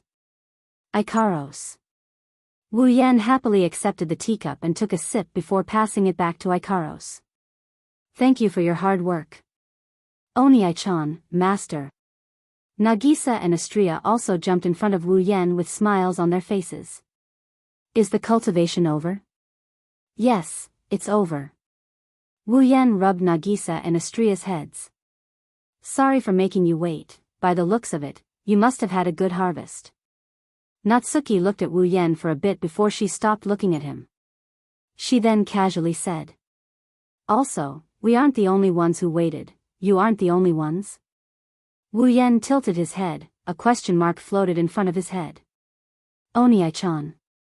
Canon walked to the window and waved at Wu Yen. She pointed outside. Someone has been waiting outside for a long time, but when you asked her to come in, she didn't want to. She's been waiting outside. Since she's here, why don't she come in? Wu Yen scratched his cheeks and he got up from his bed. He walked over to the window and he looked at the courtyard. In the courtyard, in a corner of the flower bed, a young girl with a pearl-white ponytail on the right side of her head and 5 dogs of different sizes was hiding there. She was sneakily looking at the dormitory, as if she was peeping. Looking at the sneaky girl, Wu Yen helplessly chuckled. Chapter 1652. Flay stuck her head out from a flower bed that was large enough to hide a person. She was secretly looking at one of the windows of the male dormitory. She seemed to be waiting for something and did not want to be discovered. Of course, not wanting to be discovered was not a bad thing. Flay did not come to the male dormitory to do bad things. However, with Flay's hiding method, the probability of being discovered was almost 100%. Although the flower bed was large enough to hide a person, that was only possible if someone crouched down inside. However, Flay was lying on her stomach. Thus, her body was indeed hidden inside the flower bed. However, her feet and buttocks were exposed outside. Thus, who would not be able to tell that someone was hiding in the flower bed? Furthermore, Flay was also hiding in the flower bed by herself. However, the 5 dogs that Flay had brought with her were lazily playing in the surroundings. As if they were frolicking, they began to play in the surroundings. Thus, even if Flay had truly hidden her entire body in the flower bed, the people who saw this scene would definitely notice her. They would definitely feel speechless at this scene. At the very least, he thought that Flay would discover him when he walked out from the entrance. However, Flay had been looking at a certain window of the male dormitory the entire time. She did not even pay attention to the entrance. Thus, until now, he had not been discovered. Wu Yan, who approached Flay, felt speechless. If I were to ridicule her, I feel that I will lose if I do this. Xiao Chen rubbed his twitching eyes. Wu Yan walked to the flower bed where Flay was hiding. Flay did not notice Wu Yan's arrival even when she arrived before the flower bed. However, those Garm series automatons noticed Wu Yan's arrival. One by one, they stood up. Flay was slightly startled. She finally noticed that something was amiss. She turned her head around and looked to the side. She noticed Wu Yan. Seeing Flay looking at him in a daze, Wu Yan wanted to laugh. However, he was unable to laugh. He could only laugh dryly. Are you playing hide and seek? Flay first shook her head in a conditional manner. Immediately after, she realized what was going on. She panicked and her hand that was supporting herself on the ground slipped. It made the heavy body in front of him let out a bang sound. He landed heavily on the ground. Ugh, so painful, he cried out in pain. At the same time, he stretched out his hand and rubbed the pair of plump breasts that had the widest contact and suffered the most blows. Flay cried out with tears in her eyes. However, she did not know that the scene of her chest being rubbed was extremely stimulating to men. Gulp. Seeing Flay kneeling before him with tears in her eyes and rubbing her plump breasts, Wu Yan involuntarily gulped down a mouthful of saliva. Immediately after, he turned his head away. Senior Fu Lei, you're here to look for me, right? Wu. Flay blinked her eyes with a perplexed expression. She only reacted a few seconds later and hurriedly stood up. Leading the 5 dogs that had gathered around her, she faced Wu Yan with a gentle smile that had never appeared before on her face. Thank you for saving these children, my family, and me and Loki. As expected, you're here to thank me. Wu Yan spread his hands and smiled. I've said it before. The reason why I helped you is because Ikaros wanted me to help you. Thus, if you want to thank me, you can say it to Ikaros. Perhaps she will be very happy that way, then. Flay stood on her tiptoes and extended her head to look at the window of Wu Yan's room. Seeing her tottering appearance, Wu Yan was worried that she might fall down again. Where's Ikaros? She's in her room. Wu Yan smiled knowingly. What's wrong? Do you want to see Ikaros? Ugh. Flay hesitated for a moment and shook her head. Help me say thank you to her, no problem. Wu Yan straightforwardly agreed. Although Ikaros wasn't very familiar with Flay, the reason why she wanted to help Flay was because Flay's attitude toward her automaton touched Ikaros' heart. However, the two of them seemed to be getting along quite well. Ikaros wasn't good at interacting with others. It could even be said that she didn't interact with others at all. Flay was also clumsy and had a timid personality. It could be said that there wasn't a single person who interacted with Flay. On top of that, the two of them were naturally slow-witted. Having Ikaros become friends with Flay should be a pretty good choice, right? If possible, Wu Yan hoped that Ikaros would be able to make some friends. Flay wasn't a bad person either. From a certain perspective, matchmaking the two of them should be a pretty good thing. After making up his mind, Wu Yan was about to say something when Flay took out a bamboo basket. It was a bamboo basket filled with delicately made sandwiches that looked delicious. Thank you gift. With an expectant expression, Flay placed the bamboo basket in front of Wu Yan. Do you want to eat? Thank you gift? Wu Yan didn't suspect anything. He directly picked up a sandwich and swallowed it without caring about the taste. He planned to discuss Icaros with Flay. However, reality proved that being so anxious would only bring harm to himself. After swallowing the entire sandwich, before Wu Yan could even open his mouth to discuss Icaros with Flay, an extremely pungent taste rushed from his stomach to his brain. Wu Yan's mind went blank. Soon after, Wu Yan's facial expression changed at a speed that others would find difficult to match. Starting from the color of his skin, his face first turned green. Then, it turned black. Then, it turned red. Then, it transitioned to green. In the end, his entire face turned deathly pale. Resisting the pain and dizziness brought about by the pungent taste in his stomach and brain, Wu Yan staggered back 2 steps. He looked at Flay with disbelief. You put poison in the sandwich? Wu. With a panicked expression, Flay began to whimper.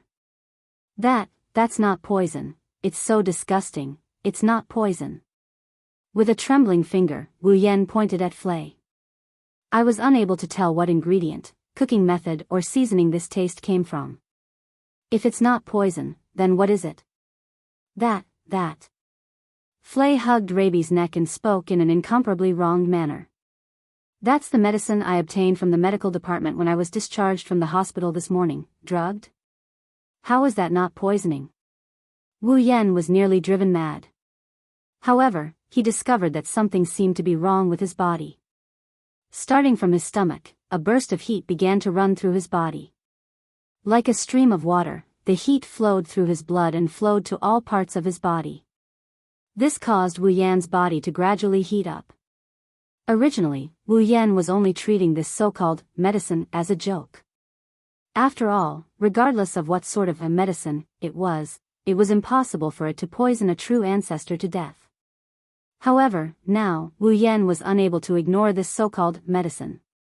Evidently, this medicine was taking effect. Furthermore, it was a medicine that not even a true ancestor was immune to. Sensing that his body was becoming hotter and hotter, and his head was becoming more and more fuzzy, Wu Yan forced himself to maintain his final consciousness and glared at Flay. Exactly what sort of medicine did you put in there? Is it taking effect?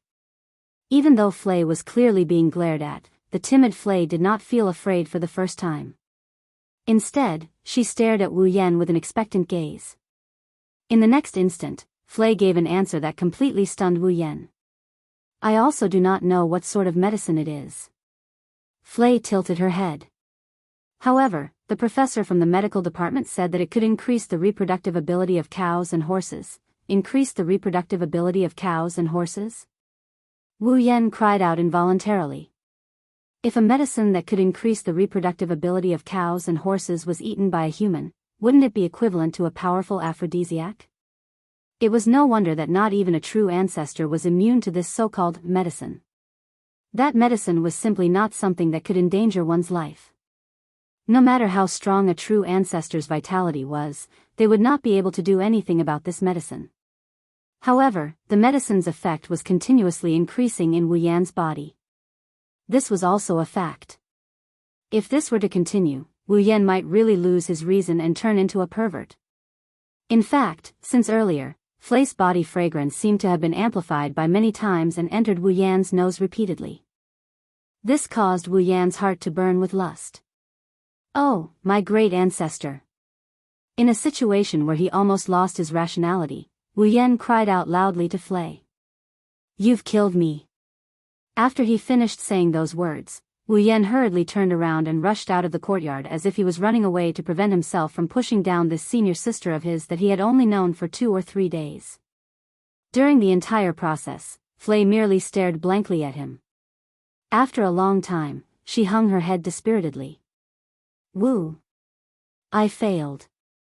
Chapter 1653. Ha. Ha.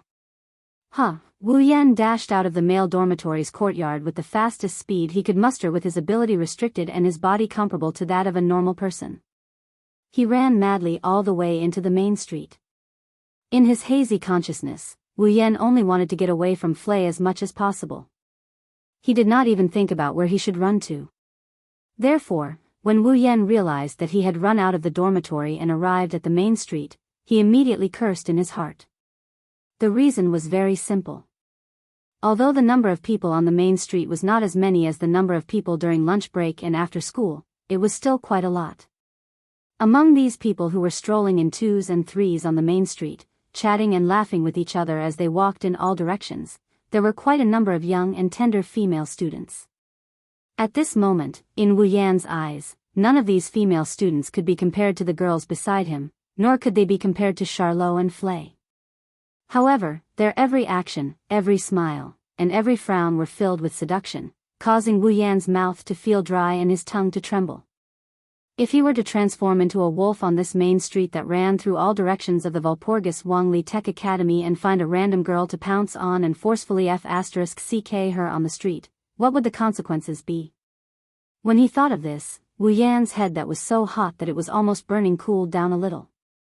This allowed him to have some spare energy to think about other things. He would put aside the question of why Flay had drugged him for now. It was a fact that he had been drugged. He could not change it even if he wanted to. Moreover, judging from the fact that his entire body was burning up, his mind was in a mess, and he could not help but want to pounce on the girls that passed by. The effect of this drug was surprisingly good. However, that was not strange either. That was a drug that could increase the reproductive ability of cows and horses. How could it not be effective if it was eaten by a person? The most important thing he should do now was to stay away from the crowd and wait. Would the drug's effect weaken with time? If it really did not work. At that time, he could only disregard everything and rush back to the dormitory first. At least, in his own room. Natsuki, Ikaros, Astria, Nagisa, and Kanon were all pushovers. It was much better than finding a random person on the street to push. After making up his mind, Wu Yan took a deep breath. Just as he was about to dash out of the main street and run to the open space in the woods where he used to practice his magic tricks, a voice called out to him from behind. "What are you standing there for?" The moment he heard this voice, Wu Yan froze on the spot.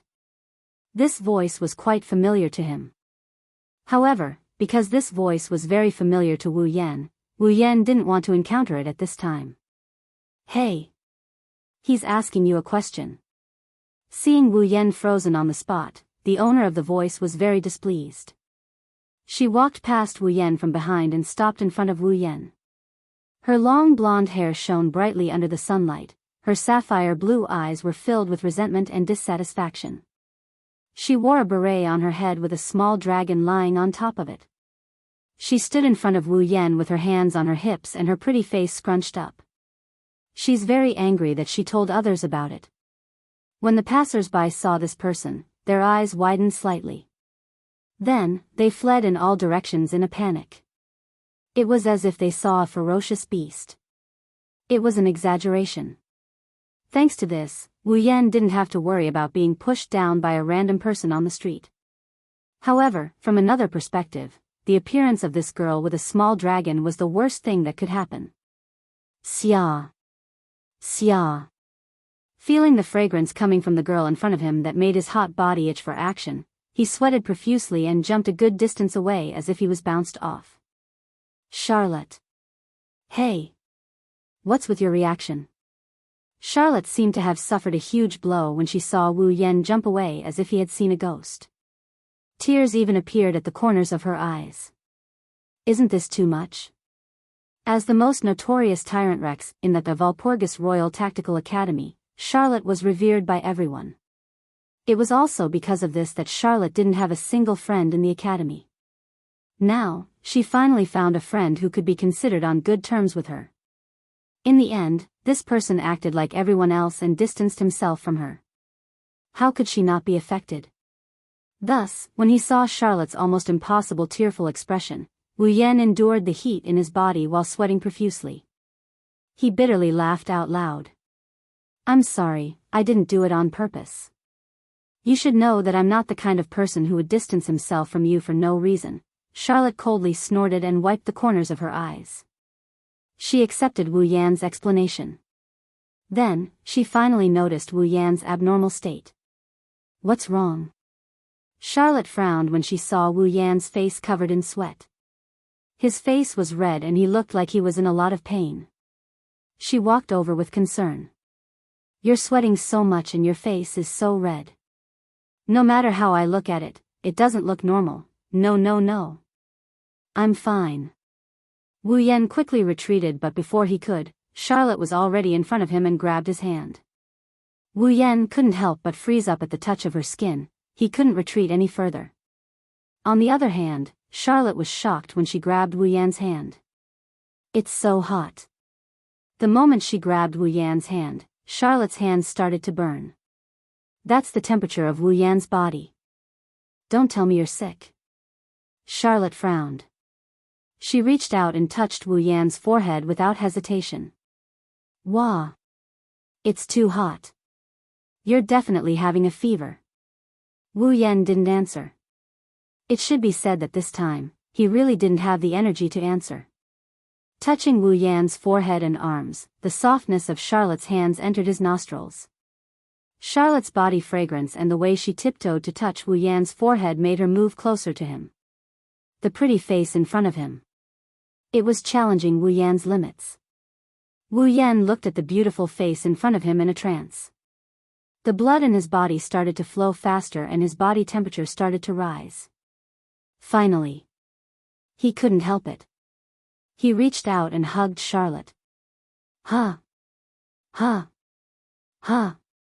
When Charlotte reacted, her waist was already covered by a pair of strong hands. She was hugged tightly by a pair of strong arms as she snuggled into Wu Yan's embrace. Charlotte's eyes widened when she felt a wave of heat coming from the body that she was in close contact with. Hugh. Wu Yan's breathing became heavier. The soft and supple body of the girl in his arms entered his senses, causing his eyes to burn with passion. Before the girl could react to the sudden turn of events, he lifted her chin. Wait. Charlotte's eyes met with Wu Yan's when her chin was lifted. She could clearly see the heat in his eyes.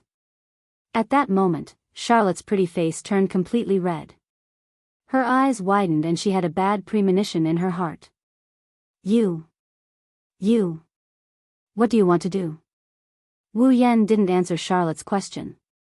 That was because he was already slowly inching closer to that pretty face. Don't tell me.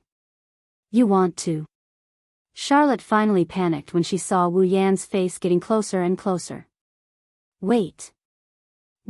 However, Wu Yan didn't plan on waiting. His face was getting closer and closer. Seeing that the two of them are going to kiss soon, Charlotte could only helplessly hit Wu Yan's chest. In the end, she closed her eyes in a panic. Just as Wu Yan and Charlotte were about to kiss, a black shadow the size of a cat suddenly rushed in and knocked into Wu Yan's body, knocking him back. Wu Yan staggered back a few steps. His mind shook and he regained his rationality. Charlotte, on the other hand, sat on the ground weakly, gasping for air as if she was out of breath. Her face was as red as a rose, and her eyes were blurred. Calm down. Wu Yan. Sigmund, who knocked Wu Yan away, in a way, saved Charlotte's chastity crisis. He flapped his wings and flew in front of Charlotte while looking at Wu Yan. Something's wrong with you. It was because of this that Sigmund decided to intervene. Sigmund hoped that someone would be able to have a relationship with Charlotte that was beyond friendship. He wanted to let Charlotte, who was like his daughter, have a taste of love. Wu Yan calmed down when he heard Sigmund's calm voice. When he thought about how he almost pushed Charlotte down, he couldn't help but sweat again. I'm not feeling well. Wu Yan squeezed out an answer with difficulty. I'll go back first. Leaving behind the panting Charlotte and the confused Sigmund, Wu Yan ran back to his room without thinking. Bam! Natsuki, Ikaros, Astria, Nagisa, and Kanon, who were chatting in their room, jumped in fright when they heard the sound of the door being pushed open. They looked at the door and saw Wu Yan leaning against it, panting heavily. Master. Ikaros and Astria stood up and called out to him. Oni-chan. Nagisa and Kanon greeted Wu Yen with a smile. You're back. Natsuki noticed that something was amiss and frowned. She asked in confusion. What's wrong? Wu Yen didn't say anything. He raised his head and exposed his sweaty face to the girls. What was also exposed was a pair of eyes that were emitting evil flames. In one of the rooms in the tortoise dormitory, screams, and all sorts of noises could be heard clearly in the corridor. However, it didn't take long for these sounds to turn into cries of pain, gasps for breath, and moans that made people think of. Today is destined to be a good day. Chapter 1654. The next morning. His back is aching and he's exhausted. Wu Yen slowly regained consciousness. Before opening his eyes, Wu Yen noticed that this awakening is a bit different from the previous ones. Of course, waking up in a state of backache and exhaustion was a different feeling from waking up in the past. Other than that, Wu Yen also felt something heavy on his body, just like his consciousness. It's as if he's being pressed down by something soft. Is this a ghost pressing down on me? But if it was a ghost pressing down on the bed, how could it be so comfortable? This feeling, this weight, it feels so familiar. Wu Yen woke up from his dream and opened his eyes. When he opened his eyes, the first thing he saw was Nagisa curled up like a kitten. She had tears at the corner of her eyes and she laid on top of him naked. Seeing this, Wu Yan's brain short-circuited and he's a bit confused. Nagisa is lying on top of me? But didn't Nagisa sleep with Natsuki? Why is she naked? It took some time for Wu Yen to react to the situation. His body moved unnaturally. But with this movement, Wu Yan's arms and thighs are starting to feel heavy as well. Beside Wu Yen, there was a voluptuous angel girl with a pair of pink wings and a pair of pure white wings. Similarly, the two angelic girls were also in a state of naked and smooth state. Ikaros and Astria are hugging Wu Yan's arms, one on the left and one on the right. She looked like she was sleeping soundly. And a little below the bed, Natsuki and Kanon were sleeping on Wu Yan's thighs. Their hair was messy and they didn't have any clothes on. Their skin was white and flawless. An unnatural redness covered their skin, including their cheeks. Natsuki, Ikaros, Astria, Nagisa, and Kanon surrounded Wu Yan's body. They were sleeping soundly. Looking at the scene in front of them, they couldn't help but feel their blood boil. Wu Yen couldn't react in time. However, the room is filled with an extremely foul stench. Wu Yen, who is familiar with this stench, turned his head and scanned the room. He saw that the room had become extremely messy. On the floor, on the sofa, on the counter, and on the potted plant, pieces of clothes were strewn all over the room. A strong odor permeated the air. It was a smell that could easily arouse one's urges. Wu Yen finally recalled what happened when he got hit by this strange smell. He remembered that Fu Lei had drugged him yesterday, and he had nearly turned into a self-propelled human cannon. His reputation had been completely destroyed. Also, if Wu Yen remembered correctly, he almost pushed down Charlotte, who was just passing by to buy soy sauce. Wu Yen felt a lingering fear when he thought about this. He was relieved. Fortunately, he made it back to the dorm. Otherwise, Wu Yen didn't dare to imagine what kind of tragedy would have befallen him. However, Flei's drugging incident did help Wu Yen. Otherwise, how could Wu Yen have the guts to push down Natsuki, Ikaros, Astria, Nagisa, and Kanon at the same time without the help of any Chinese medicine? Fortune and misfortune go hand in hand. With such thoughts in mind, Wu Yen reminisced about the feeling of making love with the 5 girls yesterday. He pulled his hands away from Ikaros and Astria. He hugged Nagisa and sat up. He started patting the girls' faces. It's time to wake up, my dear wives. Under Wu Yan's teasing, the 5 girls started to let out soft moans that could make one's bones go numb. Their delicate bodies wriggled a few times and their brows furrowed slightly. They slowly woke up and opened their eyes. Ha! Nagisa yawned and stretched her body sleepily. However, when she moved, a sharp pain pierced her lower body. Nagisa cried out in pain. It hurts. Ugh. Kanon seemed to be in the same pain. She had a dazed expression on her face. Clearly, she hadn't fully woken up from her sleep. Natsuki, Ikaros, and Astria were the only ones who managed to snap out of it. This isn't the first time Ikaros and Astria did it. They didn't need to sleep yet. Even though they fell asleep due to Wu Yan's teasing, they will regain their consciousness as soon as they wake up. The moment the two angelic girls woke up, they remembered the crazy thing they did yesterday. Their faces turned red and even their ears turned red. As for Natsuki, she had simply gotten used to her ability to react quickly when something was wrong, allowing her to immediately wake up from her dizzy state. Natsuki naturally felt the same pain as Nagisa and Kanon. She recalled how a certain wolf had gone berserk yesterday and pushed everyone here to the ground. Her doll-like face darkened. Yua. Only then did Nagisa and Kanon recall what had happened yesterday. They cried out in shock and anger, grabbing the sheets on the bed and wrapping them around themselves. The next moment, Natsuki's sharp and cold gaze landed on Wu Yan, causing him to shiver. Is there anything you want to explain? Natsuki's voice was as childish and calm as ever. It gave off a contradictory feeling of calmness and innocence. However, there was no calmness or innocence in her voice. There was only bone-chilling coldness. It wasn't hard to imagine how angry Natsuki was at Wu Yan's actions yesterday. Pervert. Pervert. Idiot. Big idiot. Not only Natsuki, even Nagisa had tears in her eyes as she complained. He didn't even give me time to prepare myself and treated Nagisa like that. Nagisa is really angry. That. Kanon, on the other hand, seemed to be trying to mediate the fight. With a red face, she pulled the blanket to cover her body as she squeezed out those words in a fluster. Nagisa-chan, Minamiya-sensei, calm down. Whether or not Natsuki and Nagisa calmed down is another matter. However, the two of them stopped talking. They glared at Wu Yan as if they want to see through him. If it wasn't for the restriction bracelet, Natsuki would have attacked Nagisa for sure.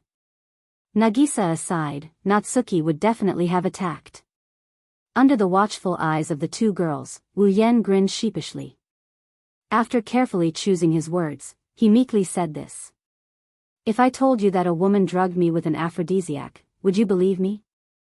There was no need to answer that question. Natsuki, Nagisa, Kanon, Astria, and even Ikaros looked at Wu Yan suspiciously. That was only natural. A woman drugged a man? Could it be that this woman wanted this man to push her down? Although it wasn't impossible, this possibility was definitely much smaller than a man suddenly going berserk and forcing himself on a group of girls. They couldn't help but be suspicious. It's true. Someone really drugged me yesterday. Even if you don't believe me, you should at least understand me. Wu Yan didn't know what was the most sincere expression. He didn't know what was fake either. He tried his best to defend himself.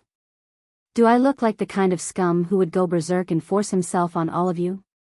Other than Ikaros and Kanon, Natsuki, Nagisa, and Astria checked Wu Yan out before they spoke in unison.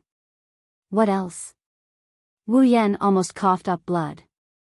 At least believe me. As soon as he finished speaking, the entire place fell silent. Humph. After a while, Natsuki got impatient. She snorted and shifted her gaze away from Wu Yan.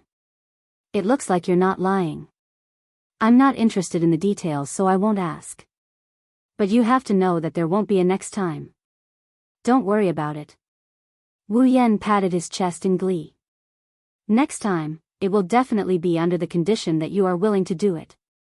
Natsuki flinched and shouted angrily. Who would be willing to be with you? You're tuning into the Romantic Tales YouTube channel.